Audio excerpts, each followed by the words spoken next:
Hello, it's that time again. Welcome to the Anime Boomers podcast. I'm Gator, the host of this, what do you want to call it?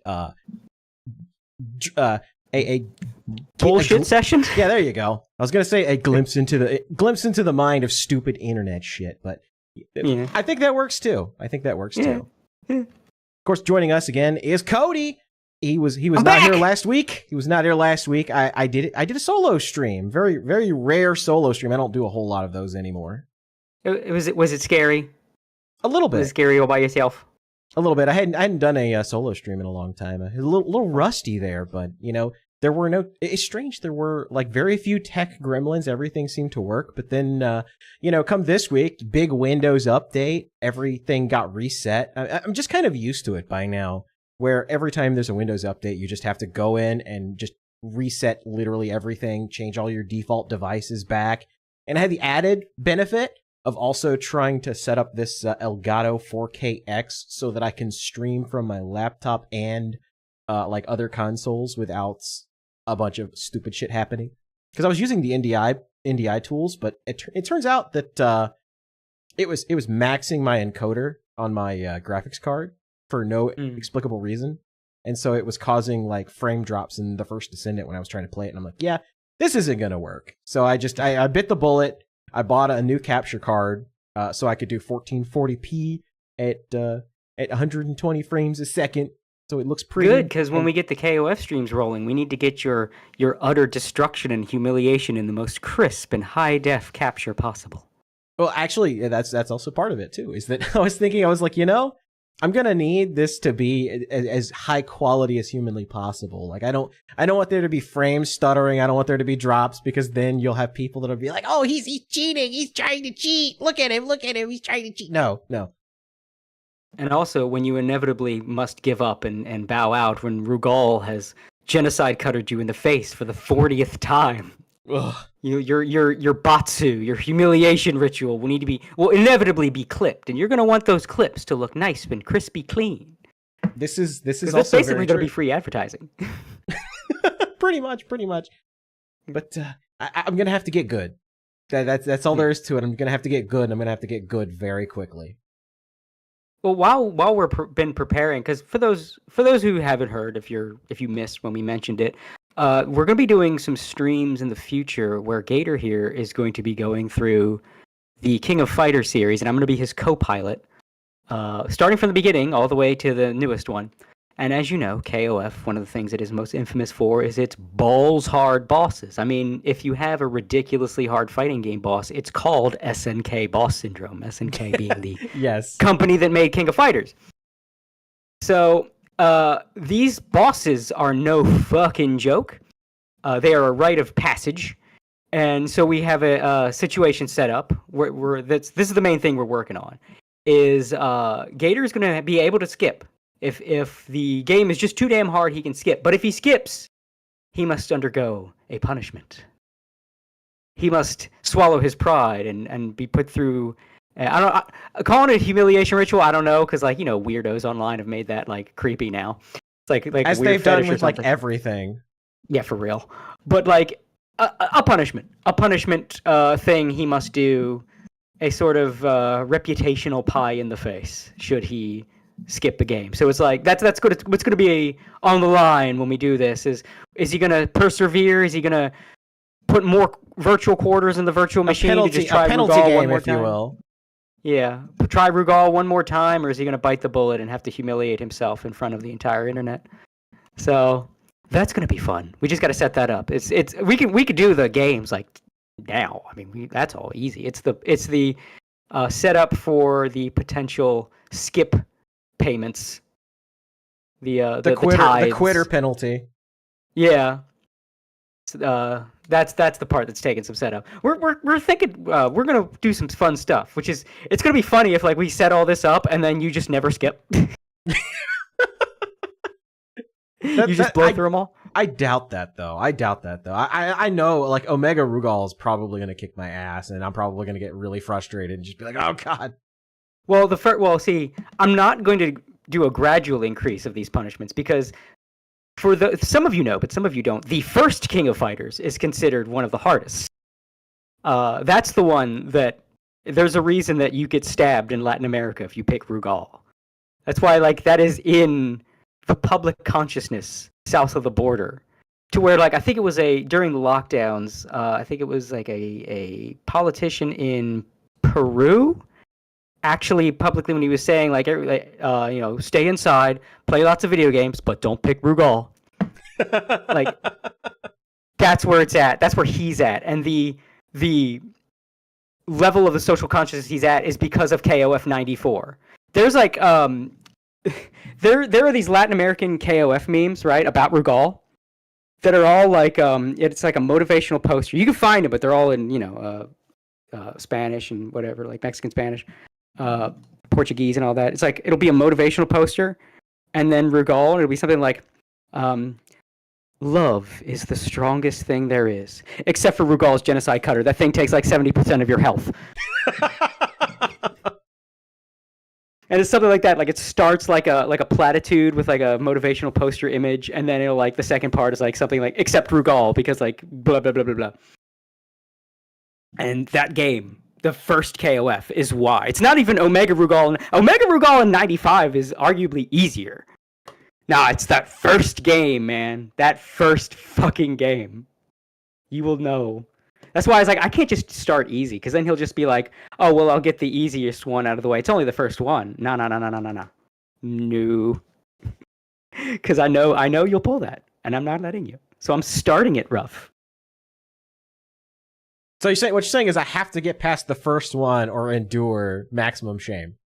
Well, exactly. Not maximum, but like halfway up. Yeah. See, maximum shame I'm saving for like if you keep skipping, right? Like if it's like skip, and then you get to KOF 11 and you get to Magaki, who if people don't know, Magaki is infamous for just being a fucking Toho boss in a KOF game. He shoots projectiles that teleport around the screen. Oh, what? Jesus Christ. Yes. And if you're like you've already skipped 4 of them, and then you get to KOF 11 and you're at Magaki, it's like, I need to skip this too. It's like, bitch, that's it. I'm busting out the fucking paddle at this point. Oh god. That's a paddling. That's a paddling. So yeah, that's what we're working on. That's coming soon. Hopefully, we just again got to prepare and skips. also find the time too, because I have a unfortunately busy schedule the next 2 months or so. But hopefully things usually ease up by about mid-November-ish. Yeah, and that'll give us time to get all the ducks in a row. So by the time things calm down and we can get started, it'll be a seamless experience. And I have plans. Let me just say this. I have plans. It will be very entertaining for the audience, but it might be a little soul-crushing for Gator here. Nah, I have dealt with worse. I have dealt with I know worse. Your past.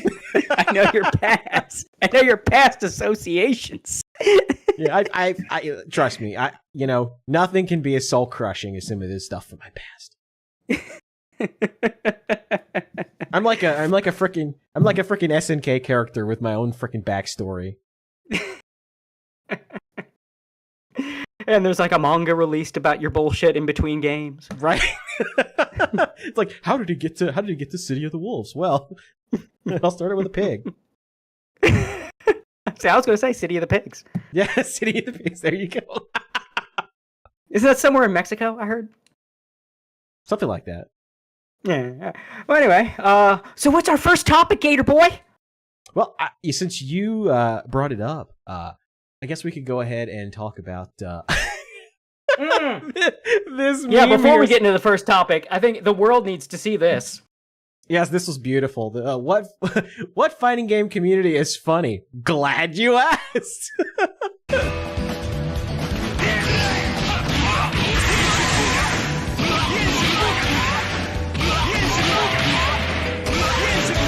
is KOF 13, by the way.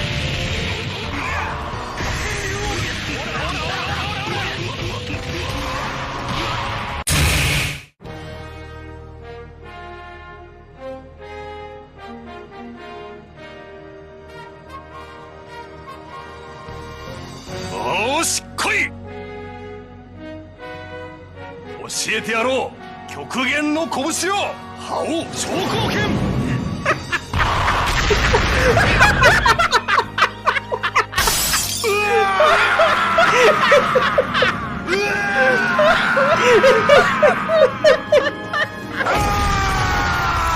Holy shit.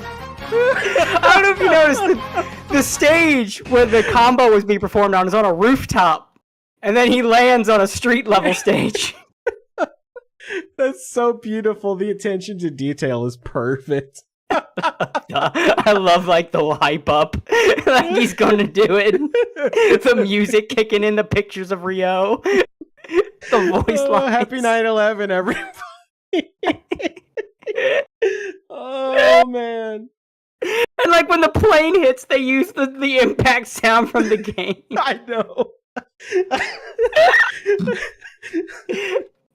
Oh god, it's still, I've watched it like 13 times now, it's still fucking funny. It's one of those things where like the more you watch it, the more you pick up and you're just like, oh wait, they were on the skyscraper and then they jumped down to the ground level.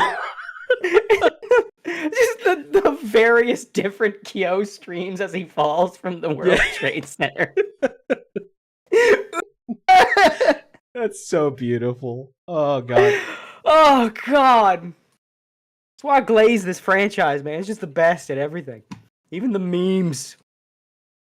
God, that was absolutely beautiful. But where do we even go from there? That was so great. I guess we could stick with fighting games because Sparking Zero is the talk of the town right now. Oh, before we talk Sparking Zero, speaking of fighting games, I guess I should say this. So the MVC collection came out. Oh yeah, that's right. The Marvel vs. Capcom collection just came out like a couple days ago. I've been playing that, and I got like, well, for one thing, I gotta say the elephant in the room here. The matchmaking is shit. Oh my god! Kind of expected that because it is Capcom. I mean, like, okay, so KOF 15 when it dropped was kind of had a problem with matchmaking. Like people were talking about that was its biggest thing. Like you just couldn't, it wouldn't connect you to a match, even though there were people. It just wouldn't connect you. And I still played it, and like, yeah, you could like even jury rig it to get it to work. Like if you left and if you like exited out of the menu and came back, and then exited out and came back, and if you were like in training. Like, will you wait in training mode? You had a better chance of getting in. Like, there's dumb things like that, but I mean, you could jury rig it. This game, man, nah, bro. Earlier, I tried to fire some games up. Now, what this game does is you can select like multiple games at once to queue for. So you select them at the online matchmaking screen. Like I want to Marvel Superheroes vs Street Fighter, X-Men vs Street Fighter, and Children of the Atom all at once. So it can match you up in any of those games that you select, or you could just select one if you only feel like playing one. Okay, well that's and I had like multiple games select. Yeah, it's cool. I mean, I had multiple games selected. I'm sitting there waiting. I wait for like 10 minutes plus. Nothing. Not a fucking thing. I go on Twitter. I say something like talk about it, and then. Another 10 minutes go by after that tweet. Still fucking nothing. I never got into a match. I just closed it and fired up KOF. I said, fuck it. And I even tested to see, like, well, okay, SVC Chaos. SNK versus Capcom, which is known to be, like, a more niche game and kind of a train wreck, but a fun train wreck. You know what I mean? Like, it's known that SNK was going through some shit when the game was made. It is kind of unfinished. But it's sort of like liked for what it is. Like you just play it to enjoy the mess. I go on SVC Chaos. I wonder if there's people playing. Yeah, you could just get into a match now. SVC Chaos, but it's essentially a meme game. You could get in a match now. Marvel versus fucking Capcom. I'm waiting 20 minutes. Nothing. Oh my god. GG's Capcom.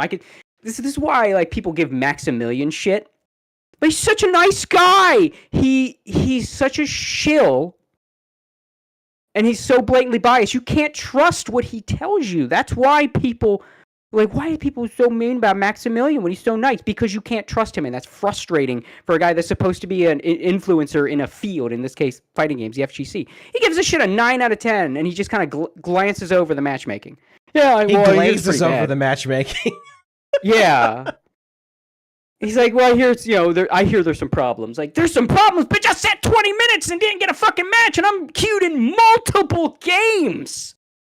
This is the problem with a lot of these simultaneous games. This is the problem with a lot of the people that like quote unquote review games is that they glaze these companies that just put out like absolute dog shit. Well, he's like in love with Marvel vs. Capcom, and that kind of pisses me off when people are like that. Just because I go out of my way, like if KOF released a game and it was bad, I would say like, what are you doing? Yeah, like how dare you? That's what KOF 12. KOF 12 is shit. Any KOF fan is like, no, there's no KOF 12. It goes from 11 to 13. There's no 12. Like, they're not. I'm not just gonna like pretend that. Oh well, if you think about it, it's really not. No, it's bad. It's a bad game. I wipe my ass with it. It doesn't matter if it's got King of Fighters in the title. Yes, it's amazing that these games are all in one collection. There's a lot of these games that have never been playable on outside of emulation before. That is absolutely 100% true. But to give this game like a 9 out of 10 just because of that, and because like, oh my god, it's my nostalgia, when you're sitting queued for multiple fucking games at once for 20 plus minutes and don't get a match. And I know why you're getting less like fighting game influencers not talking about this. And it's not even that they're paid shills. It's because they've all got their dicks wet for Marvel vs. Capcom 2. And I'm going to tell you, I don't fucking like Marvel vs. Capcom 2 at all. I think it's a shit game. Don't get me started. I can fucking prove objectively it's a bad game. So I think I'm basically queued for everything but MVC2. So everybody's MVC literally playing MVC2. Yeah. But because these influencers play the MVC2, like the fact that there's that much more people on that game, it like masks the matchmaking. And even then, you'd probably start to notice, I'm getting the same guy a lot. You'd think I'd be getting more variety of people, considering there's probably millions of people playing. What they should have done is they should have just released Marvel vs. Capcom in its own game, and then just released everything else together. That would have made more sense. I see why they did it this way. And everything else about the collection, there's a lot to love about the collection, but I'd give it a 7. Like, it's just the bare arcade ports, so there's nothing to do except play online with people and, like, just do the arcade run. And I guess, it's fair. I mean, these are old games. If you're playing them, you've been playing them, This is pretty much released to play with people. But, and there's cool artwork. I mean, there's a lot of, like, stuff from the archives that have never been seen before. It's really cool. Some of it kind of highlights how cheap Marvel vs. Capcom 2 was. Like, you look at all the stuff they were gonna completely redo Dr. Doom. Completely redo his entire kit. They were going to give him Cable's Hyper Viper Beam. Oh, shit. Like, they were going to give him that move. And then you're like, oh, no, they just copy and pasted him from previous games. They changed nothing. Okay, cool. It's the rest of this game's just a fucking Mugen. It's a really cheap Mugen that's, like, not play tested. But, well, like, I always wondered why there were 2 Wolverines. I actually found out, like, a couple months ago when they explained, let's go, yeah, Marvel wanted... because he didn't have his adamantium in the comics at the time, and so they really wanted to push like natural bone Wolverine, and so it was like Wolverine. You can have adamantium regular Wolverine, but you have to have this like current comics accurate Wolverine too. So there's literally just 2 Wolverines in the game. Yeah, and like just the dumb shit. That's the dumb shit that Marvel would always do.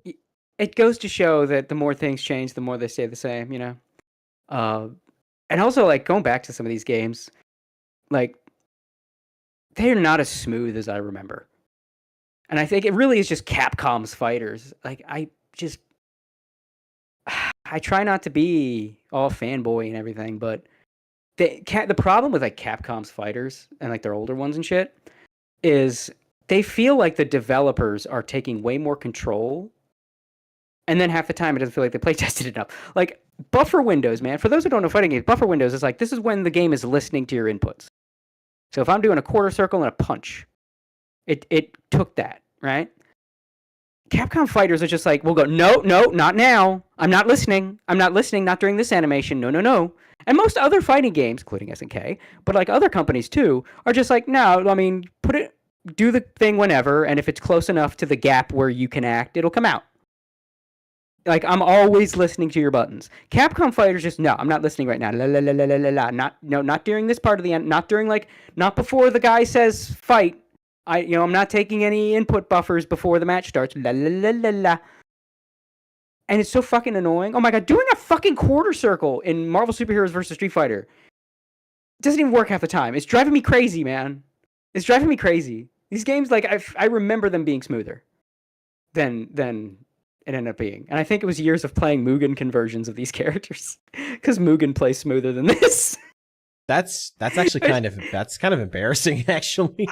Granted, Mugen plays pretty smooth. I don't know if you ever played Mugen, like played it, not just watched. Oh, no, I have actually played.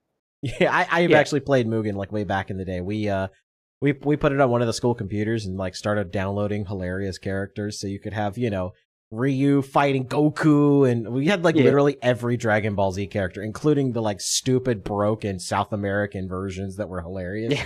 Yeah. Yeah, it's Mugen. Like you can't. For most people think of Mugen, I think of the crazy shit, but you can like I have.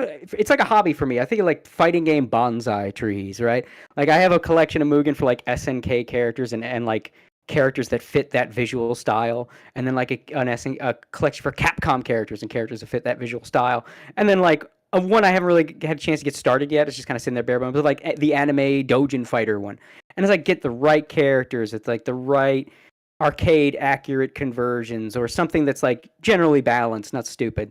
I'll get stupid if it's a boss character. And just like get the right characters and like just right and get the right stages with the right music. Get a nice arcade ladder going. Get a nice cool boss situation at the end. Like what characters have good AIs and like weak AIs? I'll have the good AIs near the end of the arcade ladder. And you ramp it up. Like just it's again like bonsai tree. Get that shit just right so you fire up that Mugen and it feels like a real fighting game. And you can do that. And it's fun. That's what's so cool about what was so cool about Mugen, because you can literally customize everything from like the start screen, videos, sounds, literally everything. Yeah, it's crazy. And I think because like it's basically abandonware, people have been basically doing all this stuff with an abandonware for decades. Like the people that made Mugen haven't touched it since like the 2000s. Yeah, they never even completed the second character. Like they made Kung Fu Man, and that was literally it. Yeah, you could find like the work in progress, like other like I forget what the bad guy was, but he had like a gun or something. Yeah, I forget what it's called. But like there's people now making an open source Mugen continuation called Ikemen. I haven't tried it yet, but like Mugen stuff's all compatible with it. It's basically open source Mugen, so you can fiddle with it more. You can do more stuff. Oh, that's Mugen, cool. you can't do like cutscenes between a fight or something like that. You couldn't do that. Yeah, it was. You could do some cool stuff like during fights, but like in between, it was very bare bones. Yeah, and like different kind of game modes. Like it's having tag team support. Like you can tag them in and shit. Oh yeah, Mugen now that really would be that. cool. Yeah, and Mugen really do that, but Ikemen is putting that in. So I don't know how far along that is. I think it's far enough along people are doing it. I think Hyper Dragon Ball Z, which is done in Mugen, is going to be migrating to Ikemen soon. Ooh. See, now what I would love, because I saw for the Phase Connect had the big like the hollow fighting game. Yeah, like, the tournament Idol Showdown tournament. Yeah, Idol Showdown tournament. And I saw that and I was like, dude, because they actually made sprites for the Phase Connect girls that were going to be in it. And I saw that and I'm like, man, I really wish there was like a Phase Showdown or like Phase Fighter game now, because that would be dope. Just saying, I wonder if Idol Showdown, I never really checked, but I'm sure Idol Showdown's been converted for Mugen, like the characters in there. I mean, we could have fucking Korone fight Magneto. Yeah. We could do that. That's the wonder of Mugen. Mission complete! Loser, you're a loser! The fucking Magneto. Oh my god, that would be beautiful. Yeah. Wow, just like, are you serious? Yeah, fucking Botan doing that goddamn sniper rifle bullshit to Omega Rugal. Oh, that'd be great. See, Mugen is great. Like, I think people focus too much on the meme shit. And the meme shit's funny. I mean, I don't know if you've ever seen, like, Terrence Bongo and one of KOF one. Fucking hilarious. But, like, overall, I think there's a lot more. You could... If you want to just play fighting games, get good at fighting games, Mugen can really help you. If you want to just get characters you like and put them against, like, just real shit, not goofy, broken shit, you can do that. And that's how I got good at fighting games for years. I would get game. That's how I stayed, like, didn't get rusty at stuff like Garo Mark of the Wolves. I didn't play Garo Mark of the Wolves for like 10 years. There was no one to play with. So I had like my mains in Garo and Mugen. I trained by like picking my Garo mains against this broken boss characters. That's how I got good at video games. And see, that's what's so cool about Mugen, especially when they port some of these characters over and like completely recreate their play style, their hitboxes, literally everything, is that you could play a character from a completely different game and it plays exactly how you remember it, exactly how you remember it. Exactly. And then that keeps you fresh. And then just like, instead of just needing to find people on Fightcade, just get him for Mugen and just, there's your training right there. There's your training exercise. You don't have to play that game single player all the time. You hone your fundamentals against the crazy shit that people make for Mugen. Man, it takes some getting used to, because Mugen's not like, the Zoomers could not figure out Mugen, because it's not just drag the character, drop it in. You have to like open the select.def file and enter them in a certain way and then mark them with a number so they come up in arcade and all this shit. You gotta learn. You gotta open the configuration files that are just text files and then go in there and add them in a particular way, in a particular order. Yeah. I remember doing all that crap. I probably still have a copy of like my ancient Mugen somewhere around here. I could probably, I still have my collections. I could probably just send you my Capcom and SNK collections.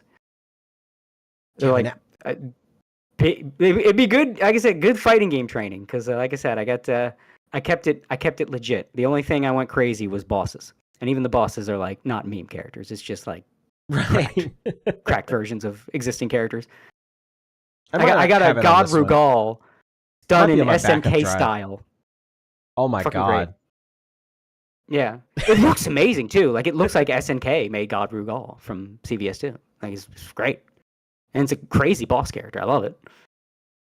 I wish I really want that the VTuber fighting game. Not just because Idol Showdown's fun, but it'd be great if there was one where it was like a bunch of different ones from different companies. Hell yeah. Mugen guys, Mugen makers, get on that shit.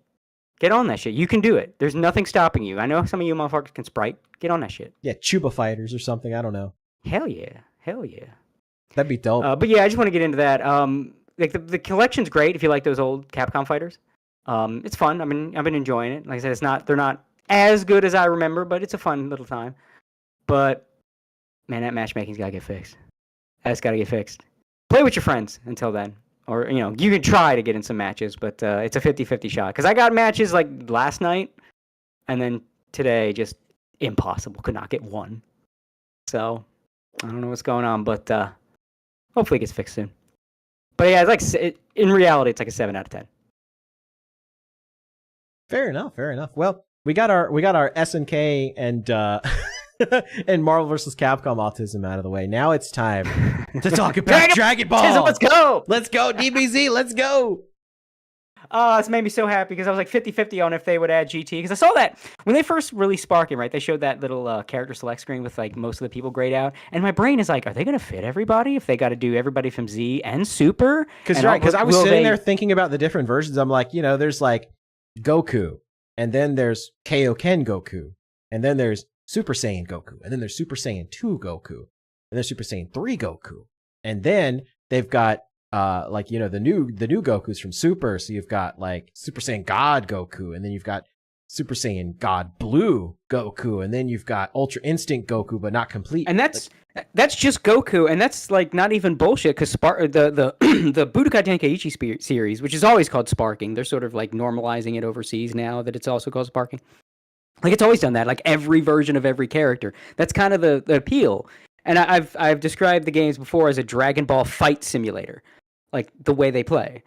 What if they match X character versus Y character? They are at their power levels as like they are in the series. So like a very weak. Sort of yes and no. They do cheat a little bit. Yeah, they're as they were presented at the time, which is why, like, in Budokai Tenkaichi 3, the top tiers were, like, Perfect Cell, Broly, Grade 8 Baby, Super Saiyan 4 Gogeta. Like, yeah, the obvious, you know, Super Saiyan 4 Gogeta. They were at their peak at that exact moment. Like, they were the strongest characters in the series, so ergo it was like, when they appeared for the first time, did they just do some crazy impressive shit? Yes, they're probably going to be top tier. That's why Cell is always top tier in like every game he's in, because Cell's just the shit broken. He pulled. Yeah, the shit he pulled because he's perfect. Did you ever see? This is kind of derailing it again, but this is also funny. Did you ever see the video of Cell in the Super Nintendo fighting game? A lot of people from the old emulation days probably remember this back when, like, you know, the old internet where you were getting emulators, like, ooh, all these like magical Super Nintendo games that we never got. All these Dragon Ball Z fighting games. Yeah, all these Dragon Ball Z fighting games on Super Nintendo. Dragon Ball Z Hyperdimension, the one with like the really detailed sprites. Oh yeah. Did you ever see? I have some movie characters from that actually. Yeah. Did you ever see how broken Cell is in that game? Yes. God, I remember that. Oh my lord. Oh, I don't think you do. Let me see. There's a video going over like Cell tech. Yes, here we go. Cell set. It's like 3 minutes. This is the most.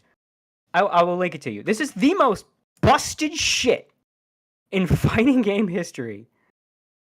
Post in the stream chat. Like the strategy, like at one point, the little text on screen that's given the strategy for everything just says "opponent must hold that."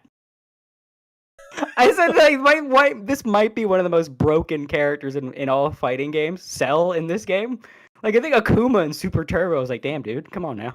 At least a couple characters can beat me." Cell can just win the game at round start. Air ground attacks sometimes flip Cell around, enabling CRY infinite from jump ins. Crouching Y infinite. He just to be blinks itself on back turned opponents. Wait till you see round start. He can just win at round start. You just don't play. Like right now, this is just the normal shit, but just like, oh, he could do infinites. Yo, I'm gonna teach you how to do infinite. Dude, wait till you see this shit. He goes past infinites. And Cell just has shit that fittingly works on Gohan alone. That's hilarious. You can just cross Gohan up on Wake Up with a dash. Unblockables off any jump in. Frame perfect down back enables the opponent to block and punish. Okay. So they have to do frame perfect. Oh, watch this Cell Jr. bullshit. What the fuck? What? You just can't. Psychic you just lift? Can't wake up. Opponent must hold that. You can't do anything to. Cannot be blocked, jumped, hopped, or dashed. It's like a full screen command grab. Oh my god! The only way to avoid it is to attack on Wake Up. That's crazy. This is because although Wake Up does have invincibility and jump startup, there's a single frame where the opponent gets up where they're considered an idle standing even if you're holding up. Oh my god, that's terrible. Why would you do that? Is invulnerable but not throw invulnerable. Oh my god. Get grappled from the screen. Oh my god. Wait, we haven't got to round start. He saves Ruins that shit. Wake Up attacks. You can't do anything. You can't do anything if you throw a Cell Jr. Oh, loop.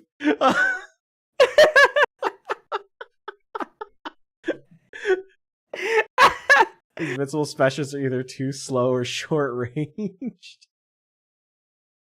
Because if he wakes up and attacks, the Cell Jr. hits him. And Cell is outside his throw range. And you just do that.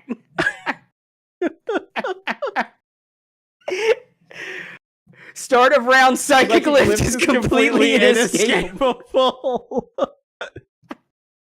So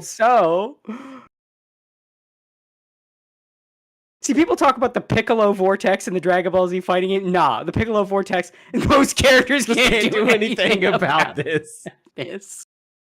Wake Up DP stuff by Junior. Goku tries a chicken wing over Imperfect Doki, but Cell can easily option select Psychic Lift. Wow. Like, he stops to play the game, but you could just Cell Junior, Psychic Lift, Cell Junior, Psychic Lift. DP to short range, punish. Wow. You just can't fight him.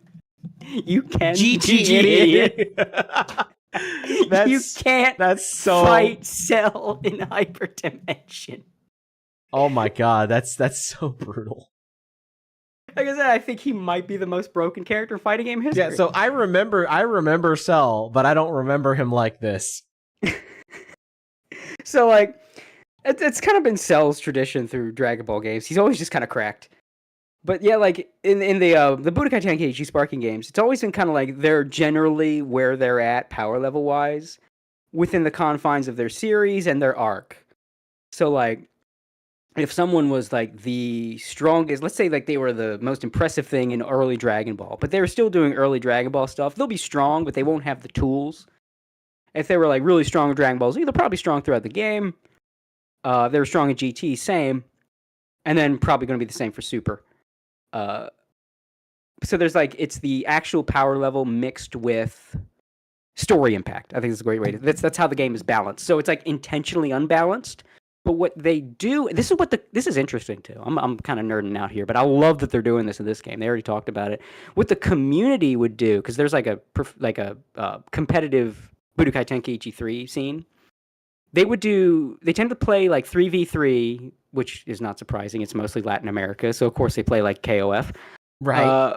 But they would often play like ratio system style matches. So like certain characters would have a score, and I kind of usually make fun of ratio stuff a lot of the time, and I do kind of make fun of it here. But because if like you have to make a ratio system, that means your game is fucking unbalanced. But this game is imbalanced by design, purpose. So, yeah. So like, you know, if you picked like Broly and Super Saiyan 4 Gogeta, Grade 8 Baby, like they would be like the highest ratio points. So you couldn't pair them with like each other. You have like a limit of points. They're implementing that in this game. Oh, they're actually like, so it's not just like a thing they created for tournaments. It's like straight up, it's in the game. Yeah, that's in the game in this new one. They're implementing a ratio system. So like, you would have like someone like Super Saiyan Blue, like the fusion, basically. Any fusion character is going to be like the high ratio. So you can't pair like two fusions together. As that's too many, that goes over the point limit. So like, let's say you got to make a team of 3 with like 15 points, right? So one of the fusion characters would be 10 points. Right, I was about to say, probably about like 10 points. So now you have 5 points. And now you're stuck with like, you know, choosing 2 Dragon Ball characters. Yeah. Something like that. So they're doing something like that. And I think that's fucking awesome that they've actually adopted that as an official way to play. And that's also going to be great because this game is primarily played with teams. And it prevents just a Marvel vs. Capcom 2 type situation where it's just the same 5 people all the time. Like the same 3, 4, 5 characters. And then everybody else just gets abandoned. So this kind of points ratio system. The other thing too is that because we live in the modern era and they can update things, they can adjust the points if they need to without actually having to like completely destroy a character and make them suck. Right. It's like, and of course they'll be like, you know, this character's actually a little too broken. Okay, well, instead of 10 points, he's like, 12 now or 11. Yeah. Yeah. And they still have like free team system, so you can play without the ratio thing. But the ratio thing, I think they're pushing is like the default way to play. Right. And I think that's fucking great. That's fucking great because you could play like the correct fucking Dragon Ball Super main villain or main like Ultra Instinct Goku, and then, well, now you like those weaker characters got to get some use.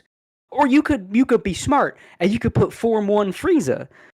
Because he's probably worth less points, but he can transform. Of course, now you're going to have to like work up those transformations. Right. But if you're skilled, you could pull it off. And now you got like fucking mutated Fuse Zamasu, who's probably going to be cracked, with Final Form Frieza, which you probably couldn't do with the basic ratio because you were slick and managed to get those transformations off.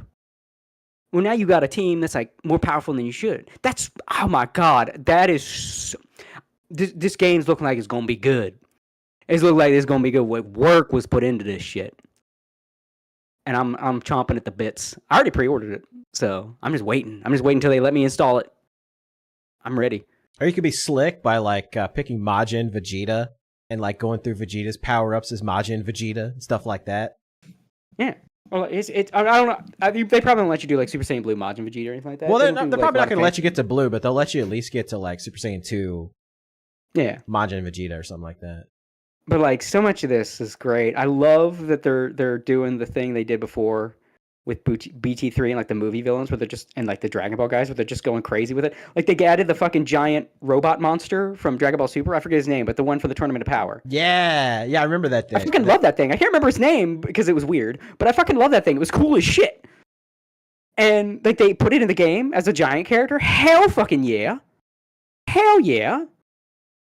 Like yeah, I heard that somebody like the Japanese players have been like leaking the remaining roster, and I hope it's true because if it is true, then it's gonna be like literally any character you could ever want, even the dudes from the freaking movies. Well, they had the movies in the last game, so I assume they're gonna do it here again. But like, I haven't heard. I didn't see the leaked list though.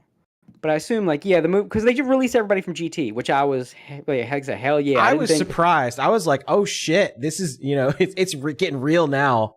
Yeah, I thought GT might not make it because, like, Super's here. Because, look, GT was fucking good. I don't want to hear anybody slight GT. Yes, the dub was terrible. If you're experienced with GT with the English dub, I understand why you think it's bad. The dub was so bad it made it a different show and it was a worse show. But I will not hear GT slander. It was the closest thing we got to like Dragon Ball Z mixed with original Dragon Ball before Super came back. Like before it came back and Super came along and like Toriyama started like bringing some of that creative juice and bringing some of that craziness back. Like with the Universe 6 tournament. It was like because everything had been beams and explosions for so long and they're like, oh, here's a metal man that barfs lava and the strongest guy of this tournament. The strongest guy in this tournament doesn't even use key attacks. He's got like his own special thing with like shockwave punches and time stops, and that was the sickest shit I've ever seen, man. Yeah, dude, that was so dope. Freaking hit rules. But like the fact that like Toriyama had so much time off, the creative juices were back, and that just gave so much variety again. And GT was like the closest thing we had before that. Where it's like you had these fun episodes in the beginning. Oh, it's a adventure of the week with Goku, Pan, and Trunks, and then like we get that out of our system, and then we get like the big arc villain with Baby, and Baby fucking ruled, dude. Baby kicked. He was my favorite Dragon Ball villain for a long time, and Toriyama didn't even make him. He just kicked that much ass. I love Baby. And then like after Baby, then the show sucked, but it was never supposed to go that long. For those who don't know the backstory, it was like they had to keep the show going because it was supposed to be on air when Dragon Ball Final Bout released. And Dragon Ball Final Bout was still in production. Because they wanted basically this advertisement to buy that video game. And then the video game came out and it was shit. It was really bad. I know they wanted to sell the merchandise too, but like they couldn't finish the show before Final Bout. Because then like where's the advertisement for Final Bout? Dragon Ball's over. So the show was basically a zombie after Baby died. So it was like after like episode 40 was supposed to be the end, and then it's like, oh, we got to make a more. That's why the Super 17 arc is so weird. Like it's got movie villains that are like that can't be canon in it, and just weird shit happens, and the whole thing with Goku getting stuck in hell with Cell and Frieza, and they're weak, but they have some weird new attack that just puts Goku in ice or some shit. It's weird. It's a bad arc. It's a bad arc because it was like made like.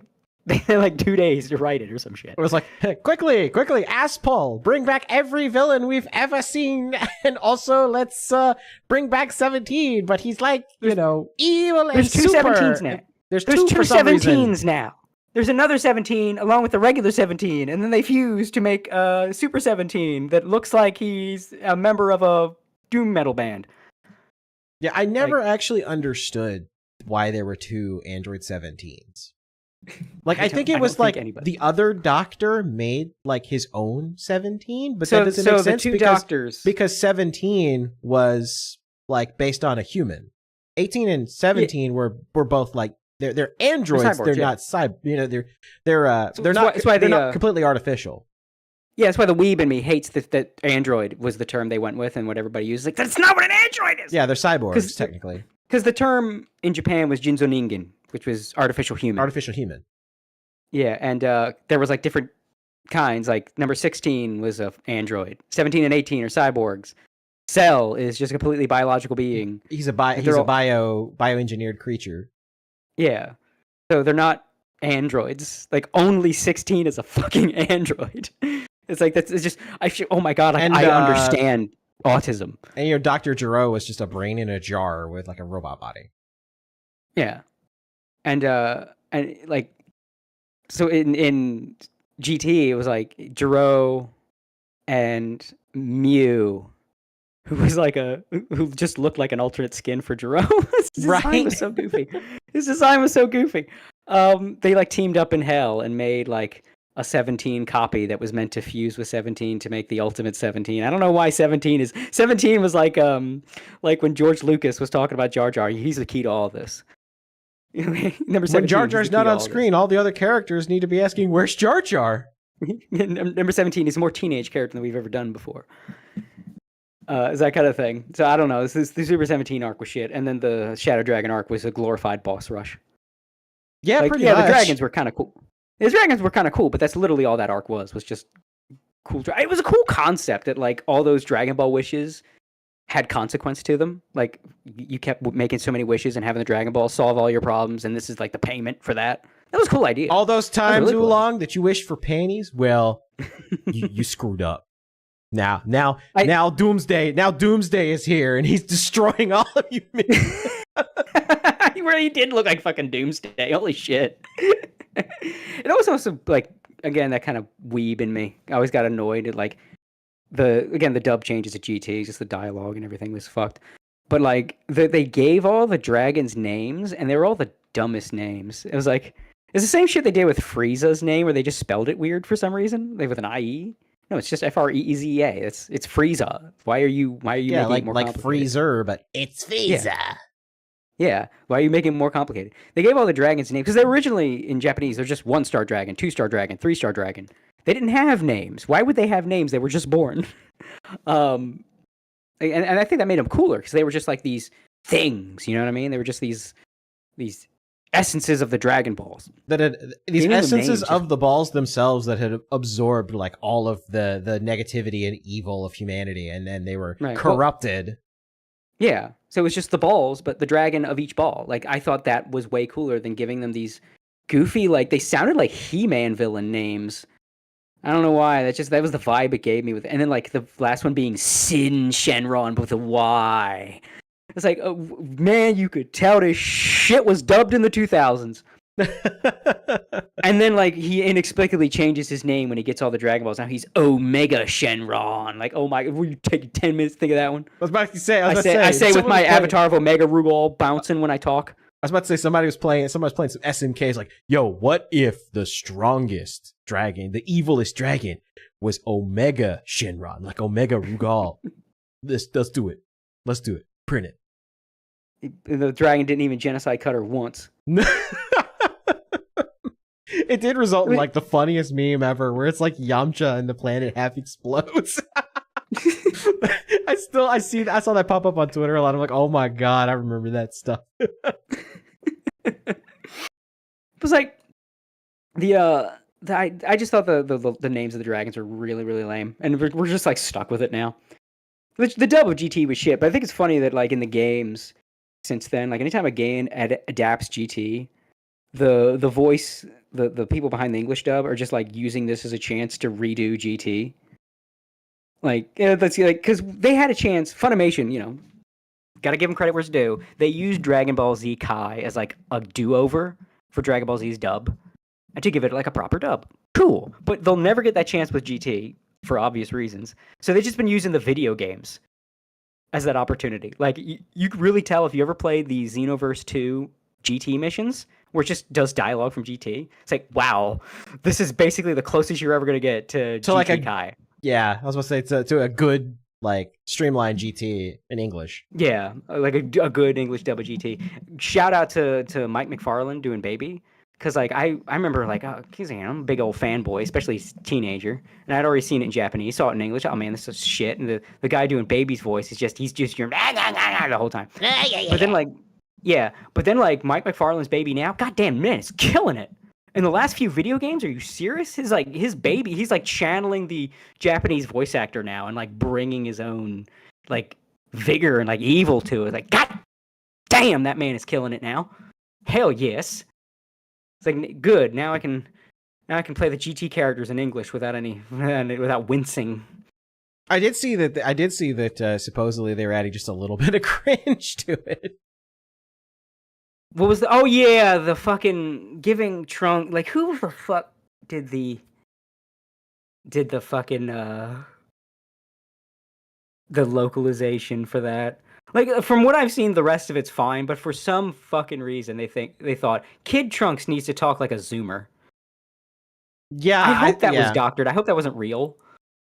I hope it was doctored too, but I did see a tweet from Damon Mills talking about like the work that they did for it. So if he's involved, oh god, I worry about some of it. Get rid of him. I feel like it's going to be mostly fine. There's just going to be stuff, and people on Twitter are going to act like it's the end of the world. Well, and they always bring up because I ran into this like a while back, and I see it pop up again, where it's like, well, they had Goatings pop out and say it's peanut butter jelly time. I'm like, yeah, well, that was stupid then, and it's stupid now. And you see how badly that's aged. Just don't do that. Don't put modern shit. Don't put stupid memes into don't localize stupid memes into the games, because like everybody knows peanut butter jelly time, but guess what, you know what, they don't go, oh my god, look at that meme, you know, shop a whopper. No, they go, wow, that's kind of stupid. Like, that's dated as hell. Like, when was peanut butter jelly time popular? It's so old it was parodied on Family Guy, and that was when Family Guy was still fairly new. Yeah, like, Jesus Christ. Just don't do that. Don't put memes into scripts. Don't ever do it. Don't do it.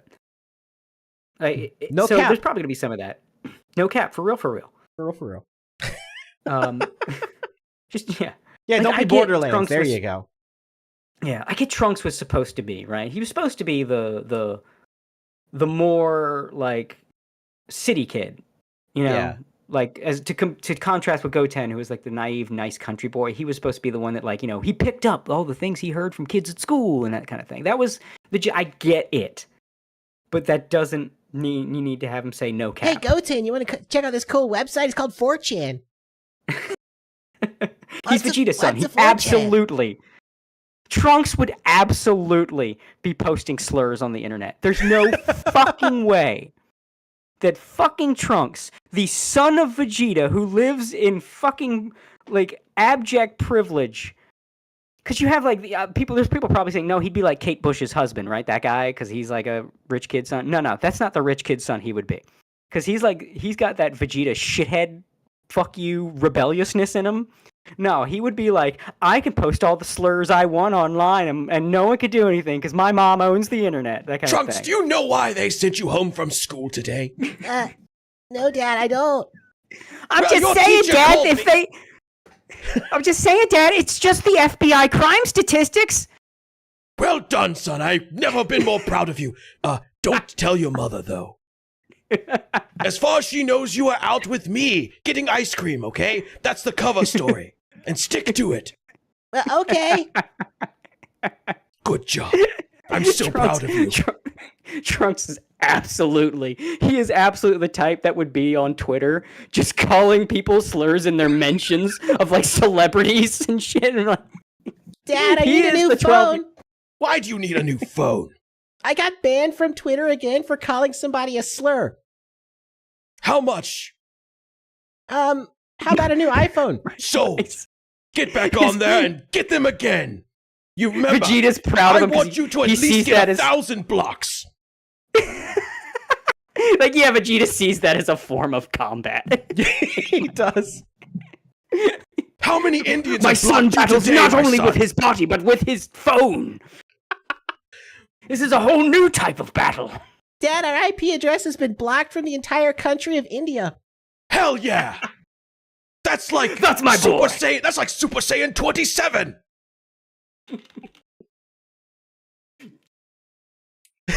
Soon you will go Super Saiyan Blue in real life, but you are already that far on the internet, my son. Oh man. I love when I get to flex my voice acting chops just a little bit. It's funny because it's true. I know, you're going to be like, Trunks would never. Dude, did you watch Dragon Ball? Trunks would absolutely. He totally would. No, Goten would be the one over his shoulder. I don't think you're allowed to say that. Doesn't matter. My mom like owns the whole internet or something. Basically. Oh man. So yeah, like if you want to be accurate to Trunks, there you go. Just have him start talking in like edgy 4chan memes if you want us to have Trunks say memes. Have Trunks call Boo a cuck. You big pink cuck. Oh my god.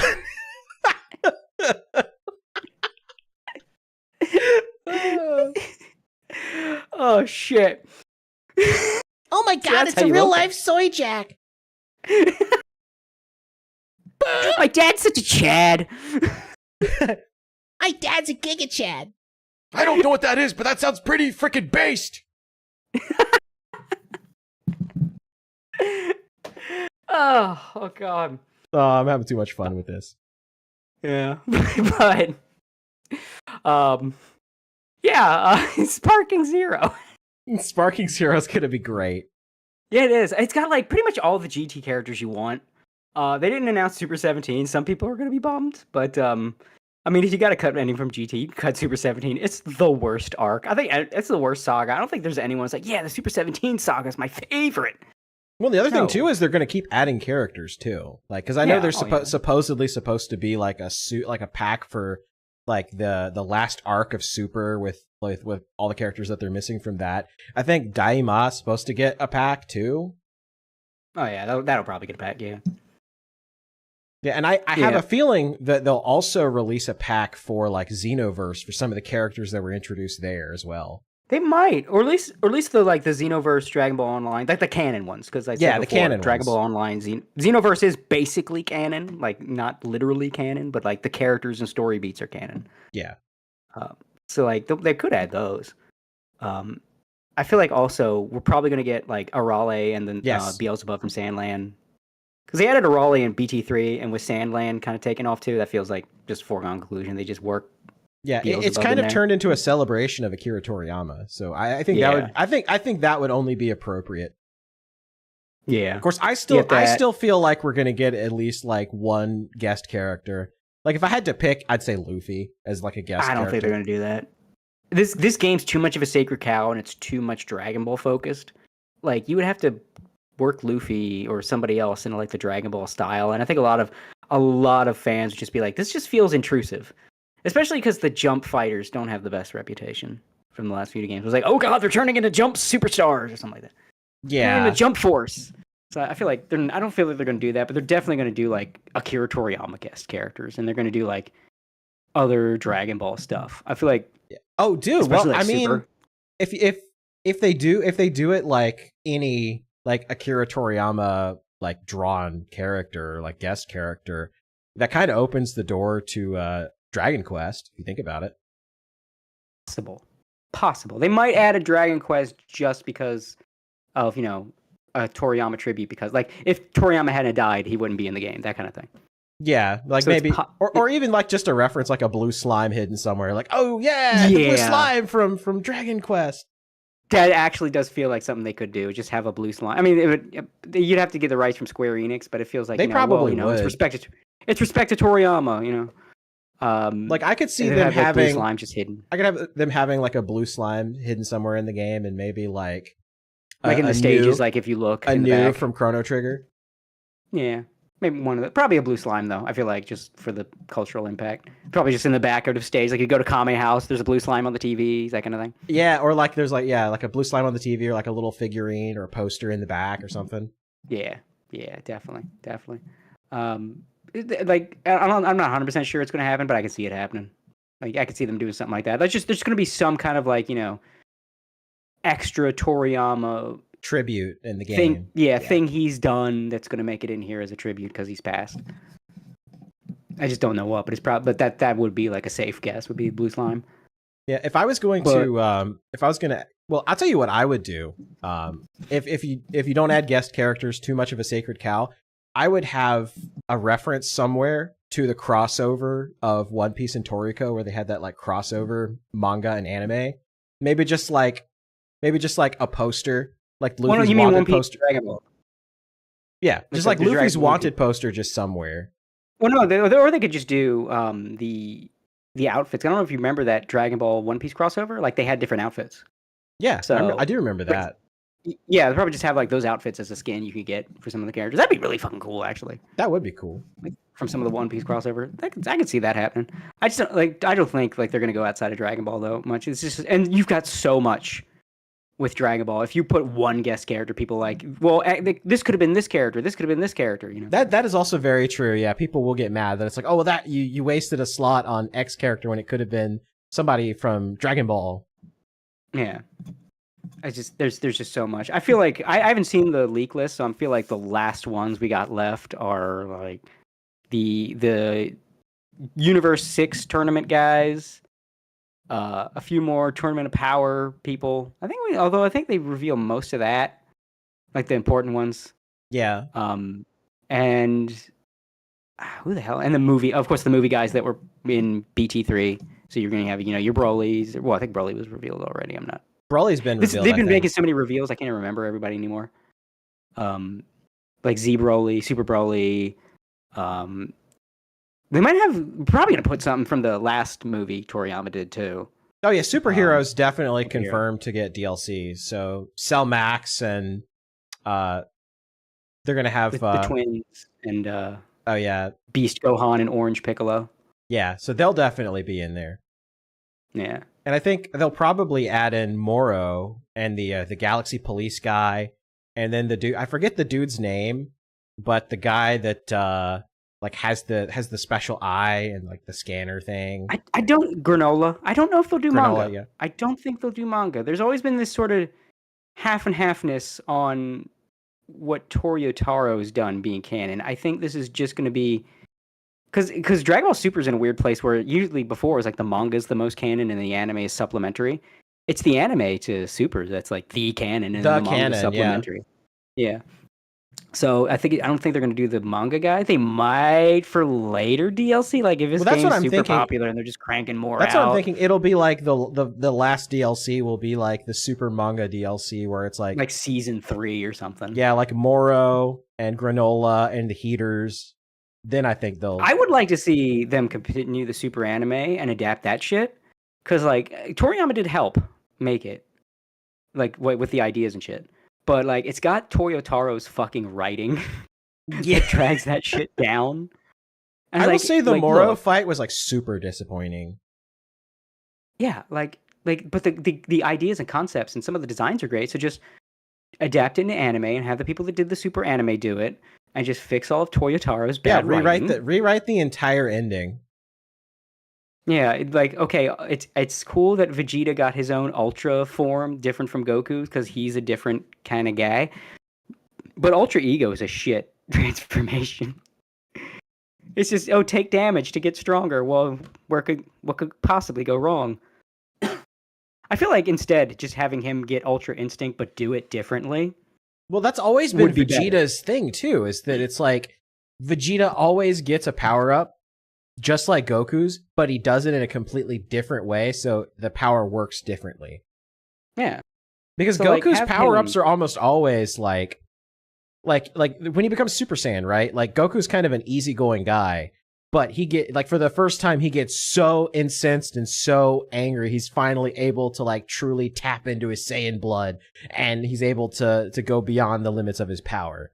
Whereas for Vegeta, it should be, it's always something completely different. It's always, like, Vegeta taps into the latent potential and just his frustrations at always being left behind, and so his power-up is always something, like, heavy and destructive, whereas Goku's is more like refined and simple. Yeah, that's a good way to put it. He's usually heavy and destructive, and Goku's refined. I think Vegeta needs to get Ultra Instinct, but it works different. Like Goku runs on instinct, like it's because they even point out the difference between the two, how the two fight. Like Vegeta overthinks.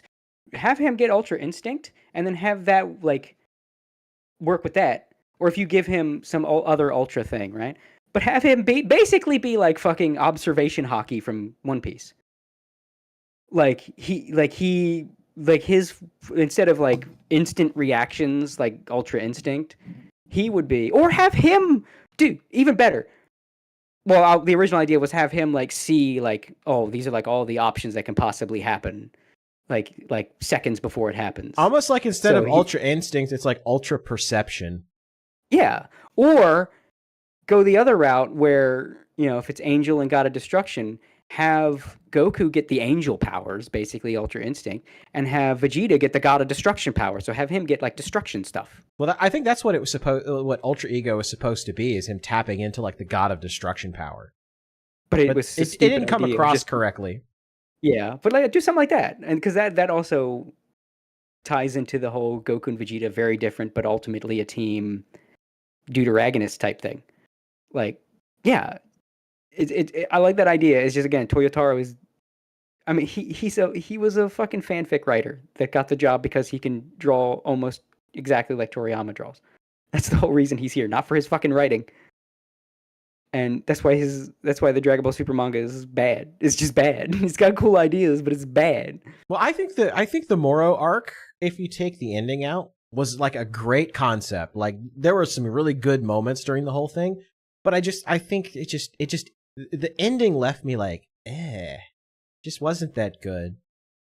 And like the granola and like the heaters and all that stuff, like it had like really good concepts. Like, oh yeah, I want to be the strongest person like in the universe.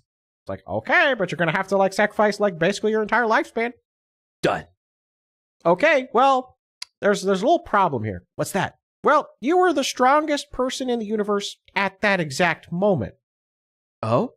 And now there's somebody stronger. Shit.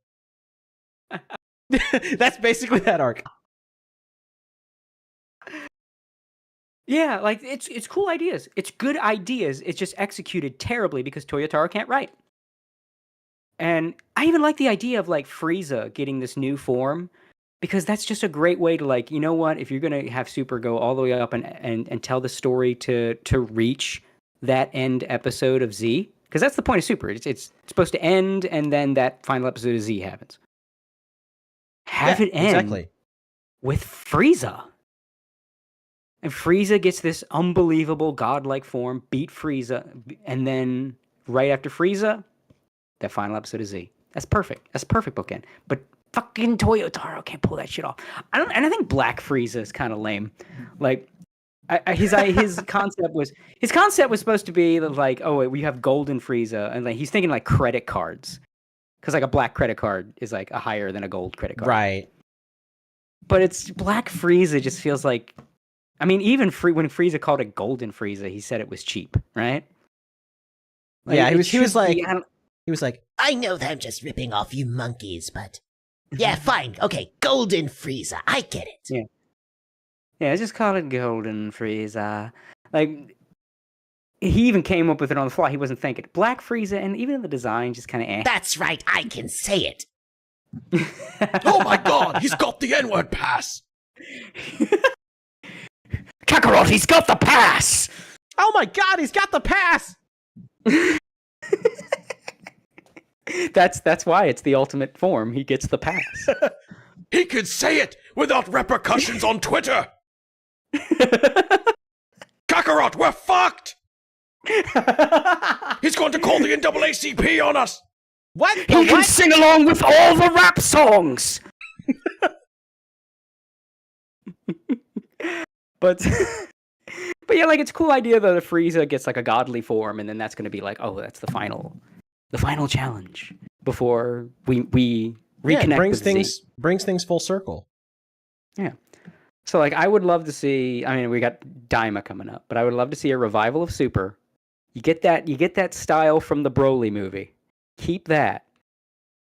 Bring back Super. Adapt the manga arcs that have been done now. Do a Black Frieza arc or whatever you want to do with Frieza. End it. Bookend it with Z. Get a little connector. Because yet Toriyama maybe have died, but he left you some stuff through his work with Toyotaro. So he left you some material before he went. Take advantage of that. Connect it cleanly with Z. Say, boom, Dragon Ball's done. We might do some like hero stuff or whatever, but the tale that meant to be told has been told. We still got like the online material for like Xenoverse and shit. Maybe you could do an anime of that. Do an anime of the stuff he wrote for online. That would be cool because I really like what he did with online. I love that he did a after the end type thing with Dragon Ball Online and Dragon Ball Xenoverse. Although Xenoverse didn't adapt like Goku and Vegeta being dead, which is I'm kind of bummed. I understand why, but like I love how Toriyama like the ending Toriyama wrote for the two of them. I fucking love it. I love it to death. And I also love the fact that the final boss was Cell. Like everyone's like, Cell should come back. Cell should come back. He did come back. He's the last villain. I'm back and better than ever. Cell X. I talked about him in the show before. Cell X was the final boss of Dragon Ball Online before the game ended. So yeah, Cell is the final boss of Dragon Ball. Cell as a fucking hive mother creature thing. Cell in the Cell Hive. And you could do all kinds of cool shit with the Cell X Xenoverse game with like, because he had all these alternate cells and, more cells were brought to him when he was gestating after he was revived. So you could basically have Cell produce like high level cells that like have the cells of like super characters and shit. Oh, and, like, damn. It could be like the special ones with like alternate designs. You could base them on like the designs. The Toriyama, like the scrapped cell designs, you can base them on that. Man, that would be wacky. You could have like the number, like the sort of top cells, like so they're all like the individual ones. They're not just the cells' previous forms, but differently colored. Or some of them are centaur cells.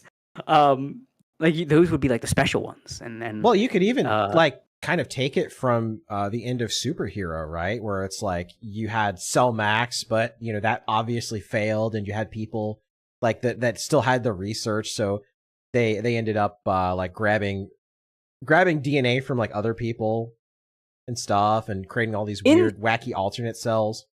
In the story, it was that Mira, the Time Breaker Toa Mira wanted to use Cell because Cell had the DNA of all these powerful people, including Goku. Mira revived Cell to use him as basically a DNA bank, and then he got out of her control. And then he was like hidden away, buried away while he was like growing into this new thing.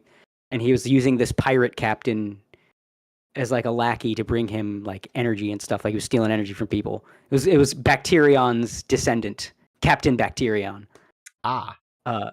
Was like bringing Cell more energy and shit, like as his lackey while he was like hidden away on this island deep in this hive. So like in that storyline in Dragon Ball Online, you find out about this and you go investigate and you go to the island as Captain Bacterion. You find out he's been going all these places throughout time and stealing energy, bringing him back to this place. And you go there and like, oh well, he's not. I thought he was like a scary guy, but he's not. But what's this? What's this at this island? There's a hole or some cave, and you go in the cave, and like, oh my god, there's cells, and it's a gross womb level thing. There's like these pulsating sacs everywhere, and there's all these enemies based on Cell's different forms, and you find out like the whole thing was because Cell X, and he's back, and he's this big monster now. And well, see, you can got even everybody's fucking cells. I was about to say you could even extend that too, because like with all like the super characters and everything that you've got now. So it could be like, he's got the alternate universes too, because somehow, I don't know. Yeah, you could do all kinds of shit with the Xenoverse adapting that. And you could do an anime adapting the Dragon Ball Online, after the end shit and all that. Just, you have material that you don't have to start making shit up. Because I don't trust any of these motherfuckers to make shit up. Because the last time you made shit up, like, look at the fillers. I'm still iffy about Berserk continuing. At least that's like because he has notes and on all sorts of stuff. Like he knows how he wanted the story to end, but I'm still kind of like, because I was burned with Wheel of Time because like I'm not saying Brandon Sanderson didn't do a decent job, because I mean he did a decent job, but it wasn't Robert Jordan. And I feel like some characters got really shafted in the ending because they, Sanderson really didn't know how to write them. Like Matt Cawthon got shafted in the entire ending of the series because he just didn't know how to write him properly. He turned into a caricature of himself. I can see that, but so far it's been like true to form. Like, there hasn't really been any any like, oh, this character's starting to act out of character now that Mira's not writing him anymore. Like, it's been like, this is his best friend that's been it's been taking the reins, and he's got a lot of respect. There's just so much respect there that I feel like there's more care being taken to make sure everything is just right. And I do believe when he says, like, yeah, Mira told me everything, because, I mean, as a writer myself, I can tell you, I mean, there are people I, like, bounce all my ideas off of. Like, if I died tomorrow and I wanted my comics to continue, I know my girlfriend could just find a writer who's like, yeah, he told me everything. Here's everything, how it's supposed to go, and he could just continue after my death. Like, that's absolutely something a lot of creative types and writers and everything will do. So, yeah, I firmly believe that this guy, like... With the exception of George R.R. Martin, that book's never getting finished. Well, I've said my theory on Twitter. I don't think I've ever said it here. I am fully convinced he won't finish it because season 8 of Game of Thrones was how it was supposed to end. Like, I guarantee you, he gave the writers, like, this is everybody what's shat on it. Everybody shat on it and hated it. And so he's like, oh, well, shit. Yeah, he doesn't know what to do now. He's got to, like, start over from scratch on that final book. He doesn't have any ideas. That was what he wanted. He was just dead set on that being the ending, and everybody hated it. So it's like, well, what do I do? And that is why you're not getting that final book, at least for a while, not until he comes up with a different idea. I'm telling y'all right now, that is my theory. It's technically a theory. I've long believed that too. That it literally was the ending, and he just like he wants to change it because people like shat on it so bad, but he doesn't know where to go from there. It's like because he's written himself into so many plot holes that if he changed the ending, it would like make no sense. It is the problem you get when you want to be Mr. Morally Gray all the time. Like, there is something to having a good guy and a bad guy. And he was just so sure of himself that, like, I'm above such things. I think he's running into it. This is why we've been doing this for hundreds of years. This is why you tend to do that. Because eventually, you got to go somewhere. You got to overcome something. You got to have an arc. And if you don't have an arc, you got fucking nothing. You got a straight line. You got a boring ass flat line. And if you keep just being morally gray and there are no good guys and all that stuff, well, how do you end it? Because who are you rooting for in the end? Who do you follow in the end? Who's going to overcome what if you don't have someone to root for? Like, oh, whoop-de-doo, dick. Like, it's just a bunch of dicks sword fighting. And, you know, I mean that in both ways the metaphors can go. Like, that's all you have. That's why you need a emotional core. That's why, you know, at the end of the day, you're never going to be... You could have been close to Lord of the Rings. Now, because the failure of Season 8 and your inability to write an ending has caused people to look back and go, hey, you know what? Maybe, like, yeah, it was kind of... You probably should have had less dickheads and more decent people. Some more emotional cores instead of just like, oh, look how gray I am. Good guys and bad guys, that's for losers. I'm an intellectual. All right, Reddit boy. Well, look where you're at now. I was going to say, write your way out of that paper bag, Mr. Reddit man. Yeah, exactly. Because like I feel like he wouldn't be in this problem if he had like a solid, likable protagonist that could overcome something, and we could have a nice ending. You could call it cheesy. He had that protagonist that he could have done that with, and it was Jon Snow. He killed him off. That's why, because like, oh, look what I did. Haha, it's subverting your expectations. We don't do that in this town. Okay, now write your ending, dumbass. Yeah. Like, how you gonna end Dragon Ball if you if you not only kill Goku, Gohan? What's left? Maybe Vegeta. Maybe.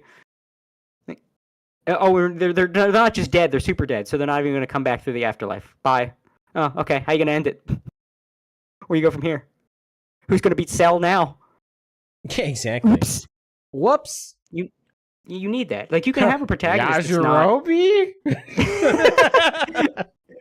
He'll cut Cell's little back needle off, and he can't make Cell Juniors anymore.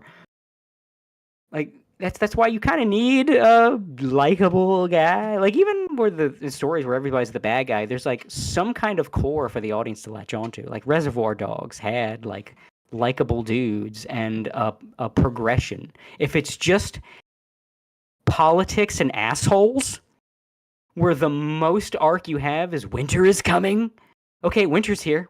Where did all this lead up to?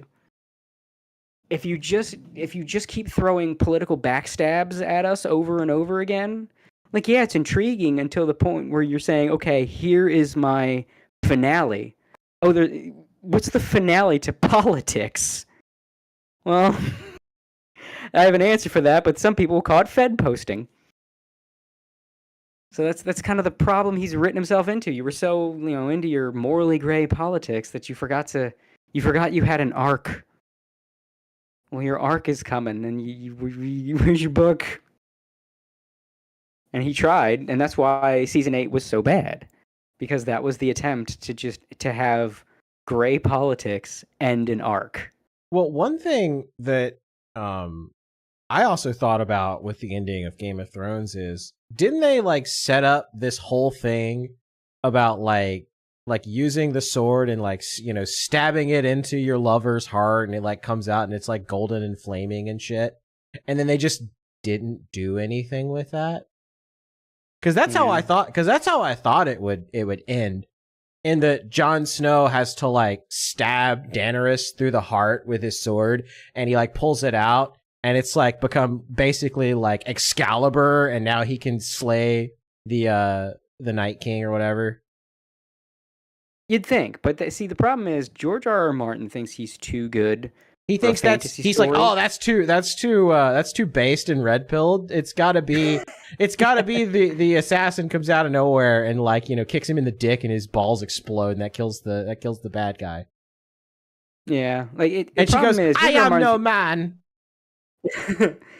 He thinks he's too good for a fantasy story, despite writing a fantasy story. Right. Like, he's too good for legends and magical solutions, because he's all about like real world politics in a fantasy setting. Look how fucking I am. It's like we've seen dark fantasy, we've seen it work. It's called Berserk. Like, but he's too good for that. And Berserk was like fucking dope.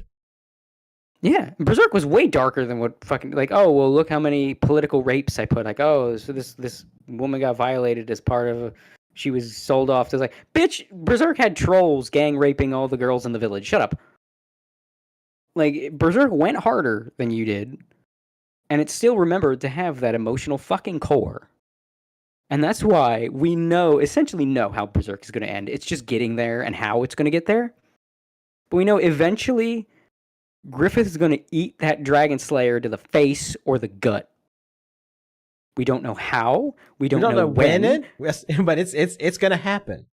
But we're just kind of trying to get there. That is the frustration of like when Miura dies. Like, no, we need to get to the destination. It's like we're on a road trip to go cross country, and your car is broken down in the middle of bumfuck nowhere, and there's no civilization around for miles. I think what's going to happen, I honestly think, like, as part of like the final battle in Berserk, I think that the killing blow that's going to kill Griffith is going to break the sword, and it's going to represent like breaking the chains, like Guts has finally done it, like he's freed himself from the burden. Possibly. I think that's my theory. Either Guts dies, or we see him sort of after the end as an older man that is like crippled. Like he the arm's still missing, probably more of it, missing a leg. He's just fucked. He's fucked up, but he finally did it. And it's sort of like, got my revenge at what cost? Went through all this shit. Because I feel like Guts dying kind of undermines the there's always hope. Right. Because like that's how you have to have the ending. Like the ending, like there has to be like that small sliver of hope. It's like, yeah, you stared into hell and you came back, but you're not unscathed. Yeah. So if he does die, though, it'll probably be something like, we get confirmation his spirit is in some better place or something like that. It would be something like that. There's obviously going to be a happy ending, because that's the whole fucking message of Berserk, is despite all this horrific shit, hope soldiers on. That is the theme of Berserk. It's one of the reasons it's as popular and beloved as it is because how much that resonates with people. It doesn't matter. Dude, it doesn't matter if God is evil. Hope soldiers on. Like, so yeah, obviously we know how it's going. So it's not like the thing where, ooh, I have to subvert your expectations so you don't see what my ending coming. Okay, we're all very proud of you, Ryan Johnson. How did Last Jedi go again? No, you don't understand. It was supposed to be a good movie, but it was a bad movie. I've subverted your expectations yet again. Subverting expectations only works is if you saw the ending we didn't see. Right? Like, oh, clearly the guy is going to get revenge on the dude that killed his father. But subverting expectations would be, oh, the guy that killed your father did it because your father was actually super evil. And now, oh, your father was actually the villain the whole time. Something like that. Oh, you thought it was just some piece of shit that killed your father. No, your father was the piece of shit. Now what? That is subverting expectations in a good way because it still reaches the logical conclusion. You mean Far Cry? I never played those games. Actually, your dad was kind of a piece of shit, and if you just sit there and wait, you actually get the good ending.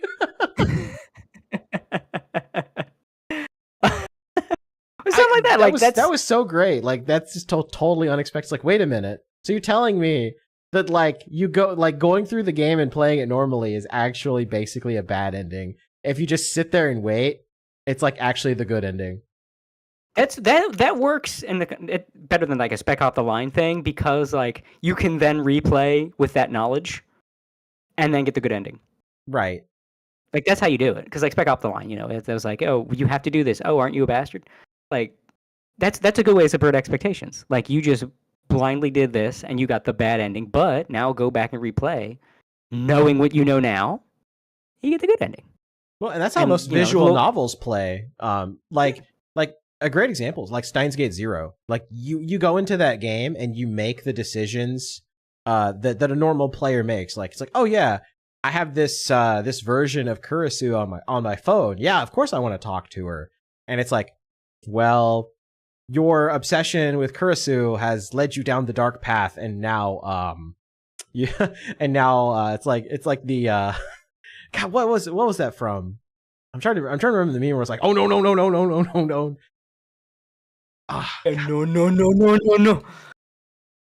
don't even remember what it's from. I just know the guy saying no over and over. And then the wheezing laugh that follows. Oh, it was Metal Gear Awesome. I was trying to remember where Psycho Mantis. It's you can see it in my mind. It's oh no. It's like that where Leskin is just digging through your mind, trying to find the secrets. Yeah, such a good game. I love this. I love both Steins Gate games. Yeah, that's how you subvert expectations. Subverting expectations only works if it makes logical sense. Oh, I was thinking so narrow-mindedly, but now that, new material has presented itself, this makes it. One Piece. Look at One Piece. Is One Piece going where anyone expected it to go? Granted, it's a long-running shonen and it's introduced new things. No, I didn't really expect the Vegapunks to be Vegapunks. I just expected them just to be the one. Yeah. And yet Vegapunk still was logically what you expected, but there was more of them there. So your expectations successfully subverted because it makes logical sense. And I feel that's the problem with George R.R. Martin. He just kept subverting expectations, and it's okay, where does the logic go now? You killed off the closest thing you had to a guy that was going to save the world or whatever. Your protagonist for the end. Now what? You subverted yourselves into a corner. You subverted my expectation for you to have a functional finale. Congrats. So I'm glad I never got into Game of Thrones. Yeah, well, it's my ideal ending. My ideal ending would have been basically bringing back the sword thing, right? He has to plunge it into her heart to have a weapon that's capable of defeating the Night King or whatever. And so her sacrifice is not in vain. Yeah. And the Night King has to be some kind of threat because it's loomed over the story for so long. Yeah, I mean, he has to basically kind of wipe the floor with literally everyone. Do you know what I just realized? Do you know what George R.R. Martin fucking did with Game of Thrones? He did the same for his myth arc. He did the gag from the G.I. Joe cartoon. Do you remember the episode of The Viper? I don't actually. I when you say the G.I. Joe cartoon, the first thing I think of is pork chop sandwiches. Oh shit, get the fuck out. Okay, so there was an episode of G.I. Joe. It always stuck with me as a kid because it was like the first time I ever got blindsided as a child that I can remember. So there was an episode where there was a supposed a Cobra defectee or somebody called the Viper, and the Viper kept giving all these cryptic the Viper, messages. Randy Orton. Sorry, I didn't help myself. The Viper would give these cryptic messages, and all these messages would lead G.I. Joe to like Cobra, like operations before they could even get kickstarted. And Cobra was like, "Who is the Viper? Who's ruining all our plans? Like we have these most perfectly laid out plans that G.I. Joe would never overcome, but the Viper keeps spoiling our plans, you know, and telling G.I. Joe what we're doing. Who is the Viper?" And it had like 3 times, and right. And like it's like I am the Viper, and then like say random stuff, and then finally they meet the Viper. It's like I will arrive at Tuesday at 7 o'clock or something like that. So it's like the Viper is going to be here. They're ready, and suddenly it's an old janitor man, and he says, "I am the Viper. I am here to wipe the windows." And the whole time he was just accidentally. The shit he was saying was accidentally tied to Cobra plans. He was just a cleaning guy giving updates on like, you know, his schedule and everything like that. That is the funniest fucking thing. And that's what George R.R. Martin did with his fucking finale. The Night King was just the fucking Viper. The whole like all the setup this whole time, he's this big deal, whatever, and he comes out, it's like whap, whap. It's just nothing. And then it's just you have to wipe your windows. Yeah, I'm here to wipe the windows. He just gets killed unceremoniously. It's great. That's a great cue for your political thrillers. A fucking throw-off gag from G.I. Joe. I'm here to wipe. So I'm here to wipe the beautiful. windows. It's the Night King. He's here to wipe the windows. I'll never forget that because I was like, "What?" It was the first time as a child. I was like, "What? What?" That's incredible. Like the fact that they put something like that into a children's cartoon. Yeah, it's probably easy to find. I recommend people look it up. It's just such a what the fuck episode. G.I. Joe is weirder than you remember. It definitely was. Good lord, I don't. He also looks suspiciously like Stanley's when the chat said. Oh yeah, he did. That's right. Yeah, the Viper. I'm here to wipe the windows. I'm here to wipe the windows. It's especially funny if you ever read the G.I. Joe comic books around the same time. They were very different. Because the G.I. Joe comic books were written by an actual war veteran. Oh damn! And yeah, they were not shooting lasers and missing in the comic book. The Cobra Commander was a for-real terrorist. Crazy. It's crazy because they were airing at the same time. Just reading the comic books and then like fire up the cartoon. It's like the difference between the Ninja Turtles cartoon and the comics. Yeah, people don't realize how wow, they made some dark executive the Ninja Turtles decisions. cartoon was. Yeah. It's like they made some executive decisions when they made this a cartoon. And the crazy thing is with the comic books were also just there to sell toys. But it was like soldiers in war, written by a war veteran. So yeah, he was putting those toys to work. Those toys killed people.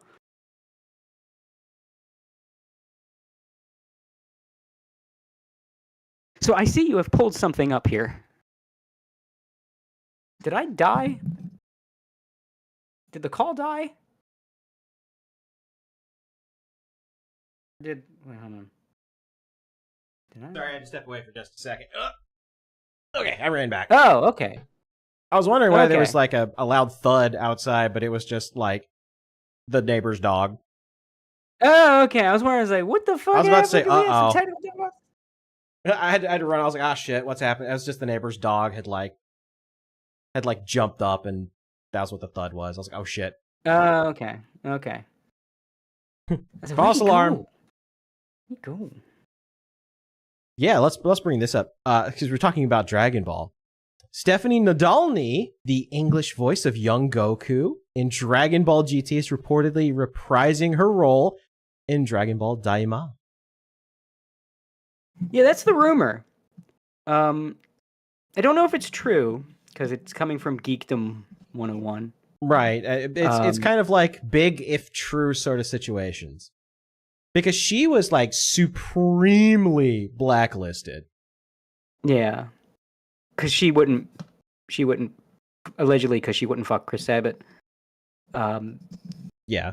If this true, this does prove what we've been kind of feeling for a while, that Chris Sabat has lost the influence he had, which is for the best. I don't like that now Damon Mills is getting influence. I think we need to put that in the bud before. Yeah, definitely need to put that to rest before it gets metastasizes, because he's not a good person. Yeah. I probably can't even explain why on YouTube. Could potentially do a lot worse than Chris Sabat did. Yes. If this is true, and hell, it opens the way for Vic to come back, because I did an interview with Vic a few years ago, and he said like he'd gladly come back. He said something effective like, I didn't leave the industry, they left me, and he'd happily return. Although silver lining, he didn't get replaced by some, Chris Sabat yes man. He didn't get replaced by or somebody like Zeno Robinson, whatever his name is, that jackass. He literally got replaced by a guy that's very religious, just like he is, that they tried to cancel and failed, Johnny Young Bosch. Yeah, and is essentially, well, he's a friend of Vic's, and he's essentially Vic's successor. There was at some point Vic gave a short list of who he would choose to. This was years ago. He would choose to replace him, or reprise his roles. Replace his roles. And Johnny Young Bosch was on that short list. And I know for a fact there are people at Toei of America that are friendly with Vic that sort of just feel like their hands are tied with all the voice acting politics. Yeah. And I feel like that kind of led to Johnny Young Bosch getting the Broly role instead of, because it was kind of like the best middle ground, because it's like somebody that Vic likes, that he's a good, great guy. Everybody loves him. I mean, everybody remembers him as the Black Power Ranger, as Vash the Stampede. He's been Ichigo. And he's been a prolific voice actor for a long time, and he's a trusted name in the industry. It's perfect. Yeah. And fantastic no one was actor. No one was upset. No one was actually upset about him being picked to be Broly. Upset about Vic losing it. But not him being picked. Yeah. Because plus he can do the screams, man. That he can do the grunt work, so to speak. There's not a lot of people. You got to be able to do those primal sounds, and there's not a lot of people. But Johnny Young Bosch, man, that man can go deep. That's why it's at first it's man, why does Broly sound so much younger? And then you hear him just start yelling and screaming and growling. It's oh, that's why they got this guy. Ew. Because man, Johnny Young Bosch, he digs deep. When it's time to do a fight scene, man, you don't want to be acting opposite Johnny Young Bosch as a voice actor in a fight scene, because he's going to be he's just those growls, man, those Johnny Young Bosch growls, and then you got to be you got to you just sound like a bitch. Johnny Young Bosch is digging deep for he's Johnny Young Bosch when he's doing growls and fight sounds and shit. He sounds like you just called his wife a whore and shot his child in the face, and he's coming at you after that just happened. He just grabbed a blunt instrument, and those are the sounds he's making as he brings it upon your head. That's how he sounds. So you can't just be coming at him yeah. like that. You can't. No, there's gonna be a contrast at that point. So, but as for Stephanie Nadolny coming back, I'm very happy. I liked her a lot. I have no problem with, I think Colleen Klinkenbeard's doing it now as young Goku and Gohan and all that. She was fine. She got the job done. I don't like the reason that Stephanie got recast. And especially because, I feel like she got a bad rap in that she was in that bad dub. And everybody was bad, so her acting it makes her acting look worse than it is. Because you look at her performance of Goku, and it was those old dubs. Yeah. Everybody's is that like, you know, it's tied with 4 kids in terms of English dub quality. So it's like if she comes back in Dragon Ball Daima, I would love it to just hear Stephanie Nadolny be able to play young Goku and actually like put some performance in there, you know what I mean? In that sort of modern voice acting that Dragon Ball has now. It's like let me show you how it's done, you know? Yeah, that would be pretty dope. Yeah, because she is a good actress.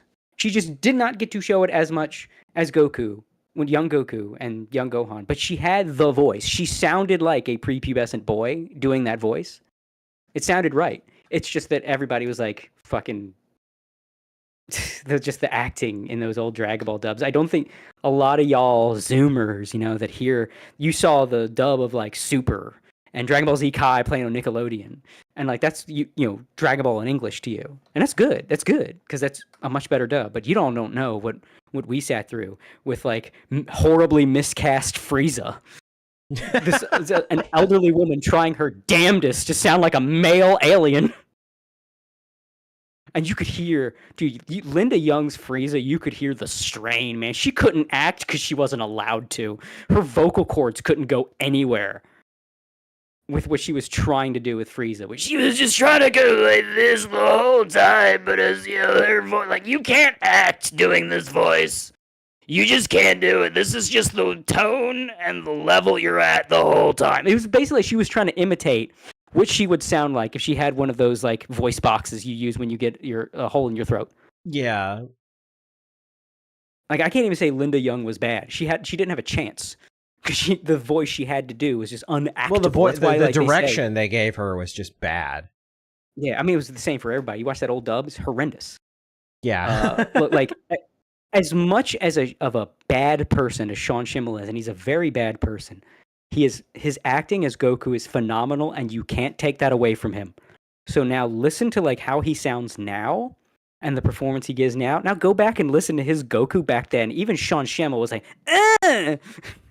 His Goku scream, man. You hear his Goku scream now. That man is like digging deep. Like I said with like Johnny Young Bosch, you hear him do a Goku scream. It's like, man, is he okay? He just kicked that recording booth's ass again. I don't like Sean Schemmel as a human being whatsoever, but that doesn't mean I have to pretend like he's bad at everything when he's not. He is excellent as Goku. Again, can't take that away from him. But like, and that Goku scream is one thing, man. When he goes Super Saiyan, you feel it. That's visceral. Now go listen to him do Goku scream in that old Dragon Ball Z dub. Yeah. It's like a fucking lawnmower, man. And he had that, like, that was his scream too. It was always a nasally right at the beginning of every Goku scream. Yeah. It's like that is Goku anytime he's powering up. And like, yeah, he's a lot better now. But that was everybody. So I would fucking be over the moon to hear Stephanie Nadolny bring that modern acting to Goku. Oh my god. That would just be like, it's that kind of full circle thing, man. It's that full circle, bring Dragon Ball full circle kind of thing I was talking about before with like what you should do with Super. It's just it's all coming full circle. And really, while Colleen Klinkenbeer did do a good job, at the same time, it's just the same voice she does for Luffy. That's very true. And just Stephanie Nadolny's voice, just that's the voice you think, that English voice of Kid Goku. Even all these years later, it's still just, that's the voice in your head. So this just feels right. It just feels right. And I hope it's true. But at the same time, I think it might be wishful thinking, because again, the source is fucking geekdom. It's just some Dragon Ball YouTuber that's kind of a clickbaity. He's kind of awful. Have you ever seen Geekdom? I've heard of him. I've seen him around. He didn't seem particularly like somebody that I would like look for like breaking news. Yeah, he's very clickbaity. He's very he's never lied before. So that's one of the reasons I'm not like discounting this. He's not like one of those guys that just has like, okay, you know how Alex Jones does this thing where he'll get like a little confirmation of something and he says that so-and-so confirmed, like someone will say things like, oh, children are disappearing from. I'm not going to get political or anything. This is just an example. Like children are disappearing from the border, like crossing illegally. And Alex Jones will take that and say something like, "Border guard confirms that children are being abducted into sex slavery every day." Like, you know how he does that shit?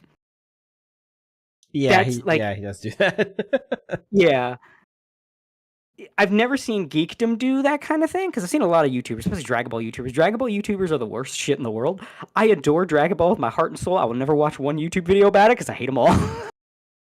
Dragon Ball YouTubers are like just the dude you knew in high school started a YouTube channel, and he's like, Dragon Ball's like cool. Like, if you like, who would win in a fight, right? Like, would it be Vegeta or would it be like Cell? But like Vegeta today, what would happen? What would it be like if like Raditz went Super Saiyan? That would be pretty cool. It would be so crazy. And they always have this way of talking. And Geekdom really does this. Geekdom, to me, always sounded like a dude from the hood at a job interview. Just the cadence he has, I could never stop. Once I notice it, I couldn't stop noticing. It's like I can't watch Saber Spark videos, not just because he's kind of a tool, but like I notice the way he talks, and now it just keeps picking at the back of my brain. Like it's one of those, once you notice it, you just can't stop noticing it. Like Saber Spark, he will constantly stretch a syllable in the last word of his sentence. It's like, today we're going to talk about a cartoon from a maker of a particular style. Like once you know, it's like, oh man, it's like that would drive me kind of crazy. Yeah, once you notice it, every time he does it, it's like, and it's the same thing with Geekdom. Once I noticed it, it's like, this guy sounds like, because I grew up around Baltimore. I knew these kind of guys. Whereas like the ghettoest dude, trying to get a job. So, yo, man, what's up, man? It's cool. When he going to job you. So, yes, sir.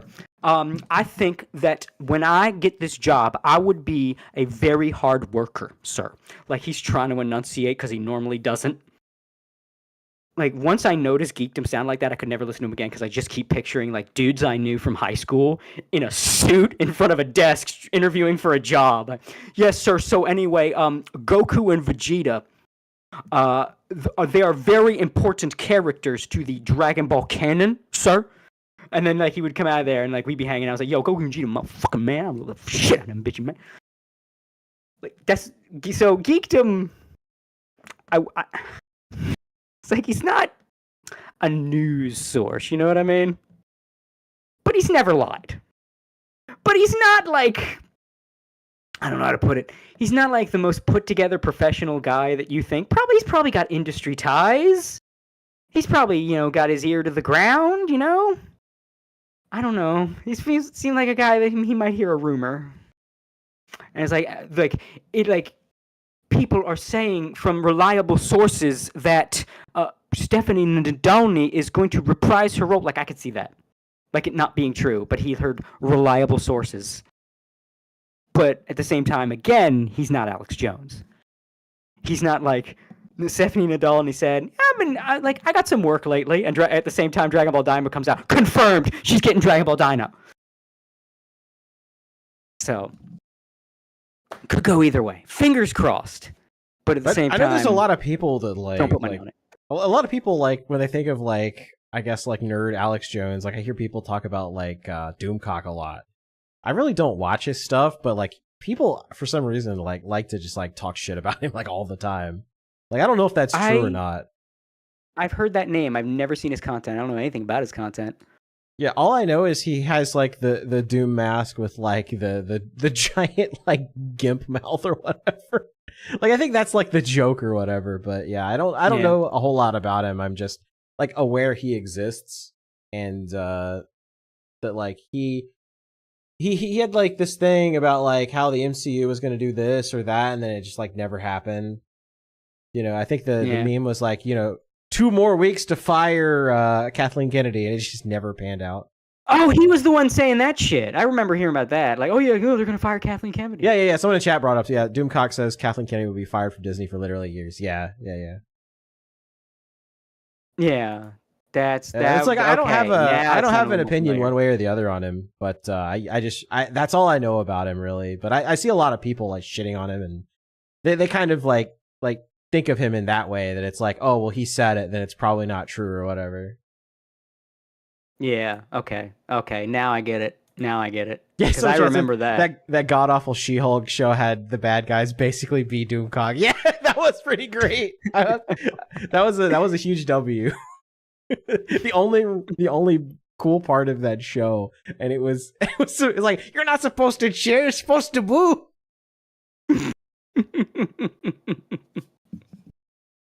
So yeah, hoping that she did get the role. I'm not. You know what can I say? I'm a little bummed out that the last bit of Dragon Ball we got from Toriyama was Dragon Ball Babies. That's true. I mean, I don't know how. Yeah. I don't know how Daima will be in the end. I know he wanted to go back to something funnier and sillier. But it is like, man, I wish he knew he didn't have much time left, so he wouldn't make this the last thing we got. Maybe it'll be better than I'm thinking, but I mean, maybe I wish this what. Maybe he had something else in the tank that we just don't know is coming yet. Yeah, perhaps. Hopefully. I mean, I could cope. It's just. I mean, like, I would be fine with Dragon Ball Babies if it were a side thing, and then like, okay, now here's some Super or something more, meaningful. But I mean, we get something. Beggars can't be choosers. I hope it's good. I'm not optimistic. Not because I think it's bad. I think it's not going to appeal to me. It's just Dragon Ball. It's like Flintstone Kids, but Dragon Ball. Muppet Babies, but Dragon Ball.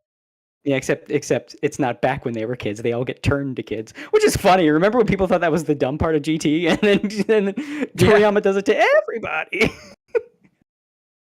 It's like, oh, that's stupid and gimmicky. They turned Goku back into a kid again. People keep forgetting Toriyama really liked GT, which is another sign, by the way, that GT was fucking good. Base GT enjoyer Toriyama. Well, he wanted to kind of go back to like Dragon Ball and the stakes of Dragon Ball. He's like, Z got a little too like off the rails and like power scaly, so he's like, let's just do like fun like Dragon Ball style stuff for a little while, and like, yeah, we could still have stakes and all that stuff, but like let's just like turn back the script a little bit back to the way things were. Yeah, it's. I feel like it wouldn't be as successful as it's obviously going to be if he didn't die. I feel this would just be like a Toriyama side project otherwise, and it would probably get middling ratings. But I feel like because of the fact that he died, and this was the last thing he worked on, it's going to be huge. Oh yeah, absolutely. Yeah, it's just kind of disappointing. But I think it's funny because he did really like GT, and you could see when he would take an idea from GT. And he was like, "Oh, that's a pretty good idea." One of the most blatant was like, "Hey, why wasn't Vegito permanent?"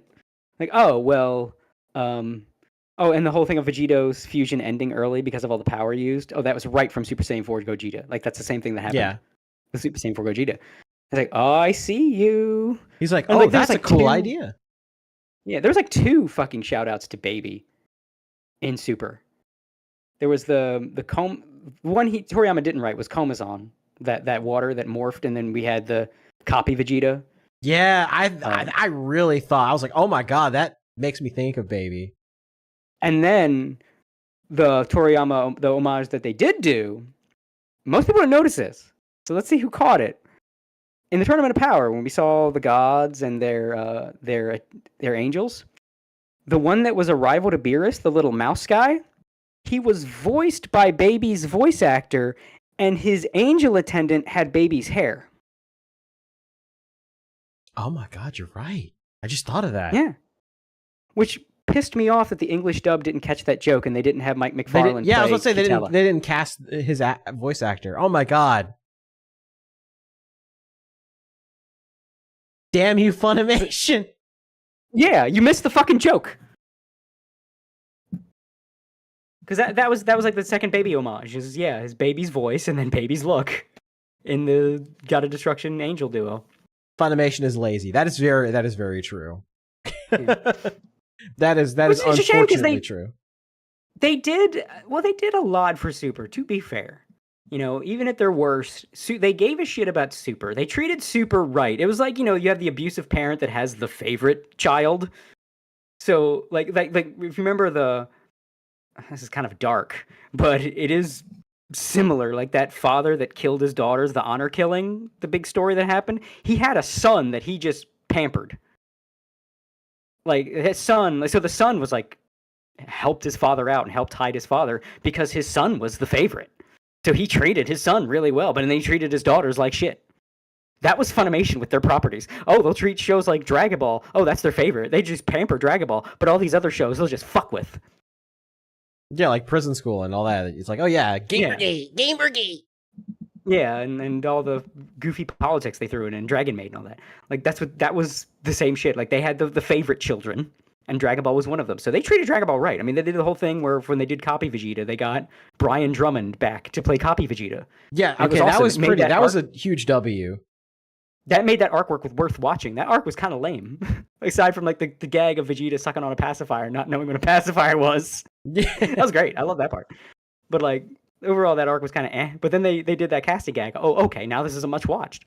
So you get to hear modern Brian Drummond Vegeta, and all it showed is Chris Sabat. If you fuck up, you got a replacement ready because he can still do it. Well, it's kind of like if they ever get to the point in the anime where if they ever do anything with Bra, I guess they call her Bulla in GT. Yeah, I still hate that. Yeah, I think she should be voiced by Tiffany Vollmer. Yes, absolutely, that would be great. Because you know what, Monica Rial, big piece of shit. We all know that. I'm not telling you anything you don't know. But she did not do a bad job as Bulma. There's no reason to replace her unless you're gonna do like what you do. If they do this with Tiffany Vollmer, you don't need to replace her. But you could bring in. Yeah, I think Tiffany Vollmer as Bulla would be Tiffany cool. Vollmer? Yeah, it'd be great. I think honestly, if they didn't want to just call her Bra, they should have gone with Bura. Just put that Bura, U in there. yeah. Keep the U. Yeah, Bura. Yeah. Bulla sounds weird. It does sound kind of. I don't know weird. why. It sounds like an animal. Maybe just because it's bull. Maybe that's where my brain's going. But Bulla just sounds like that's not a name. This is not a name. And If they called her Bura, then people would at least like it's not Bra, but it's it's close enough. Yeah, that you can get away with like, it. Okay. It's like some of the JoJo name changes. It was like okay. Apparently, according to Pippa, they don't have the name changes in the Blu-ray version.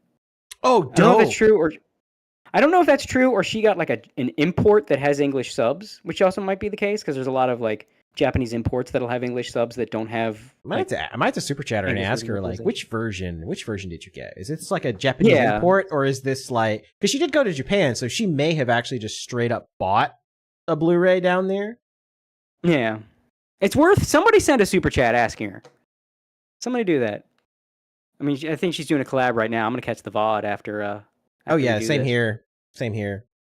But like next stream she does just. Just like super chat and ask her like which version did she actually pick up? Was it like a Blu-ray in Japan, or was it like actually from I guess it's Sony now. Because I was about to say I would love to support the official release because the only reason I don't is I'm very much against the name changes. And I hate Crunchyroll / Sony. Yeah, and I have a personal. I've talked about it before. I don't buy anything Sony. If I can help it, I do not buy Sony because of the whole Michael Jackson thing, because they basically killed Michael Jackson. Sony is a massive reason that he even had the reputation he had for so long. They're pieces of shit, and I will not entertain them with my money now that I know that.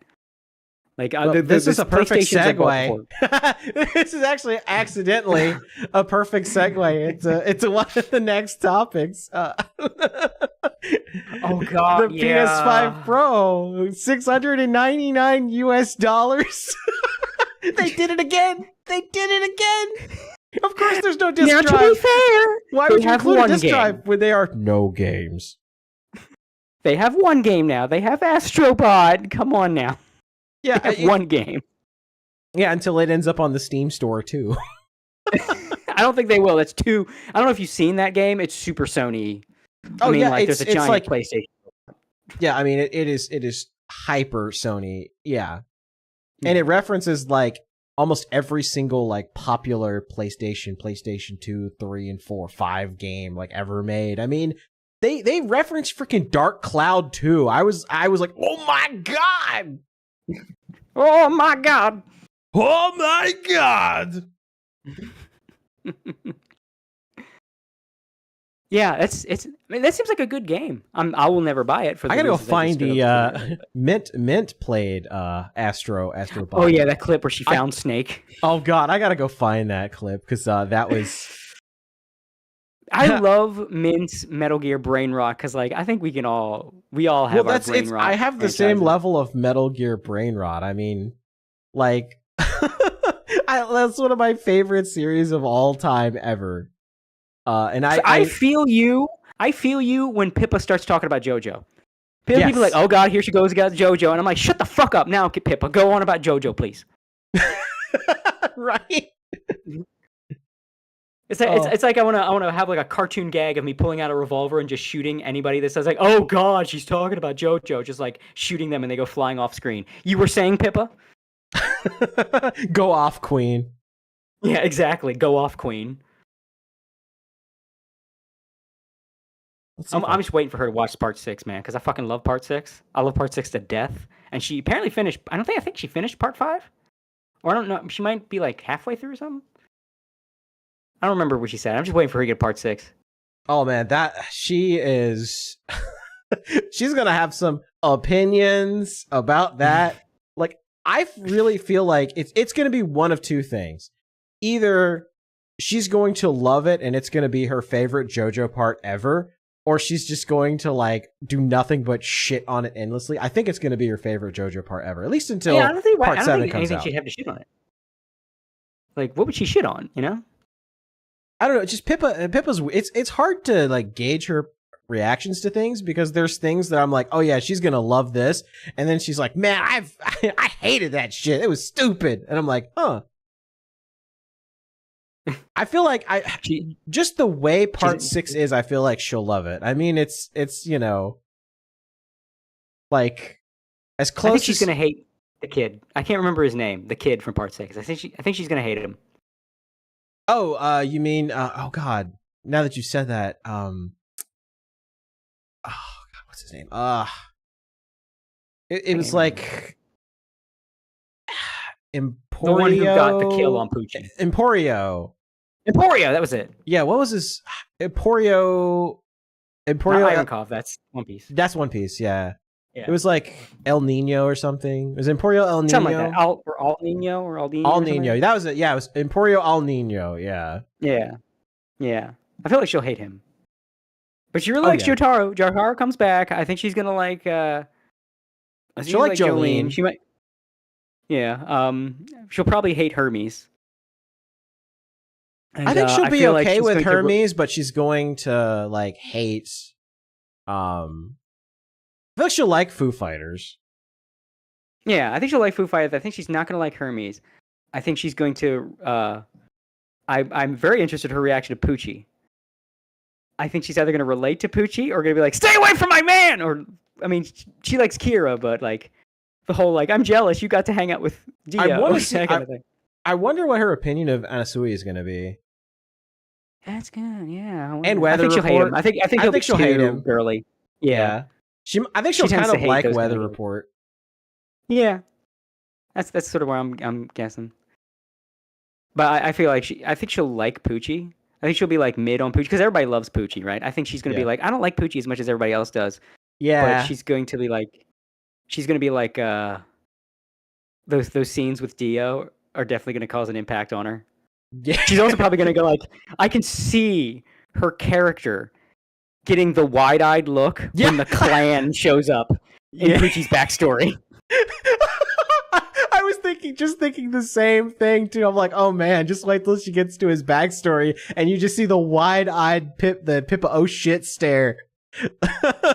When like the clan shows up, yeah. Like she could just feel Fishman's hand like coming up from behind her, like Pippa. Just where her mouth gets small and her eyes gets wide and she's leaning from the side. I can see that's in my head when she sees Poochie's backstory in the part where like Poochie gets lynched. Yeah she's gonna be like, WTF.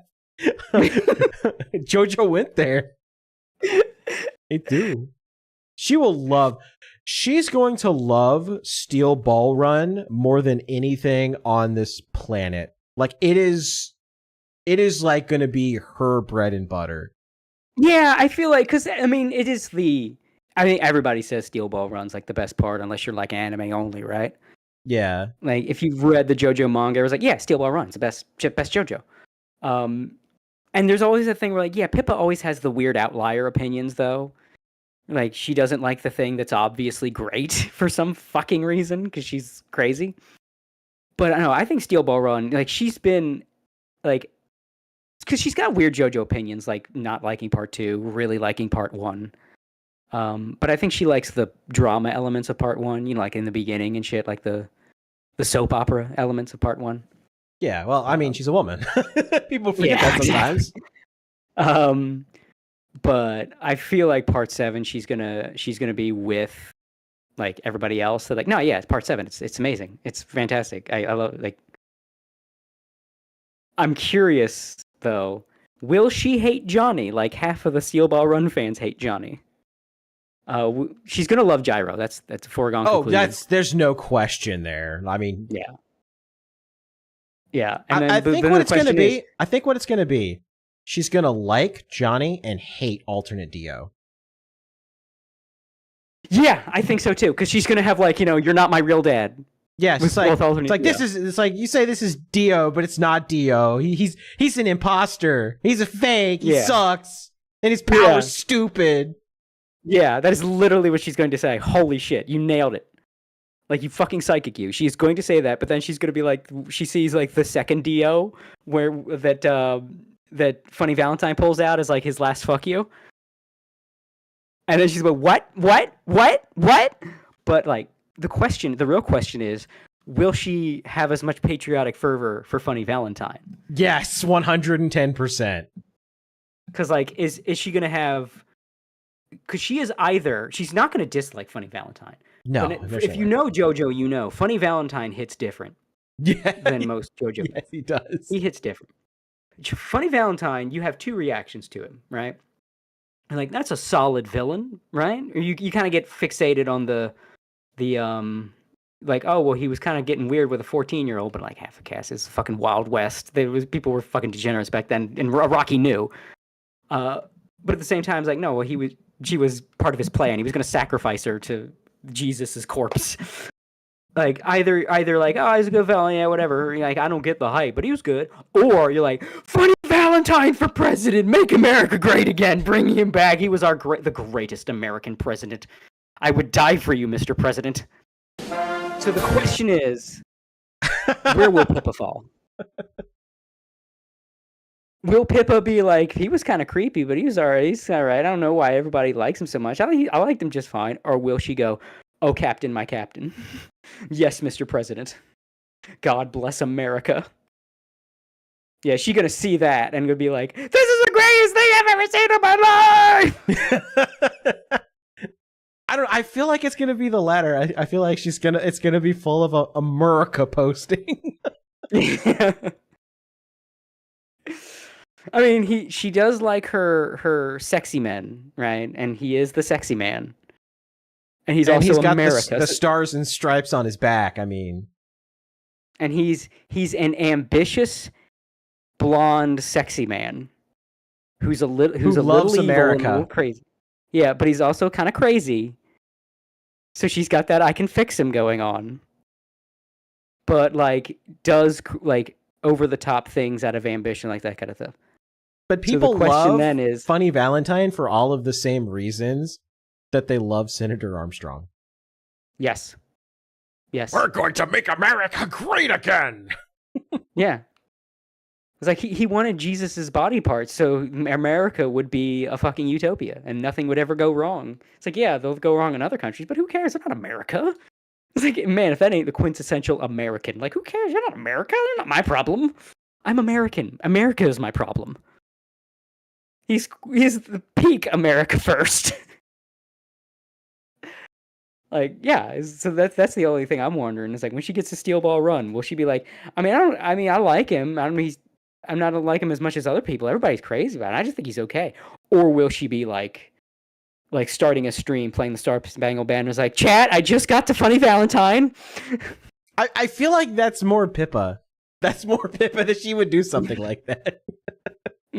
Well, that's Pippa if she has that reaction, but it's also very Pippa to just not get why the beloved thing is beloved. You know what I mean? That's also true. She's a bit of a what's the term for it?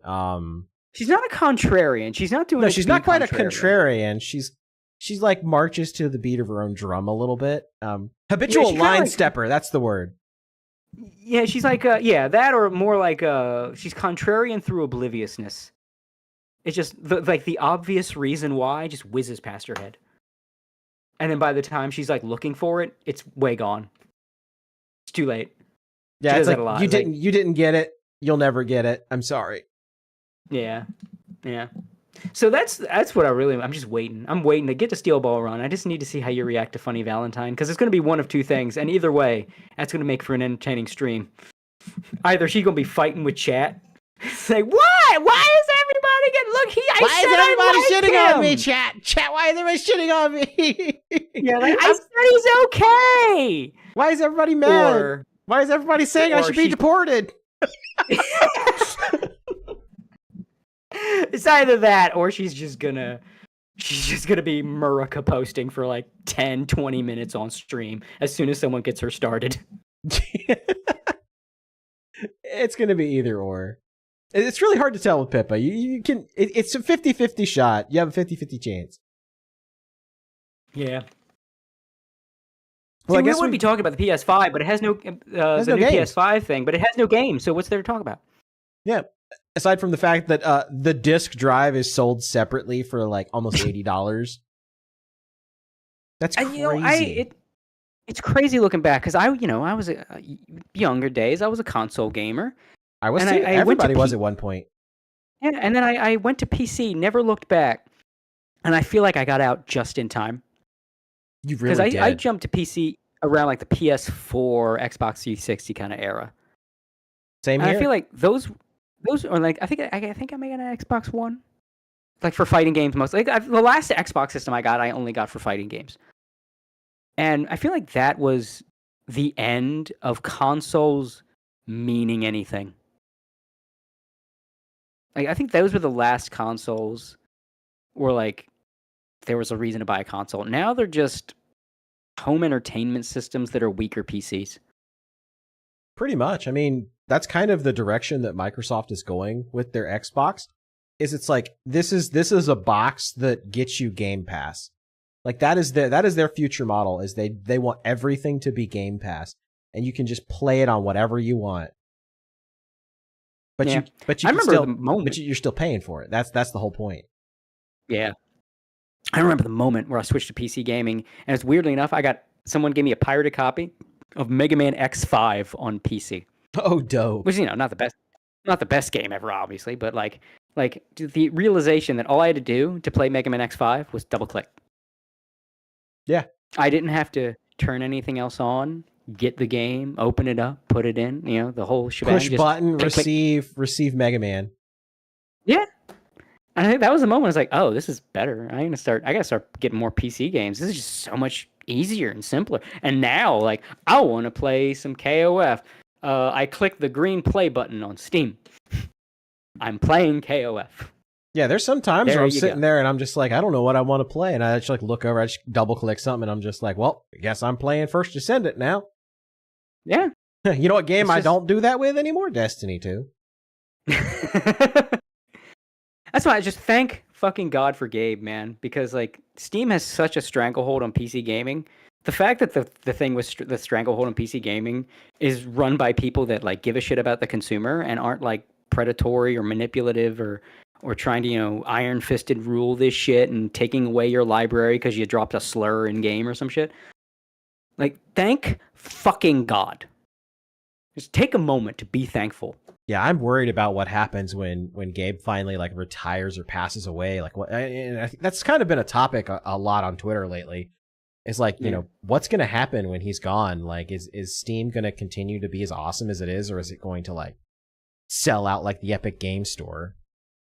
I worry we'll reach a day when Steam will start pulling some bullshit. And I only hope at that point we have some competitors are able to rise up because you have GOG, and GOG, they're not as good as Steam, I think, but they're still really great, and they're all DRM free. Yeah, that's what I like about GOG, that it's totally DRM free. And you have it.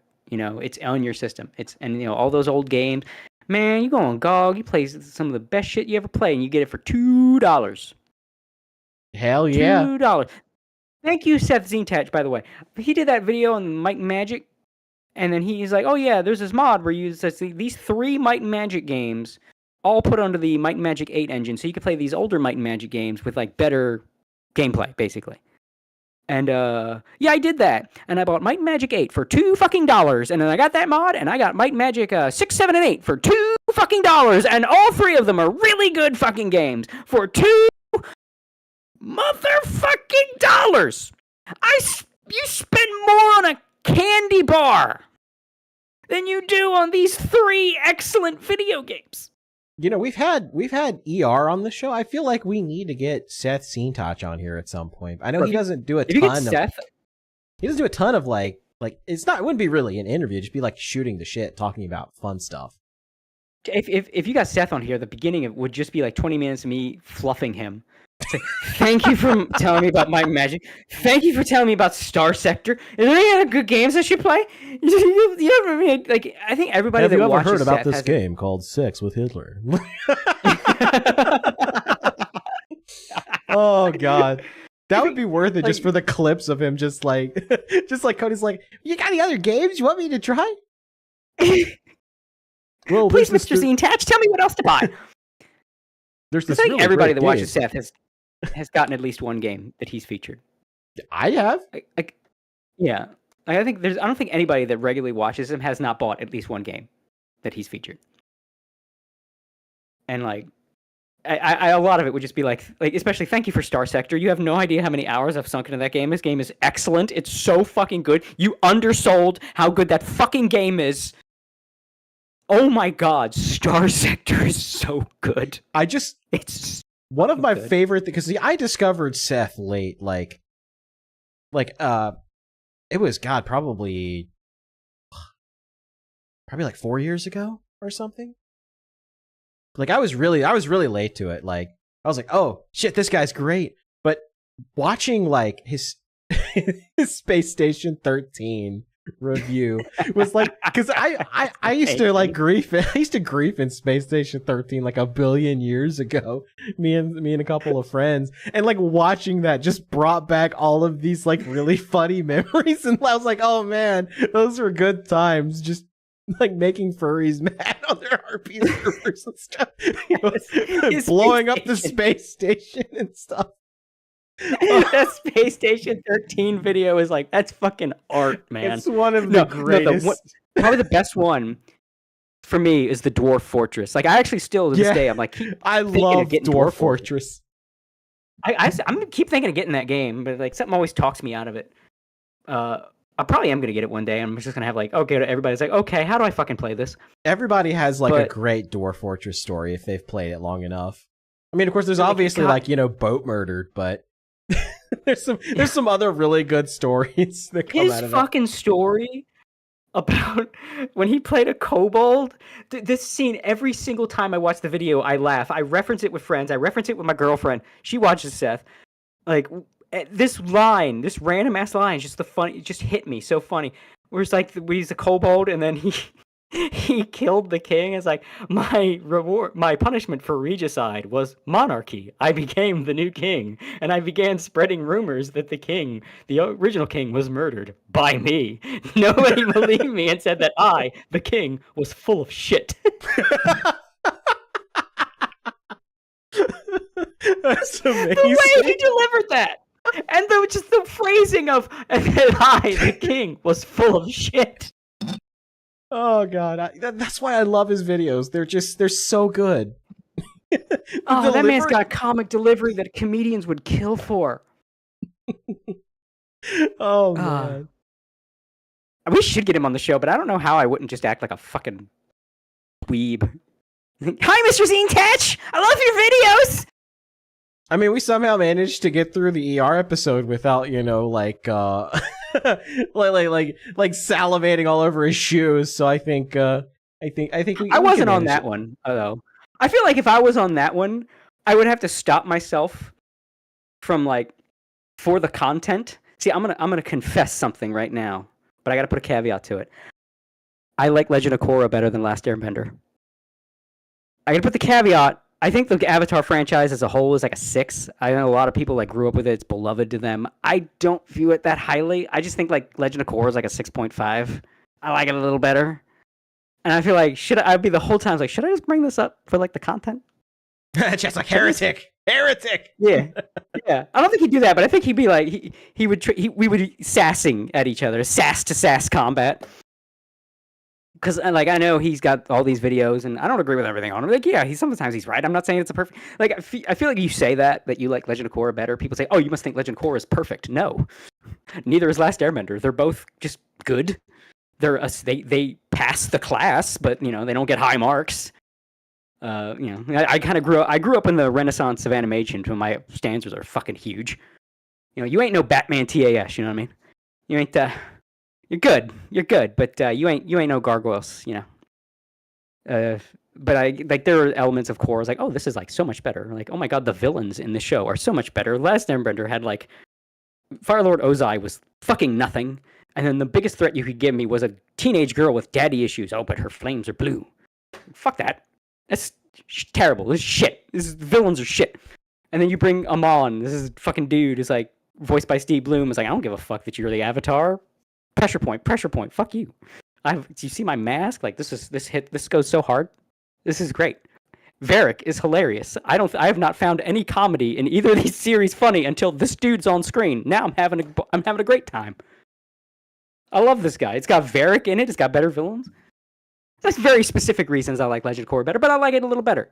And I feel like again that ER episode, I just been the whole time I'm like chewing my bottom lip. Just don't do it. You'll derail the whole fucking podcast. Don't do it. Don't fucking do it. Oh man, I actually if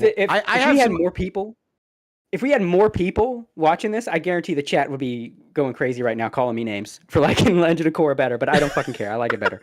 The guys that are in there are still giving you shit for it. I don't fucking care. I like it better. If Last Airbender didn't have like the best, what's the best threat you have? We have a cardboard box, daddy issues, and daddy issues. Like that's your antagonists. I love that they held Fire Lord Ozai in shadow for like 2 seasons, right? Now, usually if you have a guy in shadow like that or never show his face, it's because either A, there's something interesting to his face, like it's fucked or something, or B, he's a guy you know. Like that's generally why you do that. Then they take him out of shadow, and the big reveal, oh, he had a beard this whole time. Okay. Oh, I'm glad we hid that. The whole time I might have thought he just had a plain chin. Maybe we could see you see that chin there? Maybe a little ridge on that chin? No, beard. Blocking it. Oh, okay. I see why he was in shadow for 2 seasons. I get it. Like, okay, now that he's here, front and center, what's he going to do? Oh, he's going to put on a Goldar from Power Rangers costume and shoot flamethrowers out of his hands on a blimp. Okay. That's your ultimate antagonist. Is a Rammstein concert. Okay. Oh, he can't even do blue flames. His daughter, the teenage girl, can do blue flames. Because blue flames are hotter. That's why they're blue. Oh, right. He can't do blue flames, though. Well, surely he can do lightning. Oh, Aang just deflected the lightning and he never tried it again. Oh, okay. But his flames are bigger. So that's your ultimate antagonist. That was worth all the build-up. Oh, how's Aang going to get out of this one? Oh, he just made up a new power. It was so bad! It was so bad! Oh my god, I wanted to drop kick the Avatar franchise when I saw the end of Last Airbender. Like, this is the worst shit I've ever seen. Like, say what you will about Legend of Korra, and there's stuff to say. I could bitch along with you with some of the shit of Legend of Korra. But Amon was way better. He had a much more cathartic defeat. And that speedboat scene at the end, mwah, is beautiful. It's beautiful. I loved it. There's a lot of things with Legend of Korra. You could I'll bitch too. I say, well, Legend of Korra did this? Yeah, I know. It's still bad. Also, Last Airbender did some stupid shit too. In fact, I think it's very funny that if you look at both series, you could accurately say the Avatar is a bitch. It's just you have different definitions of bitch. But it doesn't matter which show, the Avatar is a bitch. Which makes me wonder how they're going to do it. They're making a third one now where it's an earthbending dude. How is he going to be a bitch? What form of bitch will he be? Didn't they like delete all the avatars like pre-Korra though? No, it was middle of Korra. So one of the things I actually like about Korra, but a lot of people don't, is the Avatar was like just too overpowered for there to be like it hurt the stakes. Like when you have the main character just has powers everybody doesn't, and then can just go Super Saiyan win mode, and just anytime the Avatar goes Avatar state, that just wins. It's just there's no threat anymore. So they addressed that in Legend of Korra, and they basically nerfed it. So like something happened, I don't remember what it was, but she lost all the previous Avatar lives, and there was like some poison that Zahir in season 3 injected with her that fucked up the Avatar state. So like they introduced things, sort of realizing that the Avatar and the Avatar state was too powerful. The Avatar That's why, was like, broken. Season 2's villain. Yeah. That's why Season 2's villain was an evil Avatar, which I love that idea. Yeah, yes, it's probably the second weakest villain of Legend of Korra. But yes, thank you. Because this is really fucking boring when the main character has all the powers, literally. And so they're the only one that ever can. This fucking Cartman playing swords. Like, the Avatar has lots and lots of powers. I use my power to turn you into a chicken. And then you just make up a power on the spot. Yeah, I also take your bending away. I pulled that out of my ass so we don't have to resolve the whole, like, you have to kill. I don't want to kill. You got to kill this guy. He's not going to listen to reason, but I don't want to kill. Just pull a plan of option C out of your ass. Like, you didn't have to do that in Legend of Korra. Thank you. I use my powers to turn Stan into a chicken. And, season 2 of Legend of Korra ended in a fucking glowing kaiju battle. That fucking kicked ass. I don't fucking care. It's like, well, it took the mysticism away. Bitch, if you were watching a fucking cartoon for children about kung fu magic, and like, put the mysticism. The first of the fucking spirits was a face-eating centipede. Shut up with your mysticism. Just because the moon spirit with the fish thing. Oh, it's so mystic. The first we saw was the fucking, like, I'm a giant centipede. Here's my masks. Like, oh yeah, it's mystic. It's mystic. Like, why are the spirits just monsters now in Legend of Korra? Yeah, why indeed? What was the first one again? Like, it's a goofy show. I like how chat hates Korra so much that they're talking about Fairy Tail now. Which I like Fairy Tail. I know you hate it. I don't. I don't know a lot about it, but from what I've seen, I just want no part of it. Like, nothing I've ever seen from Fairy Tales, I've been like, ooh, I should check that out. I was like, yeah, it seems kind of shonen-y and lame, and yeah, I like One Piece too. Yeah, it is very shonen-y and very fan servicey. I like it. It's got a special place in my heart. I'm not like anti-fan service or anything, but there's a point where fan service. I'll tell you what it was. I really liked Rave Master, and so Fairy Tail made by the same person. Okay. And so I was like, oh yeah, this is great. This reminds me of Rave Master a little bit. But like for me, like, fan service is another thing that's kind of turned me off, because like, I'm not against fan service, you know. I'm not like, oh god, boobs or whatever. But there comes a point where, like, when it starts to feel desperate, when it feels like your animators haven't, like, it feels like an animators are crying for help. Like, I have not gotten laid in weeks. It's just like I have access to pussy. I'm past this. I don't need this. It's like how Kill la Kill felt like being a grown man watching Noggin, you know? Like, I'm past this. That's a way. That's a description. Because, like, if Kill la Kill is like, oh, this was made for 13-year-old boys in the middle of puberty. I'm past that. I'm a grown man. Puberty set in. I have, again, access to pussy. I don't need, oh, look at the boobs flopping around. I could, like, hey, honey, come here. And I could just, like, smack her tits for a while. Look, boobs are flopping around right now. Before my very eyes. The fuck do I need Kill la Kill for? And it's the same thing with every time I see Fairy Tail, like, oh, the redhead's boobs are flopping around. Good for her. Hey, honey, can you just run from one end? Because she'll do it. Because she knows why I say this. So she'll do it. To make a point, yeah. Yeah. And it's funny because she thinks it's fun to feed my ego. So she will just do fucking, like, things like anime fan service stuff just to make a point.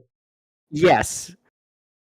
Or, like, I'm trying to hold a lot of information here, but she will do things to feed my ego. So if I want to see some voluptuous titties, I can just say, honey, can I just see some titties? And she'll do it. She won't be like, why? You're weird. What? No. She'll just be, okay. Honey, bring them titties over here. And I just like, smack them. Thank you. She, no problem.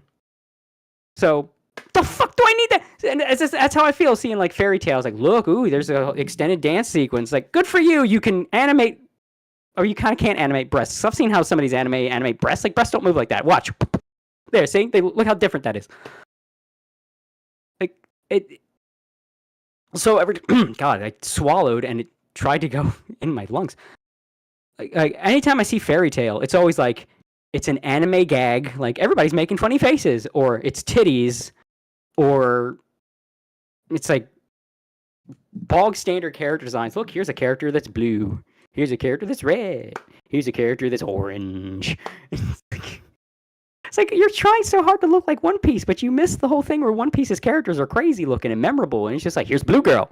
Here's red lady. Here's orange guy. I mean, yeah, that is literally fairy tale. That's why I like it. It's not trying to sell you anything other than what it is. It is what it is. It's not trying to sell you itself. It's just, yeah, you want to see blue lady? I mean, she's like, blue and female. Yeah, it's like, hey, you want to see some cool fights and some titties? Here's fairy tale. All right, sold. It's like, you know why I'm here. They know why I'm here. There's a lot of other places I can get that and get more out of it than just, this guy is orange. This guy has nose piercings. You also got to remember, when did fairy tale like come out? I feel like it's been around for like a decade. Yeah. I mean, how long JoJo been around? Look at them character designs. Yeah. Oh yeah. My standards are high. Is what I'm saying. 2006. 2006. Yeah, it's been around a long time. I mean, you got stuff like from the 80s that got memorable character designs, and not just like, here's the girl, but she's blue. Like fairy tales need to step it up, and I think it's going on so long. But let's see, Ray is in the chat, says, and that's my problem with the anime version plus size elf. The studio thinks the gags and the premise won't sell alone, so they amp the fan service up to 11. Dude, I was not expecting what it was going to be. I knew. I was like, oh, this is, it's very fetishy. I did not expect it to just be like straight up tits. I was like, oh, this is one of those shows. Yeah. Yeah, I heard this has got to be one of those games. I heard that like the anime went in more with that because I remember seeing people show from the anime like, I feel like if this was in the manga, I would have heard about it already. Like people would have been showing manga panels and like, that whole thing. Like it's another one of the ways that the anime fandom became like the furries, because the furries would do this where their idea of a meme was just cropped porn. But then like, oh, we're pretending it's something different. It's like, oh, it's a guy like with making an O face. It's like, oh, when you eat that ice cream on a hot day, that kind of thing. And then Weeb started doing that with just cropping like panels from hentai doujins. And I feel like if Plus Size Elf had this shit in it, this would have shown up in a meme at some point. And it didn't. I mean, Plus Size Elf does show up in a lot of memes, actually. Yeah, but that didn't. You know what I mean? Right. Like when the dark elf splits her pants. Like that. Like I feel like I would have seen this. Has this always been like this, or did the anime do this? I will say that the animation was very lazy. I agree with Chad. I think the animation was a little lazy. I think they kind of phoned it in. I mean, it was kind of one of those. It's like, yeah, it is what it is sort of deals. And I've seen that a lot with a lot of anime lately, is that the animation staff are just like phoning it in. Like, I think the Solo Leveling anime adaptation was pretty bad. Like, Solo Leveling as a concept is really, really good. They just like the episode where he like gets, the powers or whatever. I don't want to spoil it for people that want to watch it, but like all of that was done very well, and then it falls off a cliff. It's like they spent all the budget. Your first mistake was even entertaining another one of these gamified isekai fantasy shows. I went into another world, but it works like a video game because I play a lot of Dragon Quest. Because they're all bad. They're all bad. Except for Overlord, but that's like totally different. Well, no, Like, the actual variety the manhwa of Solo Leveling is actually really good. It's just they did not stick the landing with the anime. I think a lot of it has to do with just the animation's pretty lazy.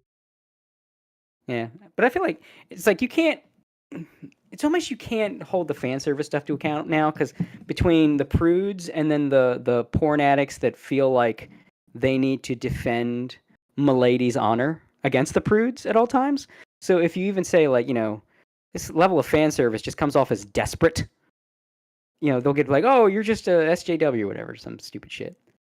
Like because it is. I'm just gonna say now, porn addicts out themselves. I'm gonna tell everybody watching this right now, if you ever want to spot a porn addict, you can do it. Just search their Twitter feed, their X feed, because they can't help it. Because the thing about pornography addiction, it's not that pornography addiction makes you always think about sex and horny, although it does. But it has behavioral effects that porn addicts don't realize. This is why calling people porn addicts that they do on the other side is really stupid. Just, oh, you want to see tits, you're a porn addict. No. When you're a porn addict, one of the things it does, there's various psychological effects, but one of the things it does, it makes you irritable and argumentative. Now go on someone's Twitter feed, and if their Twitter feed is pretty much nothing but retweeting pictures of anime girls and getting on Twitter fights, porn addict. Yeah, 100%. Right there. They can't help it because it's their dopamine receptors are shot. So they're more aggressive and irritable and ready to go. So yeah, they're more likely to just be annoying online, as annoying as like the other side, which is why you get stuff like that manga lawyer guy. It's like, oh my god, Lollipop Chainsaw is censored because they made the breast physics like work more realistically now, despite the fact that the titty jiggling is still there. They still have the fucking seashell pasties in the game, but the fact that Juliet's breasts don't jiggle when she's standing still, that's not my. Be exaggerating. That's not the joke. Chat. I see you talking shit about Necro. No, Necro is not a porn addict. He is a connoisseur. There is a difference. Yeah, he's not a porn addict, but he's a little degenerate. I say that because I love him. He's a degenerate. Oh no, he won't deny that. He is a degenerate. Yeah. But he's our degenerate. There's a difference. Yes. There's a difference. I think if you're a degenerate, but you're not a porn addict, you can be like, I have not... You know what it is, being a degenerate, but not a porn addict? It's like when you wield the cursed weapon, but you resist the curse. You know what I mean? Yeah. It's like, I'm not letting this take control of me. It's like, bring it back to Overlord, the Lockyus, way she would always pretend like her weapon was cursed when she was by herself. And the one chick, Gagarin, caught her playing pretend by herself, and she had to, and she started saying it like it was true, like, this weapon I must fight, it's evil, it's trying to take over my mind. Your magic is strong tonight, but I will resist you thanks to my magical rings. That kind of shit. Like that's when you're like a degenerate but not a porn addict. Like, you are trying to take over my brain, but I will resist you. Now they're shading Spooky in the chat. Oh man, that's funny. Yeah, I brought up the tweet from Almighty Lolly. So since people are being swept up by hysteria regarding Lollipop Chainsaw, no, the game is not censored. All the original costumes are there. The gore is still there, and the Zed fight is still the same. The only things removed were licensed material like costumes and music. So yeah, there you go. I saw that, and people like freaking out, but the new version of the game is a completely, totally different engine. Like, a lot of like physics stuff is different. Yeah. And like, I thought it was really funny. I said something about that, and then one guy showed up. I'm not going to put him on blast. It's just a random ass dude on Twitter. But he showed up saying like, you only know plastic fake tits. Real tits move and stuff like that. Not when a woman is standing still with a top on. The purpose of a top. Even not when she's standing still topless. They do not just move because she's breathing. It's like, have you ever heard of breathing? Like, how do you think women breathe? Do you think they just shove their chest out with every breath? Just like every time they breathe. If titties jiggled that much just from standing still, every woman would like literally not survive. Isaac Newton had no idea what the fuck he was talking about. He'd never seen a breast before. An object at motion stays in motion. Object at rest to stay at rest. Hell no, not breasts. They're just inertia machines, just constantly moving and jiggling and shifting. Like they're like They're like a fucking a final boss in a Kirby game, turning into its final orb form, just constantly shifting and moving around. It's like he just kept telling on himself that he just didn't know what breasts looked like in the real world. Like, the whole purpose of a top is to hold them in place. Guys, girls don't want to jiggle. That shit's uncomfortable. Jiggling's uncomfortable. A little jiggle once in a, it's gonna happen, whatever. But it's like that's like shit's shifting up there when you want it to just stay in place. Imagine if you're like walking down the stairs and your balls had the ridiculous breast physics, so they were just like clanging up and down, just like whoosh whoo, like how freaking uncomfortable that was. Smacking against you. Yeah, it's like that's not comfortable. They don't want to do that. That's why bras and tops are like they hold that shit in place. If they do a lot of movement, they'll jiggle. But that's why boxers exist and pants, because you don't want your balls to be exposed to the air, you dick flopping everywhere. Yeah, that's the point of a bra. It's to hold. That's what they advertise when you see them advertise bras. It's the hold. How well does it hold on there and keep you in place? That's how it works. She's wearing a top that's tied tight enough to serve as its own bra. It's not going to jiggle. Breathing is not going to make her jiggle. Yeah, it still jiggles when she moves around, so what the fuck are you complaining about? There's plenty of cutscenes where her boobs are flopping all over the place. People have gone too far to the other side, where like any little thing is now wokeism. And if it wasn't for already knowing like who these people were, I would assume they were posed, that they were like industry plants in there to like say something stupid that everybody disliked that sort of stuff. Yeah. just to make everybody look stupid.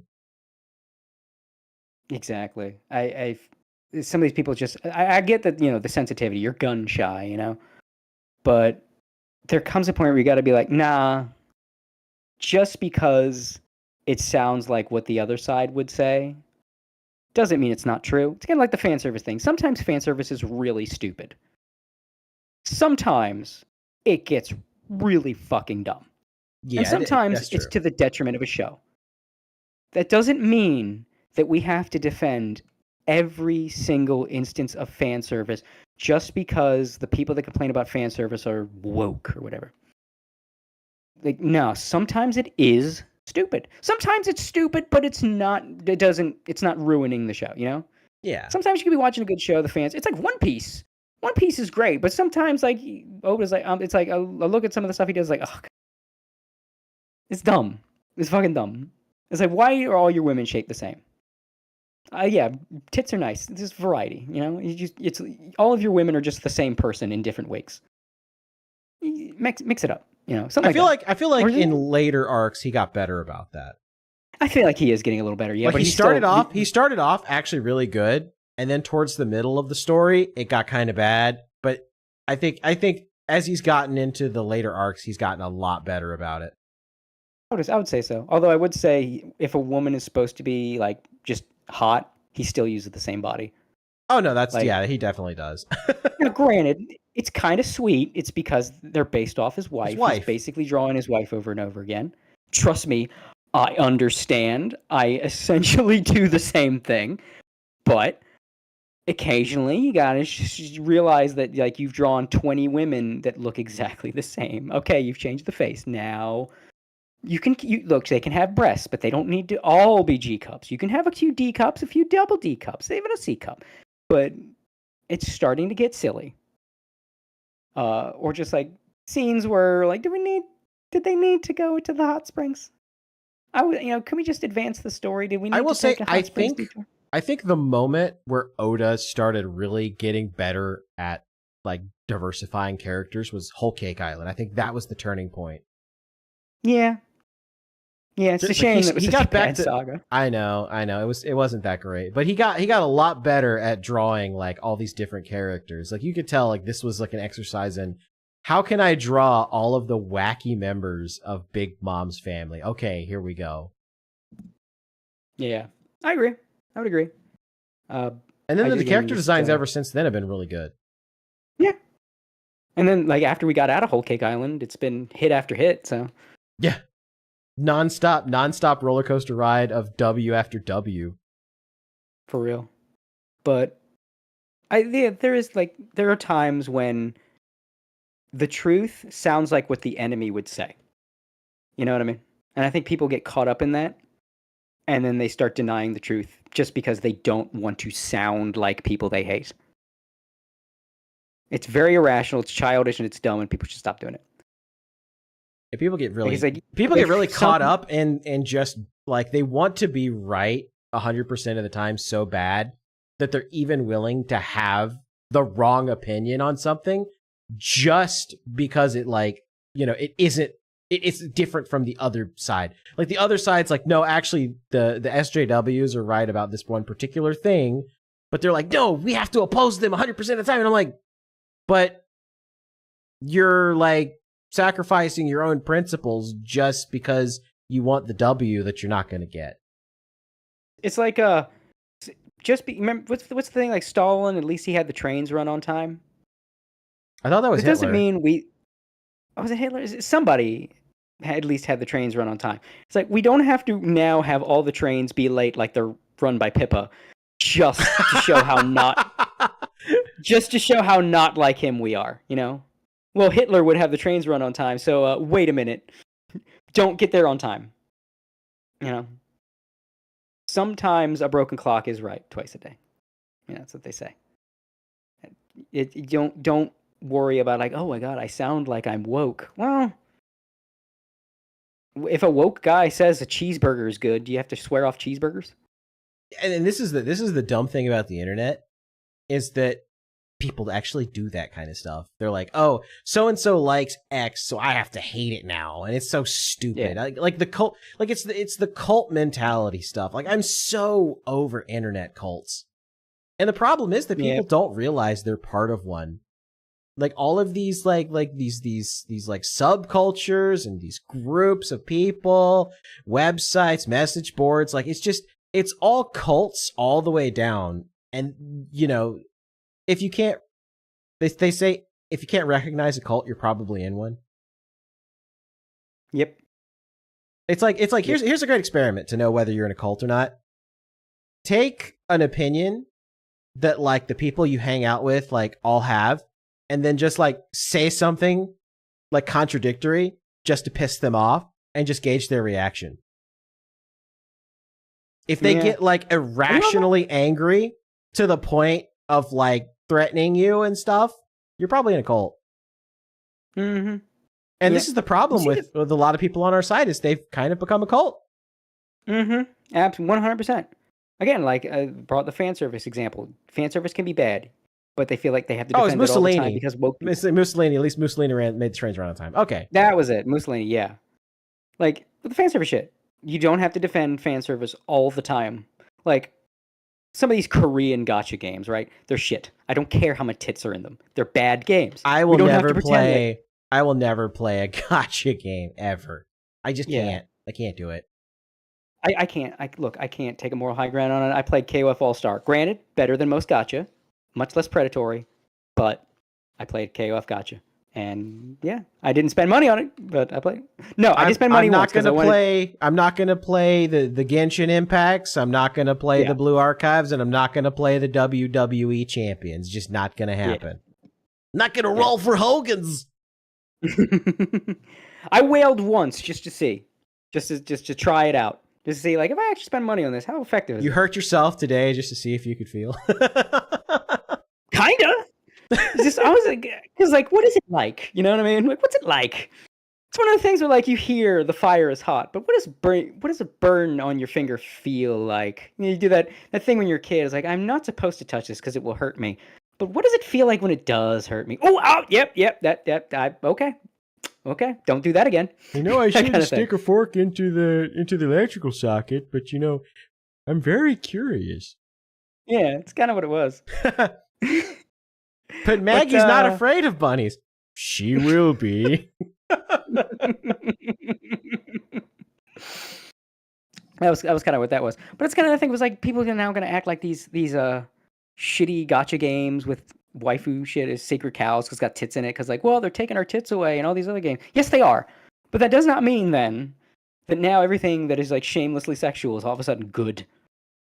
Now, granted, it's like, oh, it's nice that this at least can still show tits. But that now doesn't make this predatory piece of trash all of a sudden good because it waved tits in your face. That is literally how we got here, because everything was doing that, and it caused a backlash against sex appeal. I've talked about this before. That's how we fucking got here. It's not helping. Do not Yeah, go went back way to too that. far one way, and now it's going way too far the other way. Yep. I don't even remember what the original topic was. We got so off track. Holy shit. Well, that's how this podcast works. Is we have like one topic and we just like veer off course. I think we're talking about having Seth Seatouch and ER on. Oh man, imagine if we had them on at the same time. Holy shit! Break the internet. Like, it would be an amazing podcast, but it would get your channel immediately banned. Yeah. Oh, let's go for broke then. Let's have That'd be ER, the final Seth episode. Seatouch, and It's a Gundam all on all at the Just same have 'em on. time.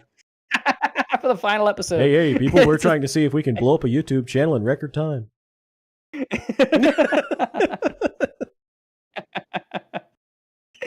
be a great way to go out.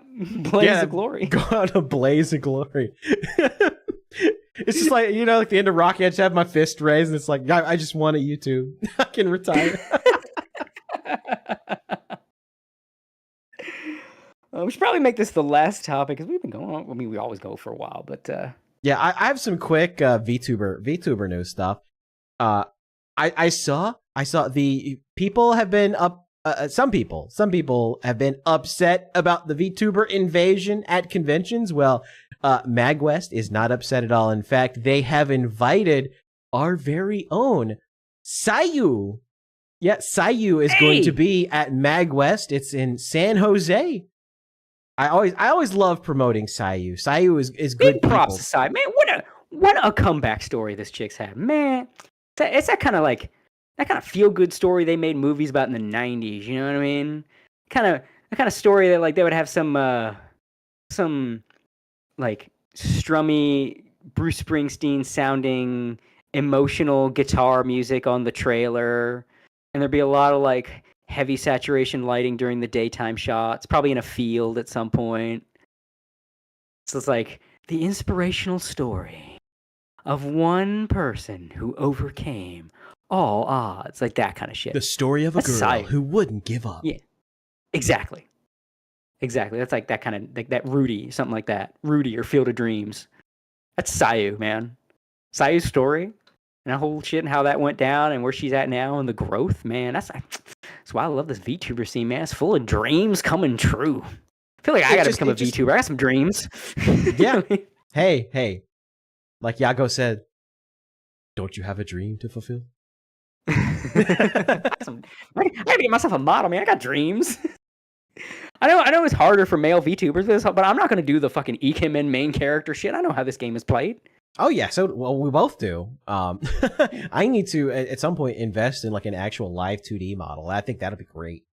Like this one kind of works for right now, like a cheap, goofy little model that I can use for a while. But eventually, I do want to upgrade. I want to get something a little more like actual VTuber.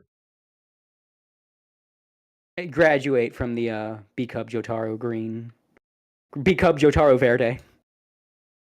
Yeah. Well, yeah, so something that's a little less just a green Jotaro, and it's more like, yeah, the inspiration's there, the aesthetic elements are all there, but it's something uniquely me. Yeah, and so the Mag West is going to be taking place at the Doubletree Hilton in San Jose, California, on the weekend of September 27th through the 29th. If you want to meet Sayu and lots of other VTubers. Let's scroll back up to the top. So let's see who else is going to be there. We're going to have Odyssey, VVChan the Dragon's going to be there. Let's see, John Loves Anime. Oh, hey, Cody from Things VTubers Say. That's one of False's co-hosts. He's going to be there. So stealing my name. People on the internet keep stealing my name. This is that the guy that was involved with the Dr. Disrespect drama, that Cody Co guy, people keep stealing my fucking There's name, too and many- half of them are weirdos. There's too many Codys. That's true. Yeah. Because, like, all growing up, I was the only Cody in the fucking planet, apparently. Like, it was all through my childhood. No one else had the name Cody. And all of a sudden now, I'm a grown-ass man, and just all the Codys are popping up. Like, where were you? To get me used to this shit. It's true. That's true. I think it's cool that more conventions are adding VTubers. Like, this is something this is a project I really want to undertake. Because I've decided I'm going back to Anime Matsuri next year. I couldn't afford it this year because I spent so much freaking money on like Offkai and other stuff. So I was like, yeah, I'm not gonna. I probably could have made it work, but like considering like most of the people I know passed on it, and I was like, nah, I'm not. I'm gonna skip it this year, save money, and have like a big like convention travel the next year and go to a bunch of them. So one of my pet projects is I want to convince Anime Matsuri to have a ton of VTubers to kind of to replace the YouTuber stuff that was just not there last year at all. And it ain't gonna be there this year. And it ain't I gonna guarantee. it ain't gonna come back. I'm gonna tell you right now, it ain't coming. It ain't coming back. It ain't coming back. There will be YouTubers there, but not like it was. And I don't think that crowd is coming back. I don't think so either.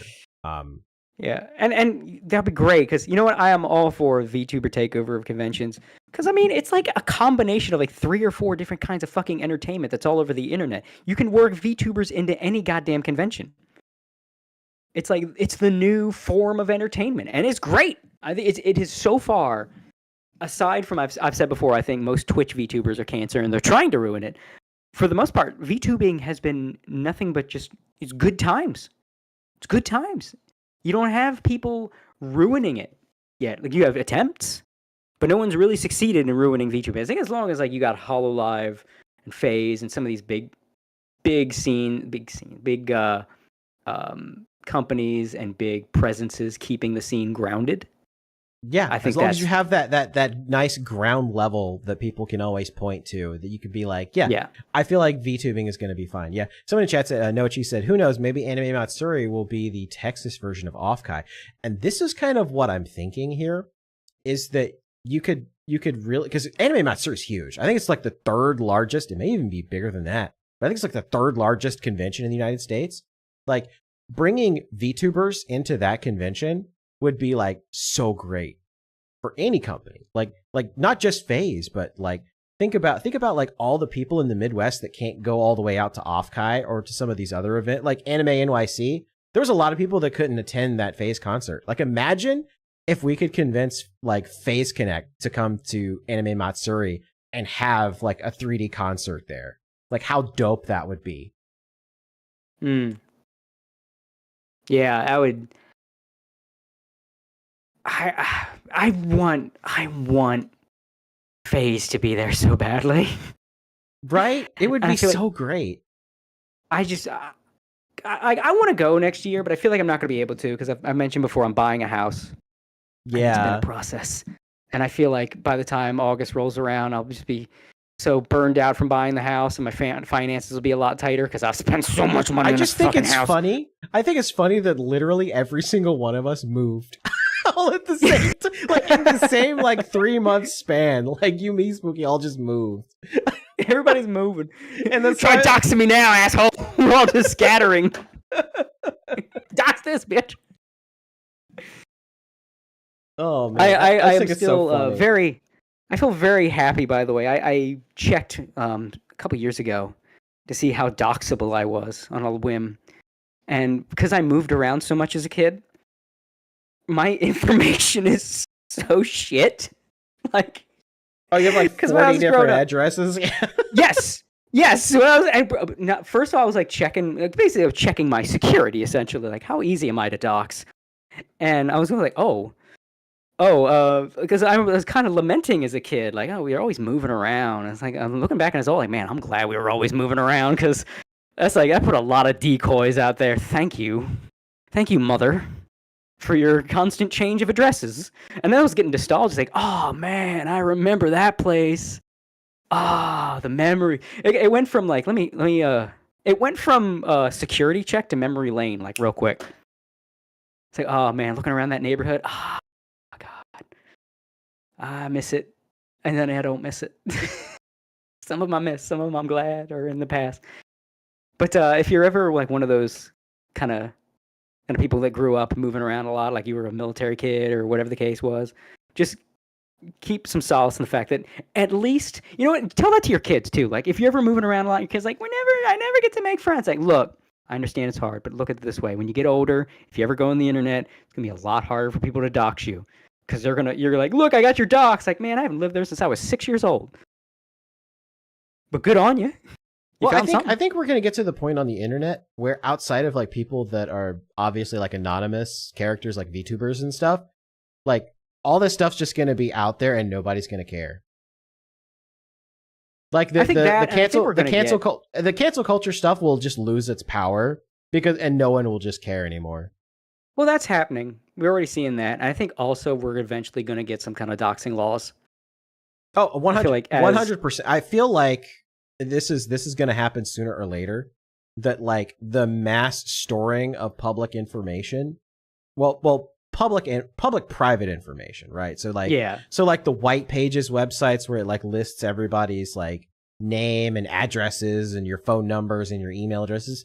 I feel like there will be data protection laws that will get passed, and websites that like catalog all of those, like the buy information websites, and also like sites that store that information for future nefarious purposes. I feel like all of those sites will be in deep shit when that finally happens. I feel like there's going to have to be some kind of takedown, some new rules in place. There's probably going to be some kind of national registry. Like, can you opt out of having my phone number and things public? So once you're signed to that registry, if someone posts your docs, Kiwi Farm's going to get fucked.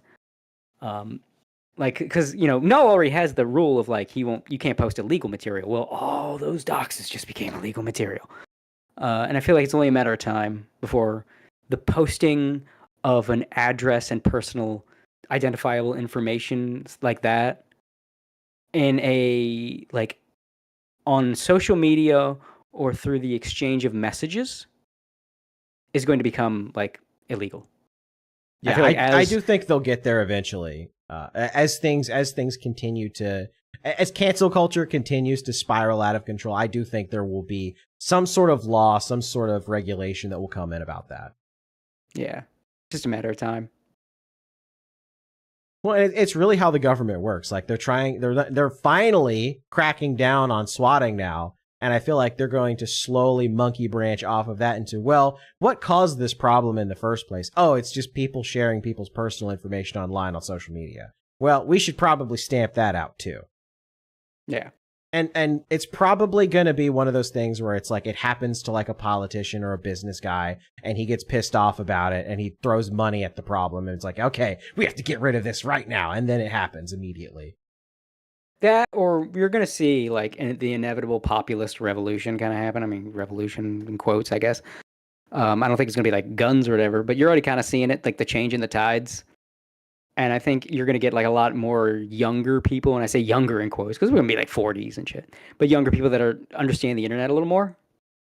And they'll be like, yeah, this doxing is like the weapon on the internet. We got to do something about this. Just sort of organically. You're probably right. It's to some point. Like I feel like it's going to happen. There's going to be some high profile doxing that's going to spur it on. Like they try. Like it is attempted with gun control, but I feel like eventually, yeah, it's just foregone conclusion at this point. Like if I would even advise like Josh and the Kiwi Farm people to like have a plan for that. Because if you're not going to have illegal material on their site, when the day comes, the inevitable day when doxing becomes a crime, just have something in place. Have like a they already kind of got something. Well, they've got the thing where button. You have to be logged in to see it, but they need like a purge button that just like it's like now it's like invisible or whatever. Yeah, like it's like anything that catches like, oh, you have to be signed in to see this. As soon as that law goes into place, all that just gets deleted at the press of a button, like some kind of system like that. Yeah, or maybe not even just like deleted. It's just like nobody can see it or whatever. Yeah, Yeah, something like that. Whatever. Something where somebody couldn't works just like create an account and then take a screenshot and be like, "Hey FBI, get a load of this." Yeah. Because the people would do that, Gotcha, 100%. Yeah, it's like, gotcha. Oh. Yeah, 100%. The people that they've got dirt on will absolutely try to use that against them. Like, look, there's doxes. Get it shut down. Yeah, well, I do think that will one day be a law. Because I think we're heading to the point where people are just like doing stupid shit with it. Mm-hmm. Anyway, last topic, because I gotta pee. Yeah. Oh, we need our Nijisanji update. So not only, did we have graduation, which happened literally mid-stream as I was making a joke about it. Nijisanji's Q1 financials came out, and they are not good. Revenue is down 16.9% year over year. Nijian revenue down 50%. And their designations removed from the financial graphs entirely because it's that bad. A lot of it, I hear, was from canceled concerts. Yeah, they had to cancel that Anime Expo concert, and that made them eat shit. And I feel like, I've said it before, there are good people at Nijisanji. Yeah, I think Victoria, Brightshield, Scarla, Yunaguni, like, they're great. Yeah. Rosemi. I mean, yes. we got confirmation she was one of the good ones too. Thank you, Matara. I don't know why I pronounced her name like that, but Matara. Yeah, it just came out of my mouth. It's like me accidentally saying Selen instead of Selen because I called her that when I first got introduced to her. I called her Selen for some stupid reason, and it just kind of stuck with me, even though it's Selen. Yeah. So it just came out of my mouth weird. But yeah, thank you. Like Matara kind of confirmed that Rosemi was one of the good ones. Yeah. But and Rosemi is a sweetheart. I don't want to see her get dragged down. Yeah, I don't want her dream to be ruined because other people around her did dumb things. Like I feel like the people instinctively take this out on the talents as a whole. And I feel like that's just the wrong way to go about it. But like I feel like obviously the talents that are part of the problem. Fuck them. But the ones and that their fans doing good. Don't forget the Niji sisters that caused this problem in the first place. Exactly. Don't let the Niji sisters get a claw in either. Even on Niji talents, like when Rosemi got harassed for fucking showing McDonald's hash browns, and that was insane. And absolutely should not more. No, those people are scum. Those they pretend to be big fans of Nijisanji, and they're sitting there and they're attacking Rosemi for a tweet about McDonald's to the point that literally the company had to kind of step in and force her to apologize after she just got it pissed me off because I'm like, you guys pretend that you're fans of the talents in this company, but the first thing that this happens and you just immediately just go after her with all kinds of messed up vitriol. And they did the same thing to Scarla about the Starbucks thing. It angers me because they're sitting there and they're telling you that you were a fan of Selen, so you're not a true fan of a Niji talent, or you were a fan of Zion, or you were a fan of Pomu, so you don't count. Yeah, it's ridiculous. And the fact that the thing is, these people, these Niji sisters, these activist types, it's not about any cause. It's about power. These are mediocre people who don't have anything in their lives. They are under someone's thumb at all times. They have nothing. So they've tried to exert power. It's like the guy that is a dick to food service workers because they have to listen to him. Baked Alaska? Yeah. Who went into gas stations and harassed people? I see him as the same as the Niji sisters. That's what they do. They go in and they mess with people that literally cannot fight back. And they take this weird sort of pride in it. Because the Niji sisters, because again, it's about power. The Niji sisters feel like they have acquired power over Nijisanji. They own Nijisanji now. So they can step in and make these talents toe the line, obey. That's what it is. You will obey. We have decided XYZ in terms of a cause or whatever. Oh, are you showing McDonald's? Well, We have said McDonald's bad. That doesn't seem very obedient of you, does it, Rosemi? It seems like someone is stepping out of line. That's all it is. Like, that's what these people care, because a lot of the activism you see today and the performative empathy and all that, and really all it is, it's an attempted revolution by the mediocre, by the people that just don't have anything and can't do anything. They're unremarkable, and the unremarkable are attempting to make a coup on the remarkable, because traditionally remarkable people lead society because they're smarter, or they're more observant, or they're more charismatic. Whatever the case may be, remarkable people tend to be at the top, and the unremarkable are attempting through politics and ideology and all this shit, and through mob mentality, the unremarkable are attempting to seize the throne. And they are going to fail because there's a reason they don't have the throne now. They're unremarkable in every way. They're midwits. They're not clever. They're not attractive. Nobody wants these people in any way, shape, or form. They want them around. They don't want them as romantic partners. They don't want them as friends. They don't want them as associates. These are the unremarkable people attempting through mob rule and fear tactics to usurp power.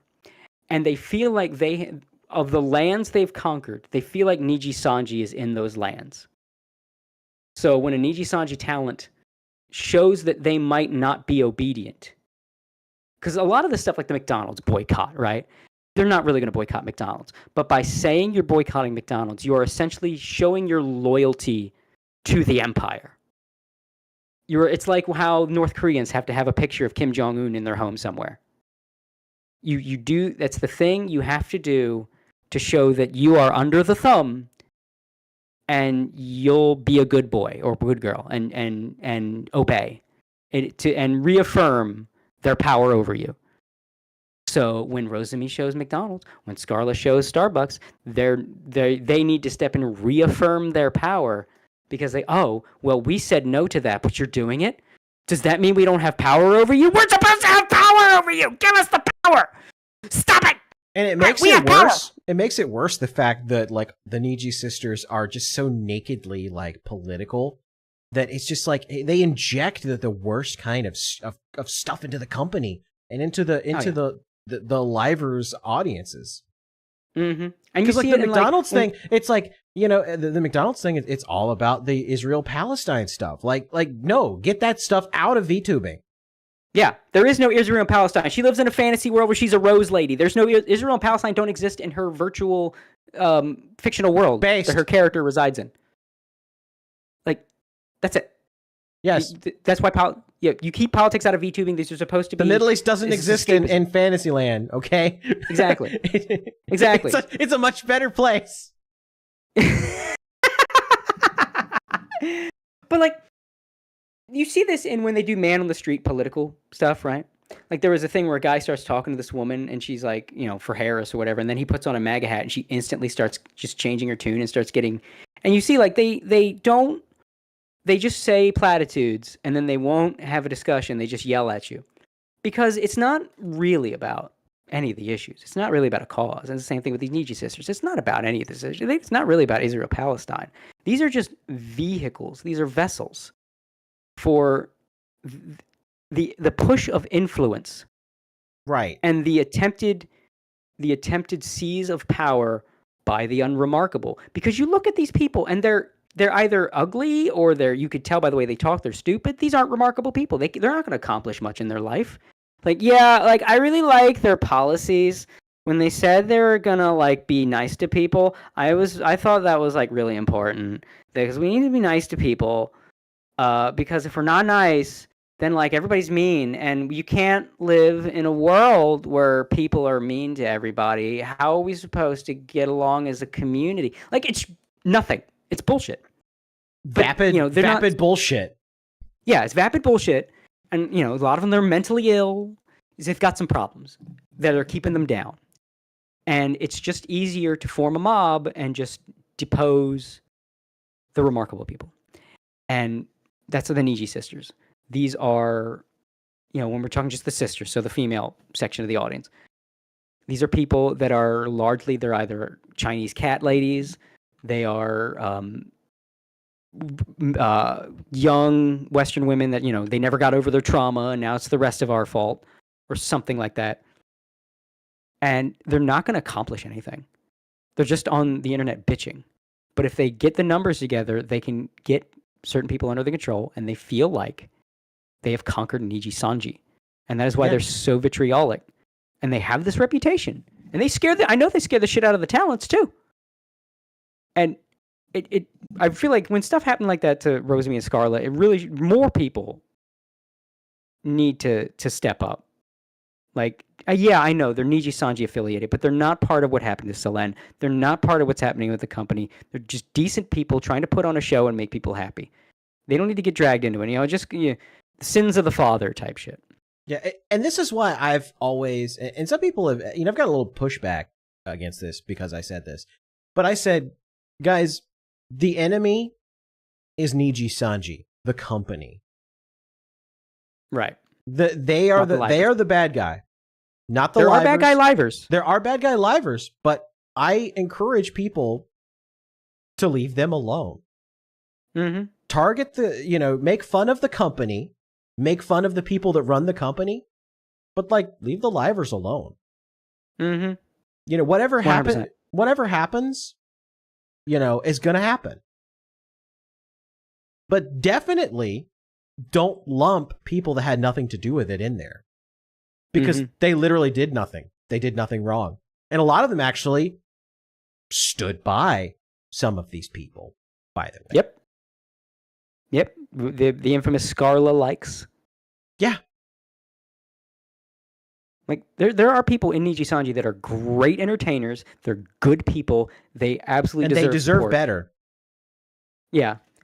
And look, they're already going to get screwed by Nijisanji. You going to make it worse? Like, yeah, you've seen the percentages they get. They're going to make it worse?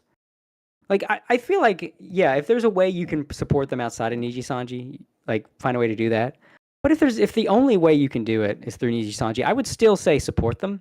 If only because, if you can vote with your wallet, you know what I mean?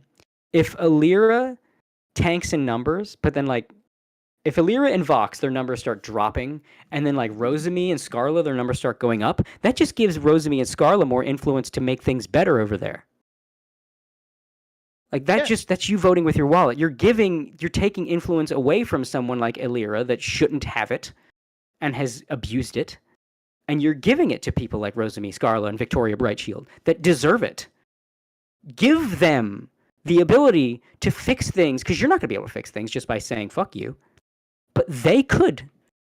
If better people go up in that company and get better numbers, they could absolutely make things better. Now, I think Nijisanji's not going to really fix things until Riku Tazumi is ousted, which I feel is going to happen. Maybe I feel not it's soon, but it coming. will. I feel like in the next year and a half, I feel like he will be ousted as CEO. Yeah, I could see 2025 at some point he gets ousted. It's definitely going to happen. Because I don't see their numbers improving at all. Mm-hmm. And eventually, because I think they're a public company, aren't they? They are. They are publicly traded. Any Color has a stock. Yeah. Eventually, when you're a public company, your CEO can get ousted. And I feel like that's inevitable at this point. I know it's a little different in Japan. People were scared when HoloLive went public. Oh my god, BlackRock is buying share of HoloLive. BlackRock's share of HoloLive is so fucking small, y'all. For those who don't know, by the way, what BlackRock actually does, and the reason they have investment in so much, I know I'm not downplaying BlackRock, by the way, but I'm yeah, they're this definitely is how it works. evil. Yeah, but people kind of get scared just seeing their name. They work people's retirement investments.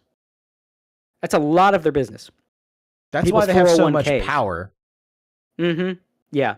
It's not just the money, it's what the money is that BlackRock is. That's the problem. That's why, to my own detriment, I don't have a 401k, because I don't want to do business with BlackRock. That's why I was like, you know what? I'm just going to do a freelance thing. I'm going to become a fucking artist. I know, great financial decision. I'm going to become an artist and just my money is mine. And I don't have to think about every time BlackRock is fucking with things, they're doing it with my money. Well, I'm glad Probably you not the were a most successful wise artist, Cody, because I'd hate to see what would happen if you were a failed artist. Look, I had one drawing go viral. I'm not there yet, but at least I make some money. But like, I don't like the idea. Like, yeah, I probably should have a retirement 401k, but that's like all of the 401k people are like BlackRock and Vanguard. That's what they do. That's how they got their power and influence. They're people's 401ks. They're people's retirement fund. So a lot of them will just throw money into quite literally everything, because the idea is what they do is they automatically shift money around to anything that's going up so that people's 401ks consistently rise. Because the idea is your 401k should never go down. Right. It has to, you're paying money into it, it has to go up. So they consolidate 401ks with profitable stock. So BlackRock having a share of HoloLive isn't BlackRock trying to get some control of HoloLive. It is quite literally BlackRock using HoloLive's upward trajectory for people's 401ks. The thing you have to worry about is when BlackRock and Vanguard have a majority share. Because they 100% throw their weight around, and they use your 401k money to do it. Yep.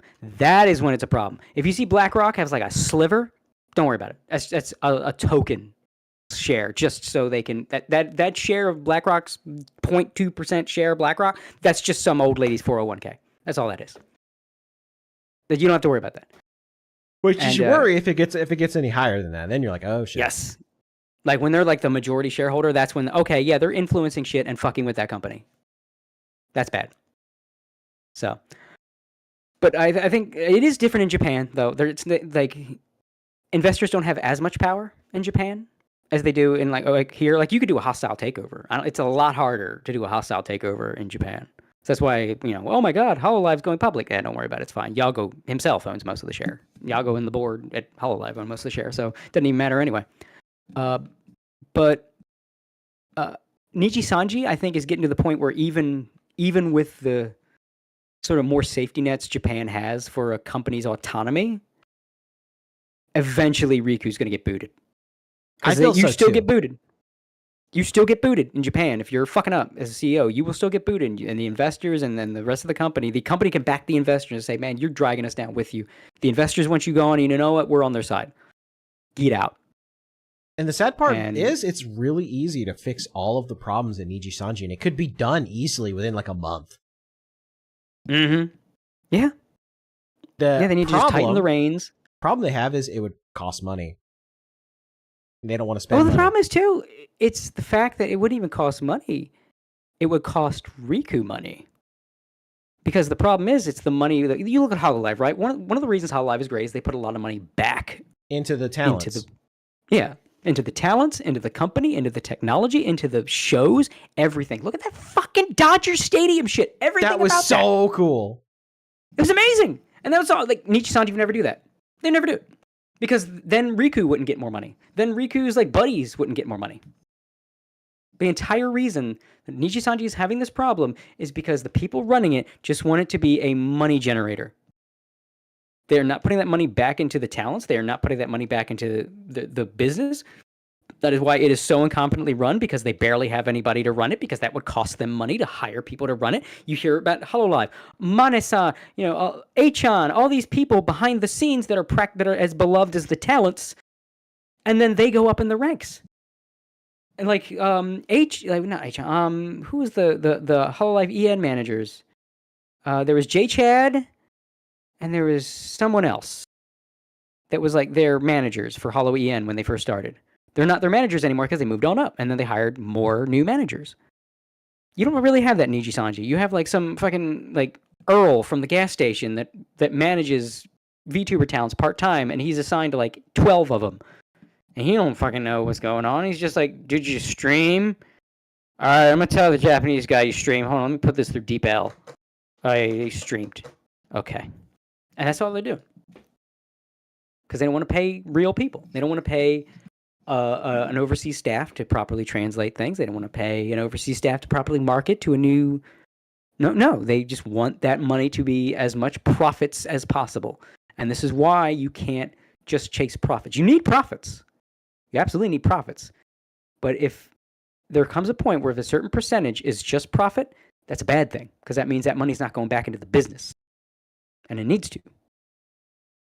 And I think the meme about Riku's yacht is not far off. I mean, what was that fucking expensive car that was parked outside of Nijisanji's building? Oh, the McLaren. Yeah. The McLaren, yeah. The Legal Mindsets buddy took a picture of. Yeah.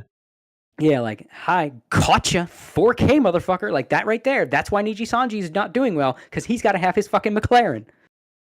You think Yago's driving a fucking McLaren? I seen that motherfucker on, like, what was it? Something he was driving around, looked like some countryside farm. Yeah, like I know what you're talking about, yeah. Yeah, it looked like a Zamboni or something. Like, yeah, that's why HoloLive's doing well, because he don't need no damn McLaren. You know what that McLaren could have gone to? That could have gone to hiring some proper managers for Niji EN, so you didn't have fucking Elira running the show and causing the whole thing to collapse in on itself. And then you contrast that with like freaking Fishman, who's a baller. Like dude, dresses like a baller. Like, but he has a very successful company because he like actually reinvests into his talent. So they're making money hand over fist. And yeah, Fishman can afford to dress like a baller. Why? Because his company's like hilariously profitable and all his talents make lots of money. Yeah. And you can see how he puts the money back in. You see the production value for everybody in FaZe going up. You see like these crazy new things they're doing. They had a fucking concert with all the 3D models and shit. Yeah. And they had Mint on there? Mint Phantom was there, and Fishman personally paid to upgrade her hotel room and feed her because she left her wallet at home. And do you see how good those models were? They were so good. They were good ass fucking Let me models. tell you how good those models were. Those models were so good that Mint kind of felt left out having her like chibi model, and she's like now she wants like a proper 3D model for the next time. Yeah, Mint did stand out. Because the FaZe girls were bringing it with some of that like the new fucking tech shit, and they didn't have no 3D debut. They just like, oh yeah, we're having a concert. And we got these models. Like, god damn, like that's you invest back in the company. Yeah, Mint felt left out, and she's like, now I need a 3D model. I need a 3D model like this. They won't. Yeah, Niji won't invest back in. They won't do it, and the talents are having to struggle and. Like so much, the Niji EN are glorified indies at this point. They're glorified indies. They're with how pretty much on their own, yeah. Yeah, how much on their own they're just, yeah, barely anything. Like occasionally the company will put out some cheap merch for them. That they make no money on. They make no money on. So if you're an Nijisanji, you're basically an indie already. So at that point, you might as well just support the good Nijisanji talents. For not just the reason I said, but it's not like you're doing much to help Nijisanji anyway. These people are practically on their own as is. So yeah, the Nijisanji thing, it's sad. I wanted them to be good. I wanted them to be a good, friendly rival to HoloLive. I think everybody did, right? When EGEN first debuted. It's like, oh yeah. Something that isn't HoloLive. That is also in that kind of people wanted them to be the Vegeta to HoloLive's Goku. Yeah. It's like they both push each other to like be better and like invest more and get stronger, but they just and occasionally they collab and become the strongest VTubers. Right, exactly. But that never actually happened. Yeah, and it's all because Niji EN just couldn't run shit. And again, it's all because of what you put back in the company. Because putting back the company, that's stuff like you got to hire staff, you got to hire the people that you got to hire managers, you got to hire the people that are like the go-between between the Japanese and English branch. That's all money. That's all staff. He wouldn't do it. And then you know what? You could have still had Selen and Pomu right now if you hadn't fucked up. Look where they're at now. Look at fucking Doki Bird's numbers. Look at Mint's numbers. They're doing numbers. Those could have been yours numbers. That could have been your numbers, but you fucked it up. And now look at it. Now, like you got the numbers now across Niji EN are down, especially and on talents that don't deserve it. Rosami's numbers are down. She should be back up to 1K. She should, and she's often. I don't want to be like a number friend, but I feel like it is a genuine injustice that she took a hit too, just because she's Nijisanji. Especially again, we know she's still friends with Matara. She was never part of any of this bullshit. She's been a genuinely she's been a fucking sweetheart. and she got caught up in the crossfire and is wrong. Now you're just going to leave her to the Niji sisters? Are you going to leave Scarlet to the Niji sisters? You leave Victoria to the Niji sisters? No. I think that's wrong. And I feel like if you did quit any of these specific talents because of the Niji thing, I don't think you should have. I think you should go back. 100%.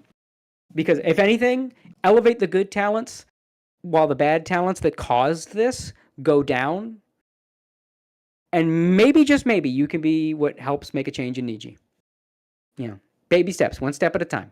You get the good ones up, the bad ones down, good ones get more say, and that say can lead to some changes being made to placate them, to please them. Because right now, if what Vox wants, Vox gets. Pretty much. Because he has all the Chinese housewives. But you get some of the other talents that are decent. You get like Scarla, get those numbers up, especially with like the friends she has and other streamers and everything. She's got a lot of cross pollination. She gets that big sort of social exposure to outdo Vox's army of Chinese cat ladies. Suddenly, what Scarla wants, Scarla gets, and maybe Scarla wants some things that would benefit the other good talents. You see what I'm saying here? Yeah, exactly. So I think it does not help solve the problem to take a scattershot approach and just fuck everybody over. Like, should Alira's numbers go down? 100%. Should Rosami's numbers go down? Nope. No. Should Vox's numbers go down? Fuck yes, they should. Should Scarla's numbers go down? God no. God no. So if there's any grandstanding I could do, and I guess I'll kind of wrap this up, it's don't just throw away everyone associated with Nijisanji. It's not their fault. Yeah, there are some good ones there. Yeah, some very good ones. And they're going through enough as it is. They got to deal with Nijisanji. Don't add to their problems. I want to see them CCVs go up for Victoria, Scarla, and Rosemi. I want to see them CCVs go up. So there you go. That's how it should be. That's right. That's fixed. Anyway, that's my thoughts on that. All right. Well, we're kind of staying on sort of the same topic, but this will be the last thing we talk about today. But you saw where Scarla got banned from Twitch for people like doing hype trains in her Twitch chat, right? Without her ever streaming. Yeah, that was... What the fuck was that? Why did she get banned? Now, I know Twitch is essentially shadow run by whores. Yeah, Because, to put it lightly. Yeah, because the whores don't like that the animated women take their numbers. So VTubers are kind of second-class citizens unless the VTubers also get on the e-thought bandwagon. Yeah, so the flesh streamers use their oversized influence with the Twitch moderation, Twitch admins, to basically screw with VTubers and make it so that it's like VTubers are second-class citizens on Twitch. Yeah. And I feel like, was this that? Because, I mean, I wouldn't be surprised, even though she's never streamed. Let's be real. I'm not one to ogle fictional women, I guess. Scarla's model's gorgeous. Scarla might have one of the, like, in terms of prettiness, hotness, whatever you want to call it, one of the best looking models in VTubing. Which I feel like might be one of the reasons she's loath to leave, because how do you follow being that? You know what I mean? Yeah, for real. So if any of these like Twitch whores are gonna find the VTubers a threat, Scarla's a threat. You see Scarla in that red dress? I did. Again, I'm not the... You know me, I'm You're not the type gooner to go... Yeah, not just a gooner. I've got that fiction reality wall there, you know what I mean? Like, I don't see a lot of, like... I think, yeah, that character's hot. I rarely ever go, damn, at a fictional character. Scarlet in that red dress brought out a damn. I showed my girl, like, damn, look at her. Shit. She had the same reaction, like, Jesus. Like, she's beautiful. So, like, Scarla would absolutely be a threat to these, like, OnlyFans whores on Twitch. Absolutely. So that's what I was thinking when I first heard, did the I don't have another word. They're just whores. Did the whores find Scarla? Like, get out of here. And the pathetic dudes, because it's amazing how Twitch really is just run by these kind of like quote unquote men. You know what I mean? Men in name only. Right. And just like, yes, ma'am. And like, that was the first thing went through my head. Like, is that what happened? The whores saw Scarla and went to the Twitch staff. It's like, can you just like get rid of her? And it's like, yes, my queen. She will be gone post haste. It really feels like that's exactly what happened. Because whatever reason is there, she never streamed. Yeah, they were doing hype trains in her Twitch chat. And just like, goofing around. Well, I get like people had theories. It's like, oh well, maybe they thought it was like money laundering or something, but it seems like it was far dumber than that. It feels. I would assume it's just she's friends with Twitch people like Nags and shit. So I would assume it was just them hype training to her, just like not thinking, you know, like, hey, hype train Scarla or something like that, or just like, yeah, show Scarla some love, trying to get. Hey, like Nags had just reacted to a Scarla clip. So, we're done doing the stream. Let's hype train Scarla because she had. Yeah, let's like raid her chat and do a funny hype train while she's not streaming, you know, and never streams. Like it's like a funny haha joke, but Twitch like got super ass blasted, and they just released this statement today. So this is Twitch. They're like, moving forward, waiting rooms won't be allowed on. And see, waiting rooms are something that's like a staple of YouTube now. So like even VTubers will create like a stream that's not really a stream. It's just like a schedule. And it's just like they use the thumbnail to put like their weekly schedule up, and they just use it like a waiting room or like a chat room. And like the chat can talk amongst themselves. I think Coco might have been the first to do that. I think she was. But you know, because like, she would do like free chat. She would do it as free chat. And then she started putting the schedule. I think it became more common to put the schedule up, but she used it as free chat. Right, exactly. And so her fans could like talk amongst themselves. And a lot of YouTubers, like when they put a stream up, you know, like Pippa's like, you know, waiting room for, you know, my stream today. And it'll be like, you know, a couple hours or like a day or so away. And like, you know, people can go into the chat and wait for the stream to start and like chat amongst themselves. Like that's a decidedly like YouTuber culture thing. And I guess Twitch saw that and they didn't like it. So they're like, waiting rooms won't be allowed on Twitch under our policies, reportable under impersonation. A waiting room is defined as a stream that only features another channel's content and includes no reaction or original content. To help ensure we enforce accurately, we'll look at different factors such as stream title and channel bio, as well as whether we've received a report from the channel being impersonated. Our goal is to take action against streams that position themselves as waiting rooms. For example, channels that largely reuse other channels' content without offering commentary or other creative content, and that pull views and potential revenue from the original channel owners. Reaction streams don't violate the policy as they aren't just a restream. They include active engagement and commentary / other creative content. Waiting rooms in the context of a game update, such as waiting for a new expansion or character release, also don't violate the policy. So not only does Twitch not understand... So not only does Twitch not really understand what a waiting room is, they have basically, like, outlawed people just being like, oh yeah, I'm going to do a stream later. Here's the waiting room for it. Yeah, I think also Scarla was probably using her Twitch as just a schedule poster. Yeah. Like right into her Twitch, and it's just a waiting room that's just the image of her YouTube schedule. And go to Scarla's, we'll raid into Scarla's Twitch, and you just raid into it, and it just says, here's it's an advertisement for her, basically. I feel like that was like all they were using. This is just for VTubers. Again, Twitch is they're very nebulous here. Once again, they say another channel's content. What people don't understand is they don't consider your YouTube to be yours. They consider that another channel.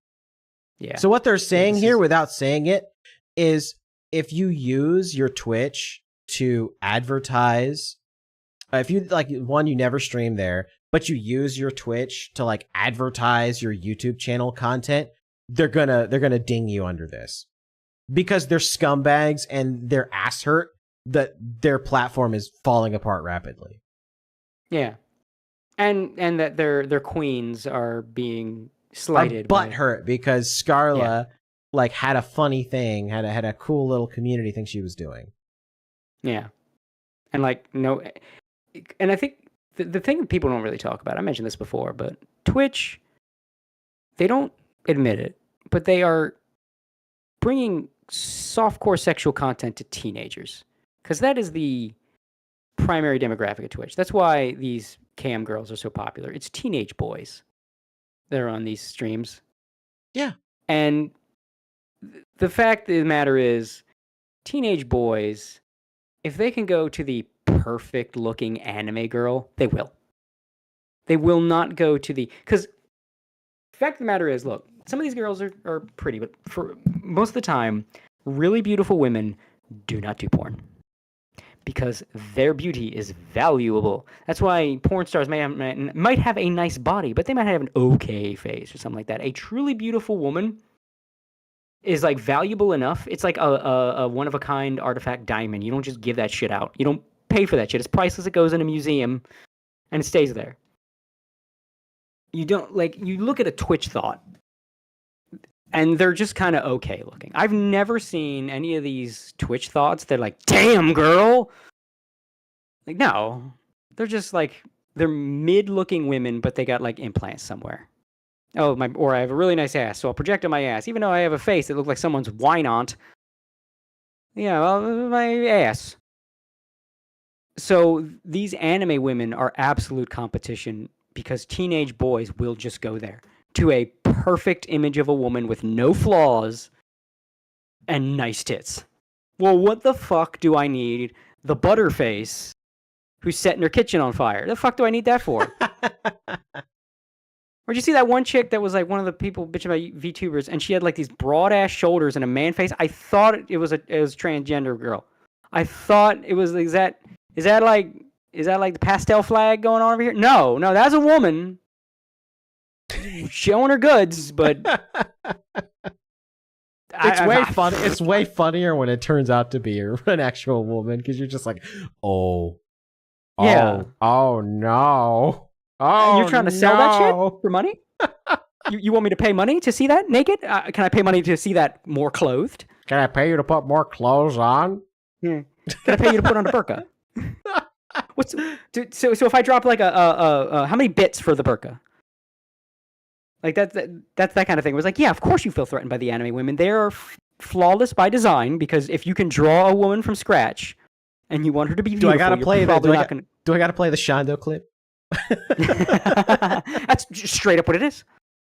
Shonda wasn't even kidding. Her eggs are eternal. Yeah, her womb is eternal. And it's like, the anime girls they're if you're going to draw a woman and you want her to be pretty, you're just going to draw a perfect woman. That's just what it's not even a condemnation or this is, it says a lot about society. No, that's just common. That's just nature. Oh, I'm going to sit down and draw a beautiful woman. I'm not going to draw her like iffy in like the face or something like that.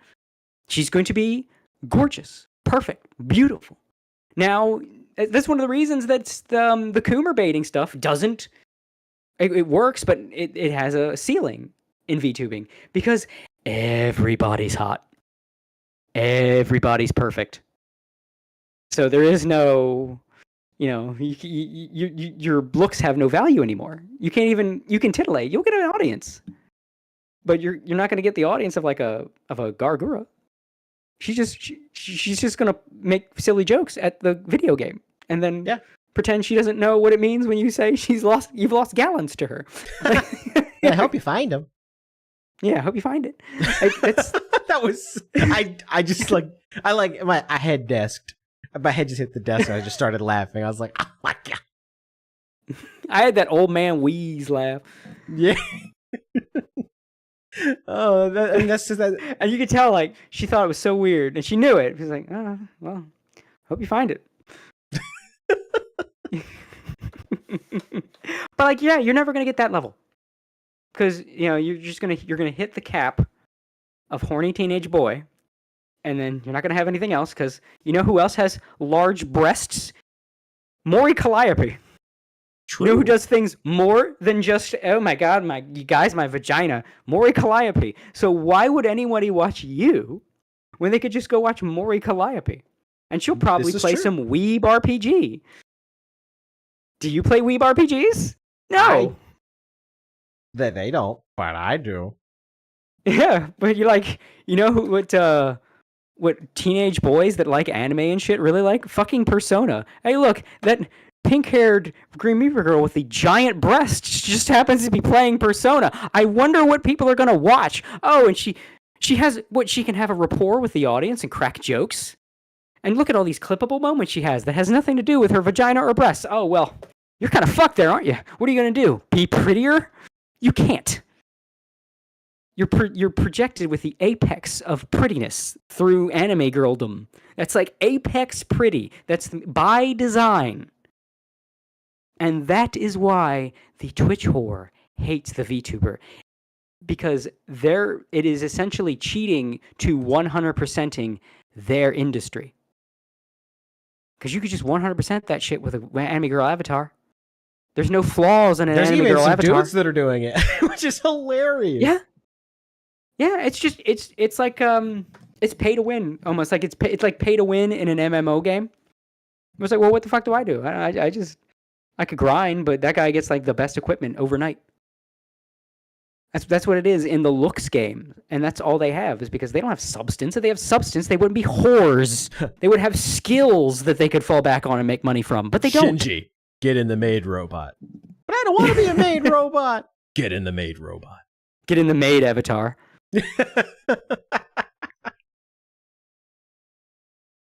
Again, it's the attempted. It falls into what I said before. It is the attempted usurpation of power by the mediocre. Mediocre women with good looks realized, and this is song as old as time. It's one of they could just flirt. It's one of Rush Limbaugh's undeniable facts of life. Actually, it's like that feminism is the vehicle for unattractive women to gain access to the mainstream of society. Yes. And it's not even that, because I think there's like, you have attractive women that are intelligent. There's plenty of that. And, you know, I know the W asterisk men people think all women are X, Y, Z, and it's because you. No, there's a spectrum. Just like there's a spectrum of autism, there's a spectrum of women. Exactly. Exactly. But the beautiful women with talent and intelligence, they don't need to become whores.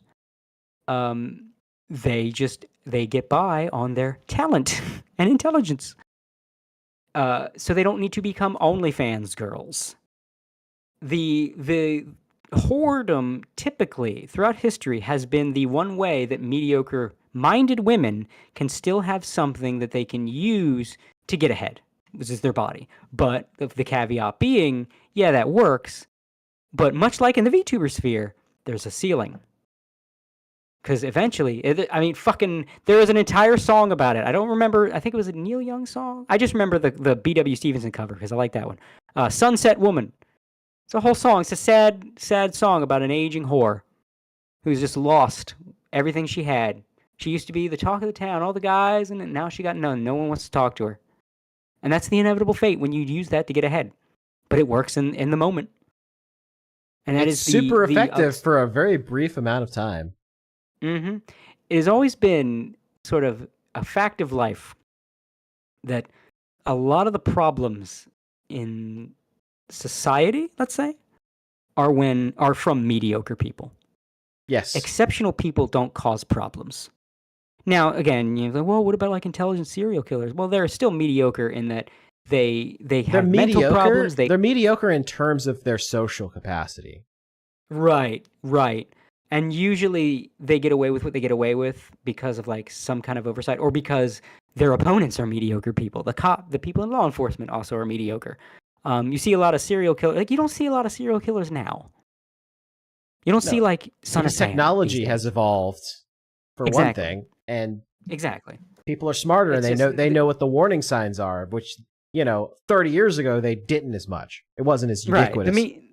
The means are not there, and society learns, and the mediocre could really only get one over on society through ignorance. It's always mediocre people. It's always the lesser people among us, the people that are less intelligent. Now, you can be unintelligent and still a good person, right? But when you look at like shitty people who are ruining everything, they're typically less intelligent, they're typically less mentally stable, they're typically less attractive, they're typically less something. They're typically less something than the average person, and especially less than the exceptional person. Whores are just another facet of that. the unexceptional woman, like intelligence-wise, charisma-wise, even just there's like street smarts and book smarts, and a woman that has neither will whore herself out to get by. Is the attempt by someone that is mediocre to ascend to a place they do not belong. And I'm not saying, stay in your lane, be lonely forever. But, if you have two unexceptional people just doing their thing, it's fine. It's fine. Nobody's getting hurt. You have a dumb woman, dumb man, they have a dumb kid, everybody's lovable, fucking hurting nobody. There's nothing wrong with those people. But it's when the dumb man says, you know what, I want to run things. Well, you can't run things. You're a dumb man. And they're dumb people like, yeah, I'm too dumb for all that shit. Great. You are a great member of society. You're helping everybody out. Because I can't run shit. I'm not going to try to run shit. But it's when the guy that don't have it in him to run shit tries to run shit. That's when we get problems. And it's the Twitch whores ruining everything on Twitch is just another example of that. You have mediocre women. They don't have charisma. They don't have entertainment value. They don't bring anything to the table. So they try to whore to get attention. They whore to get success because historically, that's the way that mediocre women get things.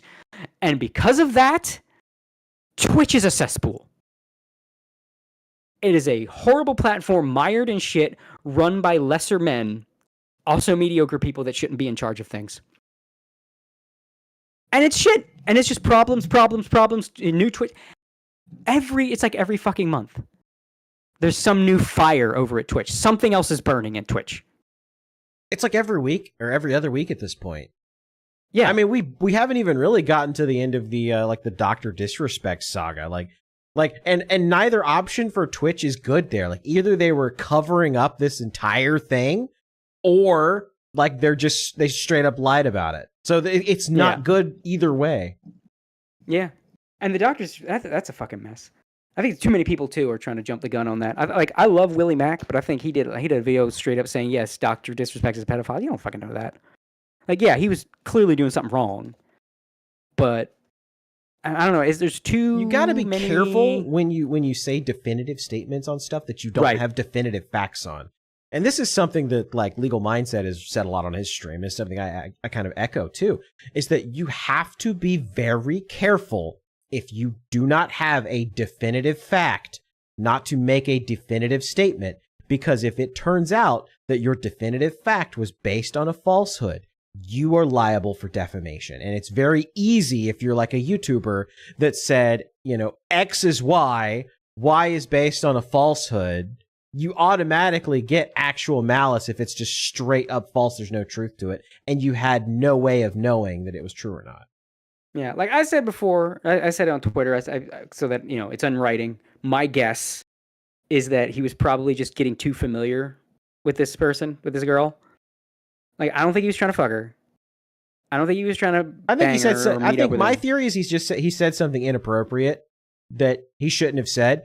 And I don't think it was something explicitly sexual, but it's something that if somebody, if a reasonable person read it, they would be like, ugh. Yeah, that's why he won't release it, because it's still embarrassing. Even if it exonerates him from being a pedophile, it's still embarrassing. Because I think, I've had a lot of groups of friends I've been friends with a lot of girls over the years. A lot of groups of friend groups that had girls in them. And I think of some of the jokes I told those girls, oh my God. Oh my fucking God. Because I was familiar with, we were friends. And I'm not counting the jokes I told the woman I eventually hooked up with. That was even worse. But, the jokes I would tell girls I was friends with, because I knew I was never going to bang them. And, I would make jokes about banging them all the fucking time. And I know, if they said, hey, do you actually want to? I'd be like, oh, no, he was just kidding. But yeah, at the moment, I absolutely made all kinds of jokes. Yeah, I'll fuck your brains out. That kind of thing. I think he did that. I think he did shit like that. Even if it's a joke, you would not want that in writing, in public, with a minor. Because I think he just got too familiar and he started making jokes. Because he said, it was jokes, it was banter. And yeah, that probably was it. He probably was making jokes like that. Because I think, again, back to those jokes I made in high school with the girls I was friend group with, jokes I made friend groups on the internet where there was a girl and I've just joked about fucking her. And we knew it was a joke because there was a context. The rest of the world wasn't seeing it. They weren't writing their own context. We knew what we all meant. And it was fine. And I feel like that's what it was. Yeah, and I feel like it's close enough. It's close enough to him actually doing it like actually being serious about it, that if somebody read that, like they could say, "Oh yeah, he's a disgusting pedo." Yeah. Whereas, like, obviously it was Joe. They didn't mean it, but like, you take that shit out of context. He probably like, like when I get over there and bang you, something like that. Because I think he got too familiar. Too familiar, I think would be the way. And that's went full tard. Yeah. Mm-hmm. Yeah, making jokes you shouldn't make with a minor. Because like, oh well, they're cool, and that's that. He wasn't thinking past that because it was dumb. And I think because of the fact that it was inappropriate messages with a minor, and it was the time he was cheating on his wife. And the people just kind of fill in the blanks. Don't fill in the fucking blanks. That's why I say a Dr. Disrespect agnostic. I put my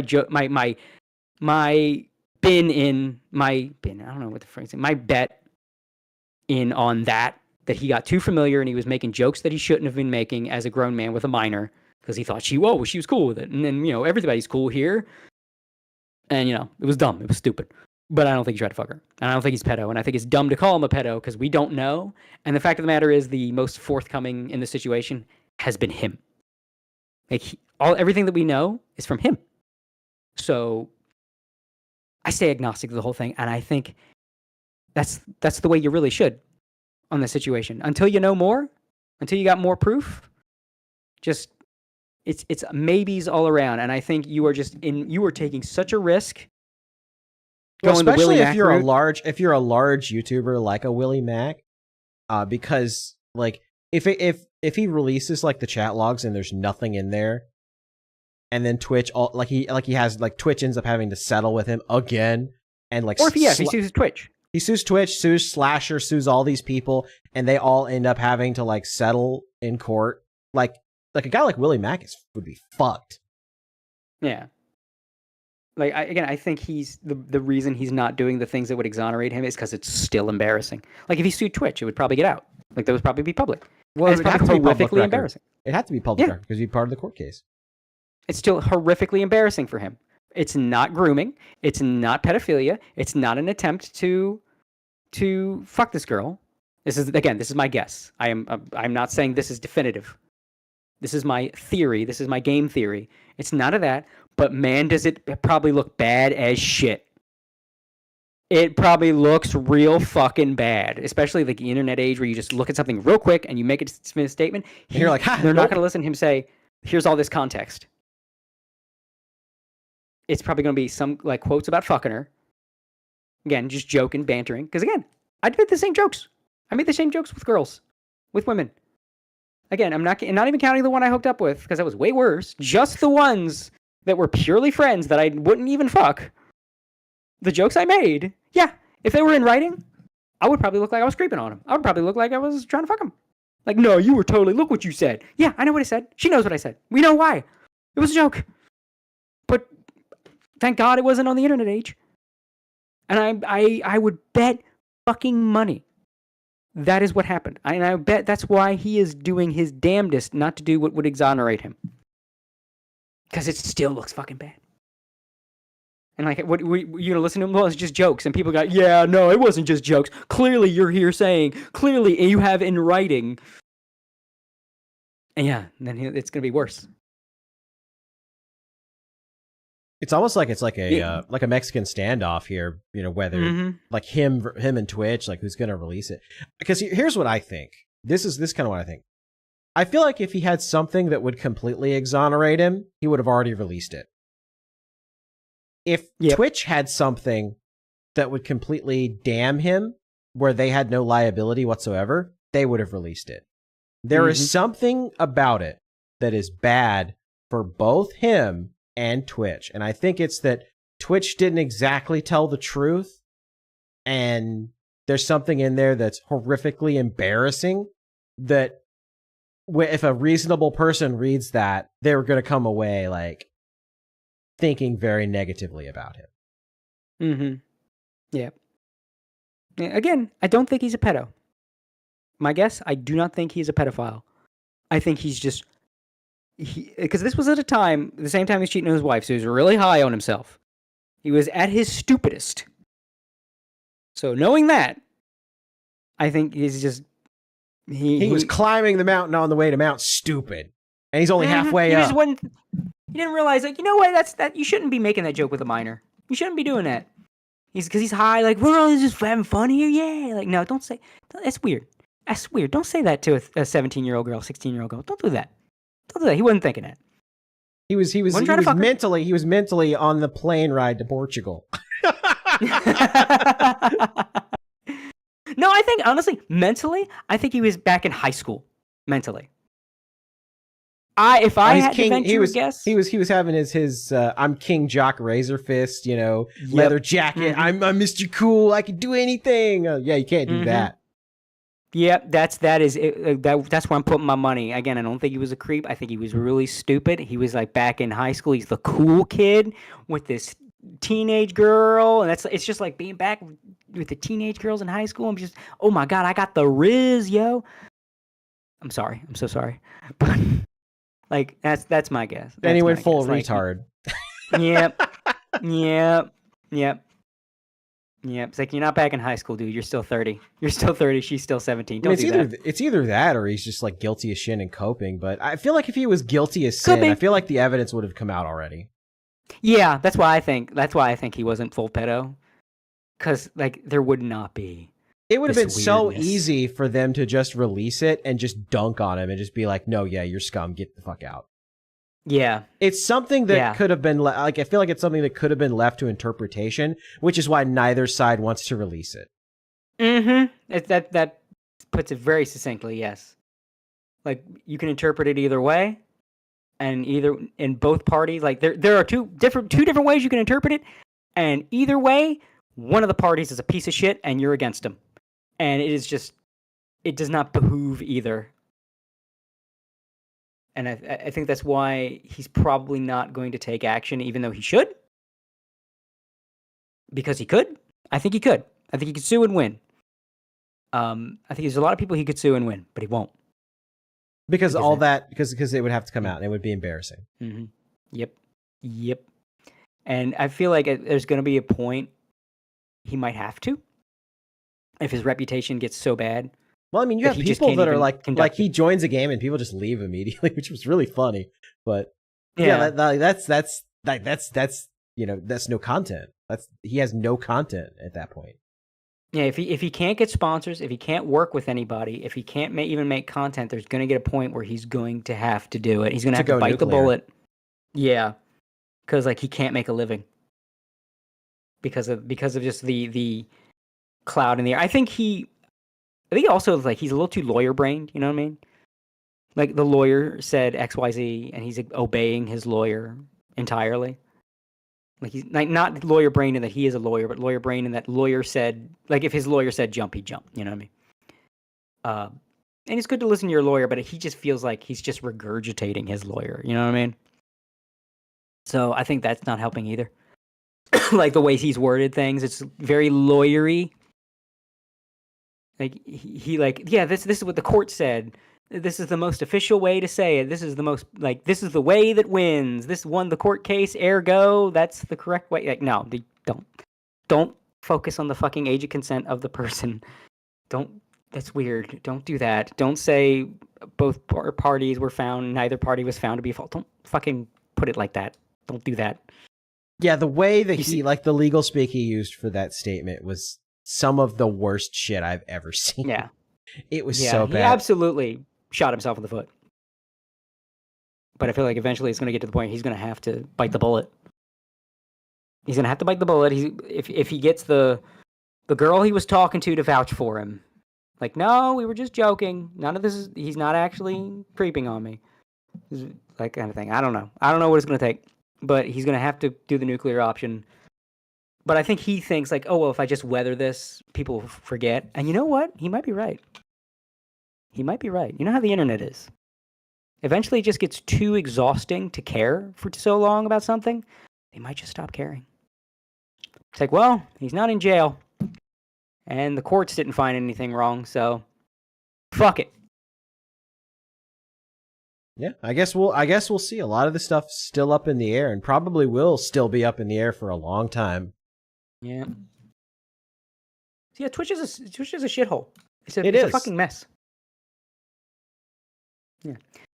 So which is why I hate the fact that Twitch actually supports games better than YouTube does. Like YouTube needs to get its shit together. Like I still can't get gifted subscriptions on my brand account, which is the main account I use because it's, you know, my GATORTIME channel. It sucks. It's so stupid that they won't make that just one tiny little change. Like it can't be that much code. It's just like it drives me crazy how YouTube like just drops the ball on like everything. Yeah, it's like we don't just have a universally solid streaming platform. Yeah. It's like everything you have is to fucked pick one way or another. It's like you have to pick like 2 things you like, and then everything else sucks. So it's like, oh, Twitch, you know, you can have gifted memberships, and you don't have to worry about like being on the wrong account or whatever, the brand account. But Twitch's policies are trash, and it's run by hookers. And then you have, you know, YouTube, where it's like, oh yeah, and Twitch also has like, you know, oh, you got copyright, deleting your entire channel immediately. Oh wait, what? You know, and YouTube, where it's like, oh, well, at least you have content ID, so they'll just steal your money instead of deleting your entire channel, but sometimes they'll delete your entire channel. Yeah. It's and that's like, you know, Rumble, where it's like, you know, only boomers, you know, Trump voting boomers are on Rumble.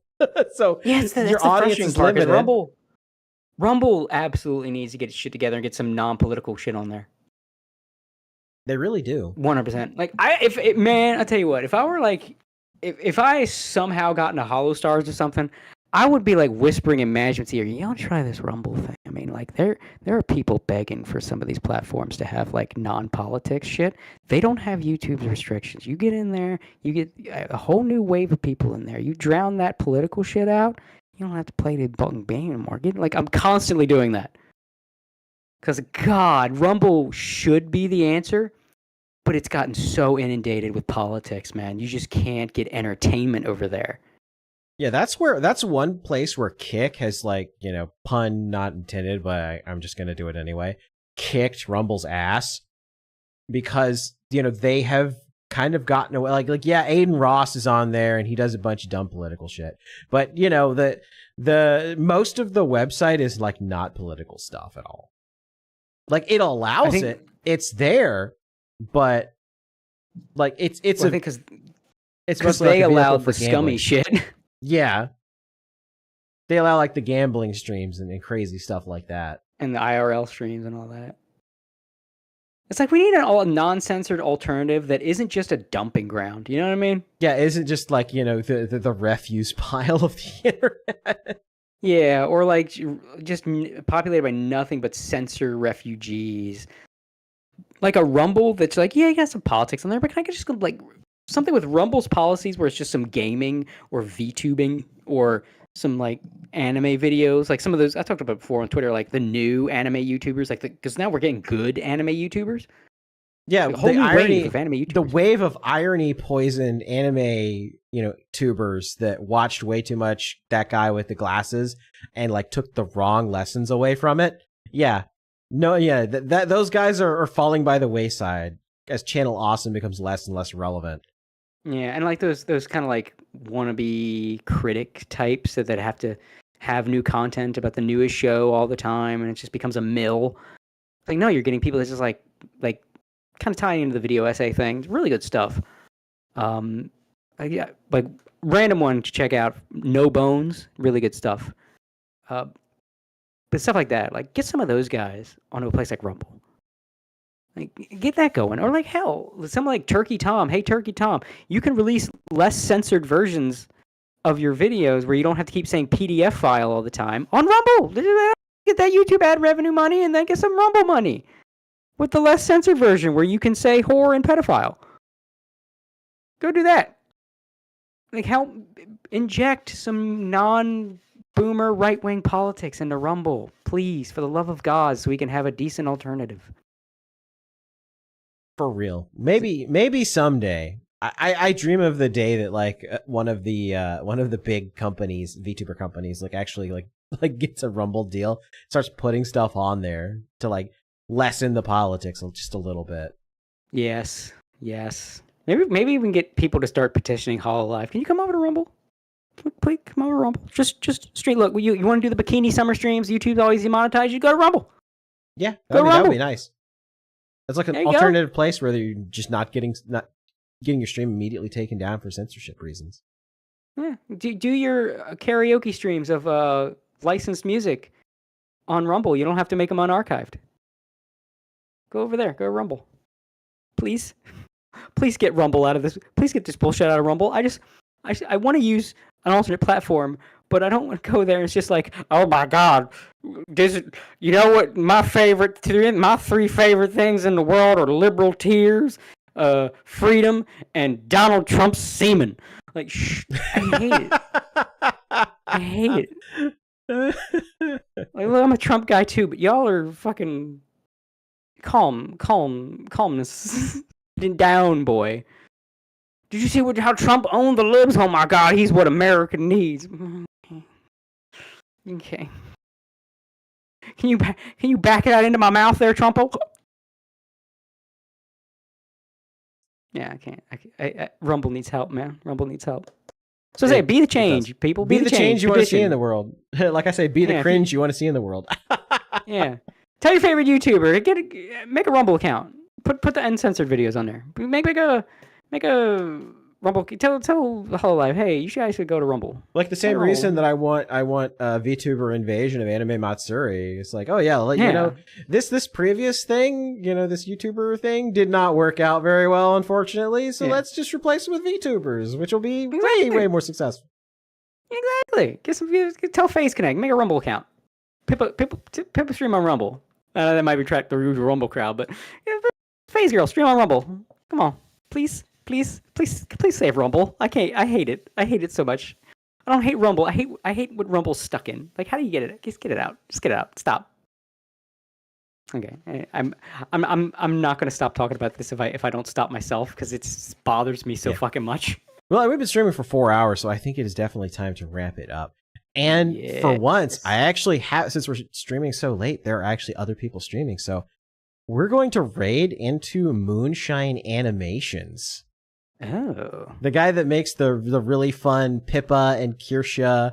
What are those? Like, what kind of dolls are those? But Just like the stop motion kind of. Yeah, like the little stop motion. I mean, I don't know what the dolls. dolls are called, but They're like Figmas or something like that, I think. yeah. Yeah, we're gonna raid into his stream. I think he's playing Star Citizen with like a whole bunch of people. Oh God, he's playing Star Citizen. Yes. I hope he didn't put any money into it. Moonshine, no. I hope it's for the memes.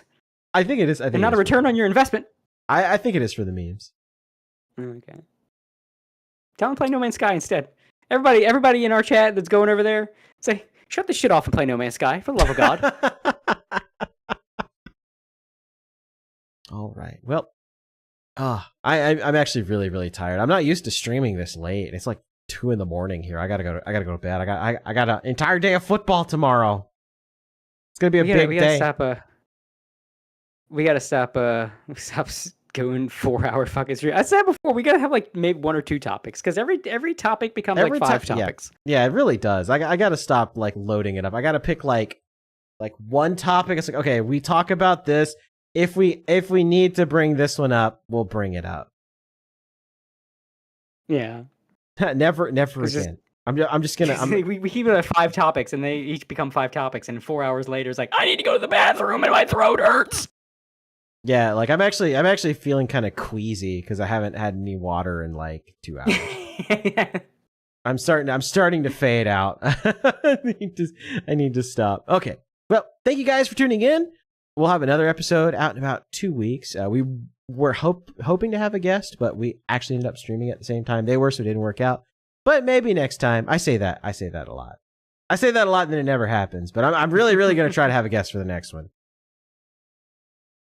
Really going to try. And of course, look forward to the Gator like ruins his life trying to play King of Fighters. That's gonna be a fun one that we're planning. All right. I'm not going to do an extended outro on this one. I'm just going to say peace. See you guys next time. Say hey to Moonshine. Yeah, say hi to everybody when you go over there. Read the chat rules and say hey dude. Yes.